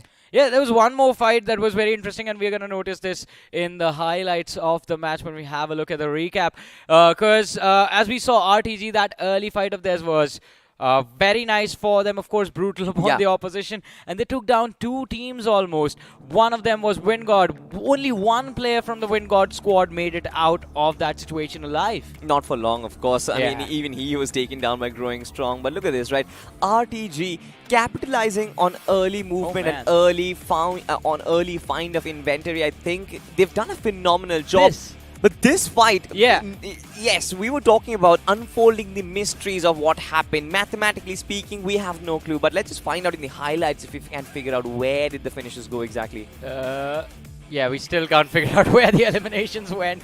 I think we're going to have to wait for the rankings to find where the eliminations went. It's fine, Johnny. I mean, look at this, right? You've got Team 1 Power trying to make an entry. Blood Rose was there. Enigma was there. I remember Team A2K was there at the moment as well. So 12 and more than that as well. Players being present in that 2 barn house. It's absolutely impossible to keep track of. Yeah, we have track of 5 eliminations from that entire fight. 2 were on Enigma, 2 were on the other team, and 1 on Blood Rose. Blood Rose got 1 finish from that entire fight. I was so disappointed, especially after that fight when Soumya had just one finish. Man had to work so hard for it. But look at this end stage, right? Of course, Marcus Gaming Zero alienating them from majority of the fight, just trying to be a third-party involvement in majority of them. They had a couple of finishes going in for them, but inside of the final fight, they were absolutely bolstered out of competition. Autobots looking so ruthless. Yeah, they were ruthless, and they needed to be confident as well when going for that push, because both of the teams, Marcus Gaming and Autobots, I believe they had the same plan, like, alright, we're going to stay on our edge of the circle, we will wait for the other guys to make a mistake and then punish them. But Autobots, they got tired of waiting, and as soon as Godbot from the GS squad went down, because you see that player number counter always whenever you are playing, and that was the only thing that was keeping Autobots at bay. Yeah. Because you will be cautious. What if that one guy is behind it? I mean, you will always hope that that solo player is behind the other guy causing trouble for them, but what if that player is behind your squad? And that is what happened. But after they took care of him, they knew exactly where the other players are. Plus, the moment Rico was able to find the opening knock for his team, Autobots, they just went all in. They knew Scout was also low, because Rico would have communicated that I hit one more player. Absolutely, and I think Rico, you mentioned about confidence, I think Rico was the pinnacle of confidence in this one. But speaking of confidence, how do you feel confident? Just by having some exclusive looking weapons in your arsenal, and one of them is going to be this Fool's Blessing Scar, ladies and gentlemen. Hopefully I find one. I will let you know, of course, but before that happens, I think we might even have the champions of BMPS. My luck is not really good in my favor, to be honest. We're gonna see whether a team lifts the trophy first or Salty finds the Fool's Blessing. Sad stories at the end of it. Not as sad as what Rico did to the two squads, including Growing Strong and I believe the other team. No, I don't think. I think it was Redemption Crew. Yeah, it was Redemption Crew who slammed into the compounds of Growing Strong, and all four players were just destroyed by Rico. Exactly. I mean, that was just one final strike. I think he found perfect timing on that one, especially because I felt like Growing Strong, for sure, they were on the top of that particular fight. I was thinking that Godbot is going to find all of those finishes, but while all of those players were lying down knocked, I think one nade from Rico just cleaned up every single one, and him securing all the finishes to their name. Growing Strong going to be so unhappy. What was even more hilarious was what happened to the players of GS after that, because Godbot and Sparky Eye, they exited that shack and they were like, alright, we're going to secure these eliminations for ourselves. Sparky's the first one to reach, and he gets knocked out, and Godbot is like, nah, change of plans, I'm going back in. Absolutely. I mean, this entire game sort of has shook me from inside, to be honest, because this was extremely exciting, especially on those circles, especially nearby Pancake and where we've been able to see all the fights. Livecraft, as a matter of fact, they were also the late entry into this particular circle as well. I do not remember where they went out. They were forced up north by the players of Enigma, and I think from there their rotations just kept getting worse and worse and worse. They just lost players mid-rotations. There was no way they would have been able to survive to the late game. And it's not just Livecraft, to be honest. Multiple teams. You talk about Team Executors, you talk about Team One Power, you talk about possibly even Marcus Gaming Zero, because Marcus Gaming Zero were also not in a pretty good spot. It was just commotion happening left, right and center, and at one point it was just about finding those players and shooting at them, because it's just become a shooting range. Yeah, it did become a shooting range, a target practice arena of sorts for a lot of these teams. And I think the teams and the players took full advantage of the cards they were dealt with, especially teams like Redemption Crew, teams like RTG. Not RTG, man. We were looking at RTG to be at the very top with position points. We're talking about how they can actually pick up just first aids, not pick up any weapons, and be at the very top. In spite of having 7 eliminations at the very early stage of the game, I wonder how many they had at the end, because they had the fight with Fly, but they got taken down. They ended the game with 7 eliminations. That's sad. That's why I said they could not. I think but they could have done more. I mean, just first aids in a house, you just hoard first aid. The entire team just goes across the map looking for first aids. Give it all to one guy. Everyone else, 3 players, they go out fighting. But that one player, he stays in one position and just heals battle. Because you never dream of securing 7 eliminations within the first 2 minutes of your feet touching the ground. Yeah. This was a dream scenario for RTG. They tried their level best to make it work, but they got overheated. I think even in a case where you had to trade one player for the 7 finishes It's early worth on, it. it is worth it. But RTG, they survived with all of their 4 players. Yeah. And in spite of that, it never really worked out for them. It's still understandable. I think it was a good game from their camp, but not really so much for the other teams who got taken down by them, specifically Wingod Esports. New lineup, new team, but just not finding footing. Not just in this particular map of Erangel, but the entirety of BMPS as a whole. The struggles never seem to stop for the side of Wengod. They were struggling in the previous week. It seems like even this week is going to be filled with a lot of struggles, and it will be very difficult for them to make a comeback. But we keep talking about teams. We have to bring the conversation back to the man, the myth, the legend who was there for his team, securing those easy finishes. I'm talking about the MVP of the game, which I believe is going to be Rico. Yeah, no one but him. Absolutely. I mean, Autobots, as a matter of fact, they have been phenomenal, but they have been phenomenal because of this one-man Rico. And it's not just because he has been absolutely ruthless when it comes to weaponry. His risk-taking potential, I think, has been phenomenal. And also the awareness, being aware of the fact that there might be an outlier inside the final circle in the form of Godbot was important. Taking him down was important, and finding a solution to this commotion was also important. I think Rico was in the right place at the right time every single time, and he just delivered. This game was written in the stars for this lad. Yeah, it was written in the stars for a lot of these people. I mean, look at the Arrows. We talked about him. No helmet, no armor, and yet early stage of the game secures 4 eliminations. Yeah. And it's not just Arrows as well. I mean, you look at Kakashi, you look at Spot God as well. 3 and 3 finishes respectively. But it's all about Rigo at the top. I mean, with 7 eliminations, man just absolutely outshines every single player. But of course, we've seen some amazing bits of action. We've seen Growing Strong keep up that consistent route, and it seems like nobody can shake them from the very top. We'll have an idea from the point standings, ladies and gentlemen. Autobots in the number 1 spot, having 27 points for themselves, have made a massive jump. But MGZ with 18 points and Growing Strong with 14 points. I think for Growing Strong, this was a good outing. For MGZ, this could have been better. Yeah, I mean, every single time when you are in the top 2, you hope you are the ones walking away with the chicken. And Marcos Gaming Zero, their hopes were no different from anyone else. They wanted the chicken, but 18 points, it's not too bad. It is a good game overall if you look at it. But as we move to the next page of the rankings, this is where things become interesting. Because at the start of the day, we were talking about Enigma, their bounce back. We were talking about how Lifecraft was able to end the previous week and how they will look to start this week. Wasn't really the case, just 1 point on the board. Let me just inform you, Johnny, I think the Caster's Curse is back, especially for Team Enigma Gaming, because... Oh no, where's Arca?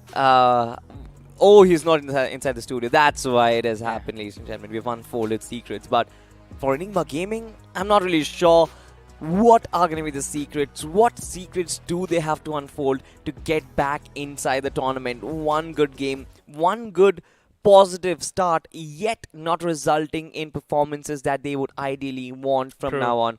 It is going to be extremely tough for them, the journey, what follows. But still, day number 2, if the trend of week 1 continues in week 2, day 2 is going to be all of these teams making a desperate attempt for a comeback. And the way they do it is just aggression in the mid-game stages. Good aggression. The start of the game is going to be extremely slow, but especially on an angle, mid-games becomes extremely chaotic. But one more factor that we aren't really aware about of how things are going to go with that aspect is the circle. Because the circle is what decides if the teams are actually allowed that luxury of mid-game aggression or not. You know, speaking of the circle itself, we were talking about the circle right up front. This circle kind of looked like a pretty basic Erangel circle, but it did not turn out to be the way. I mentioned that since it has equal distribution or equal focus on both the islands, the mainland as well as the military base, it covered the entirety of the military base island, and somehow it just found that sweet spot at the center, the shorelines of the mainland. Yeah, I mean, it it was at the shorelines for a while, but the best shift of the zone was when it just went up north, and then the cluster towards the southern and the southwestern side of the map of the circle just began to completely panic. We saw teams just go for a straight line rotation. There were a lot of slam-ins happening to try and take control of that concrete cover, snatch it away from the competition. But that is also when the mistakes were made, and that is the reason why the fights were so chaotic in this game. And speaking of chaotic fights, I think we've seen what happens. You mentioned it absolutely correct. When panic rotations happen, at times you possibly be like, all right, fine, maybe at the end of the rotation, we're not going to survive with all 4 players. You see 2 teams fighting, you see a third party potential, your eye starts watering up, as in you might just be able to get some finishes on board before you get taken down. I think a similar situation happened with A2K, similar situation happened with One Power as well, and those were the mistakes you were talking about, just jumping into fights very abruptly, but getting taken down, being a third party at the first time. I think this is not justified. Yeah, it is not justified, but you can't really do anything about it as well. You will have to deal with it one way or the other, but I think again, this does give the teams a better idea of what they have to do inside of week 2, especially the teams from Group Blue, because they just have 2 more play days remaining.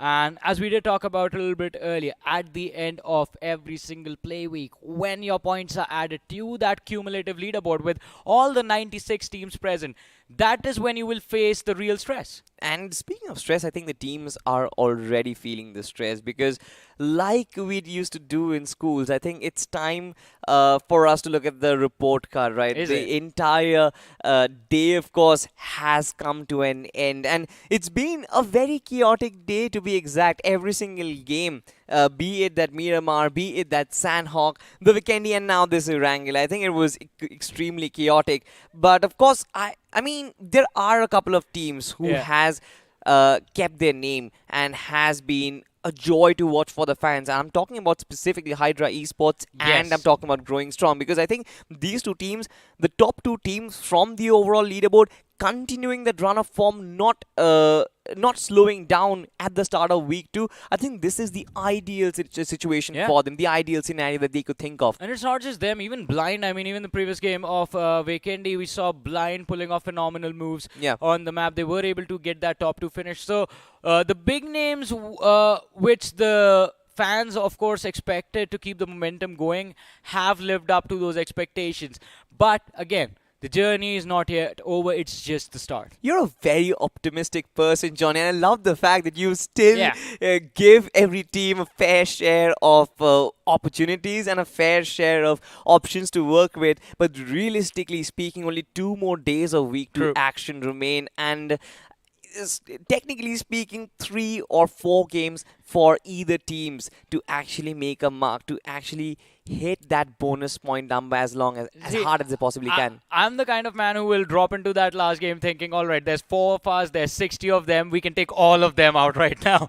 I think I'm going to join that bandwagon as well, because we both are extremely aggressive when it actually comes to our games, and we would just follow the initial blind meta. Just tie yourself a blindfold and go get it.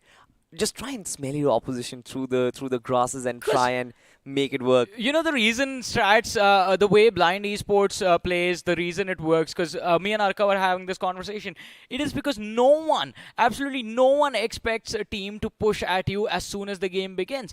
That level of aggression, people panic when they're running towards the opposition, even though they know they have teammates following them up. And Blind, they just don't seem to care, because they know they can brute force their way no matter what the situation is in front of them. You mentioned panic, you mentioned brute force, and that just once again brought me back to that barn house fight. And I was like, what exactly happened in that situation? Brute force was being to refer Team Enigma Gaming. On the other side, panic was to refer Blood Rose Esports in that situation, because Blood Rose Esports had no clue what was happening in the other barn house. To be fair, Enigma also panicked when LeBron went down on the flank. Yeah, exactly right. And I feel like at that point, during the commentary as well, I did mention that I think getting LeBron back up, finishing that player from Team A2K would have been the first priority for them, and they went for that. But instead of reviving LeBron, 2 more players from Team Enigma went down, but that was not according to my plan. I was not thinking about that. I like the fact that the moment Enigma just evaded from that ground floor of the compound that was in control of Blood Rose Esports, Blood Rose's first instincts were, let's get out of here. Now is the time. They get in those vehicles that were brought by the players of Enigma and just bolt towards the center of the circle. But instantly get taken down. Like that was like I said, right, there was no escaping death in circles like these. And there is no escaping death in BMPS as well, because this format, let's just discuss about it once again, since we are arriving at the end of the day, of course. There is no escaping anything, to be honest. You have to take fights, and you have to be brutal about those fights, because 15 games and you have to be inside the top 16. Are we approaching the cutoff stage very soon? We're going to approach the cutoff stage at the end of day 3 of Group Blue. Because that will give an idea for the teams of Group Red as to what their cutoff is going to be for the week 2 and how much of an edge they need to build up a safety cushion for the 3rd week before the groups get shuffled again, ladies and gentlemen. Yes, we were not done. You thought it was only going to happen once, right? But anyways, as I said, reshuffling is going to happen before we begin the matches of Group 3. And it is important for the teams that are inside the top 16 to look forward to having that safety cushion before week 3 begins. And the reason I keep saying I love this format is because there are only 15 matches and because of how much reshuffling is going to happen every single week. This will give a much better chance for the newer teams to actually qualify for the grand finals. Absolutely, but qualifying for the grand finals will need you to secure a lot more points. And speaking of the points that were secured today, ladies and gentlemen, let's have a look at the overall standings. And this is for week 2, day 1, Genesis Esports at the very top. Did not expect this to happen. I mean, no chicken dinners, but still 51 points. This is scintillating, Johnny. Yeah, Did you expect this? No, not really. I mean, Genesis Esports, this is just phenomenal. 3 matches played, 30 points for placement, 21 for finishes. What a start for this team, but they are not alone. Team Together Esports maintaining the consistency across the weeks. 39 points from the first 3 games. Now, that is a good average this team has managed to maintain.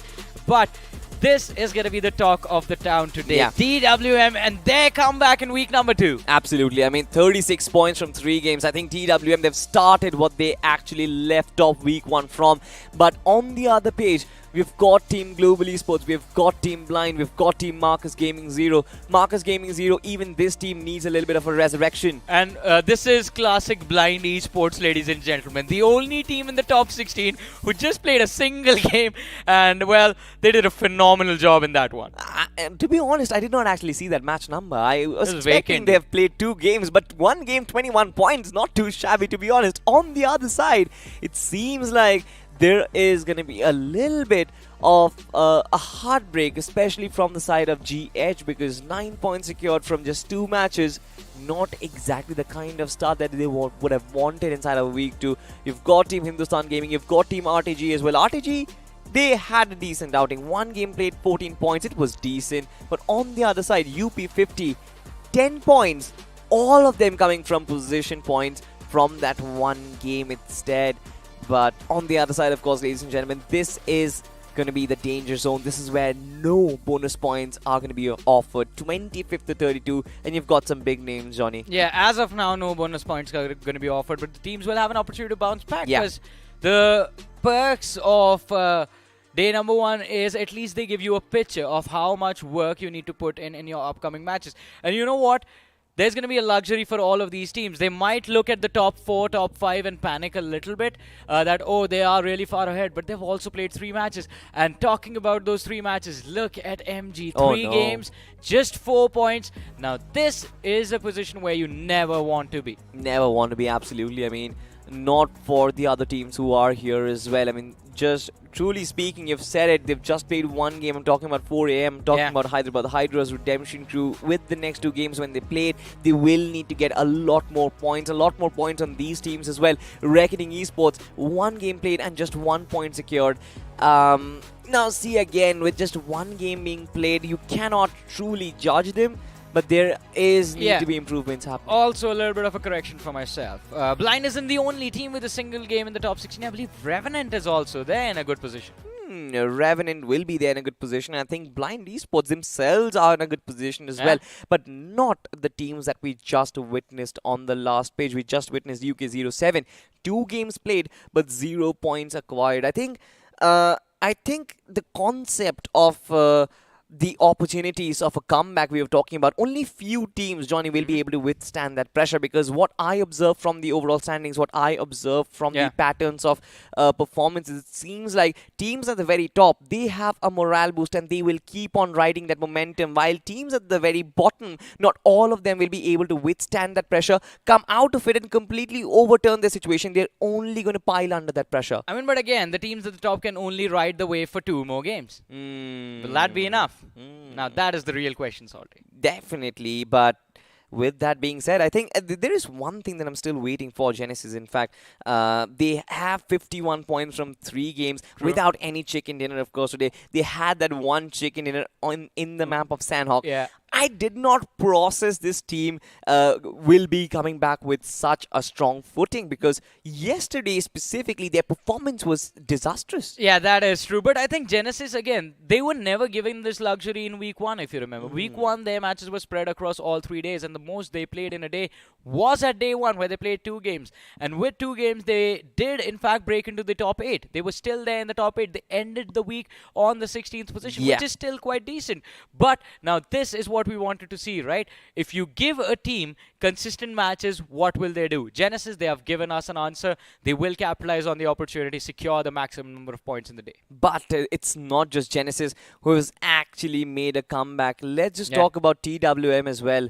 Now, TWM, majority of those points were acquired from that one chicken dinner, and after that, they've played 3 games for sure. They could not really perform. They were on the second page of the standings, Johnny. Do you think this is a positive outing? Do you think there can be positives taken away from it? I think, this week has started quite nicely for the players of TWM. Today, they did a phenomenal job. The chicken dinner was there, and they are in the top 3, at least for this week.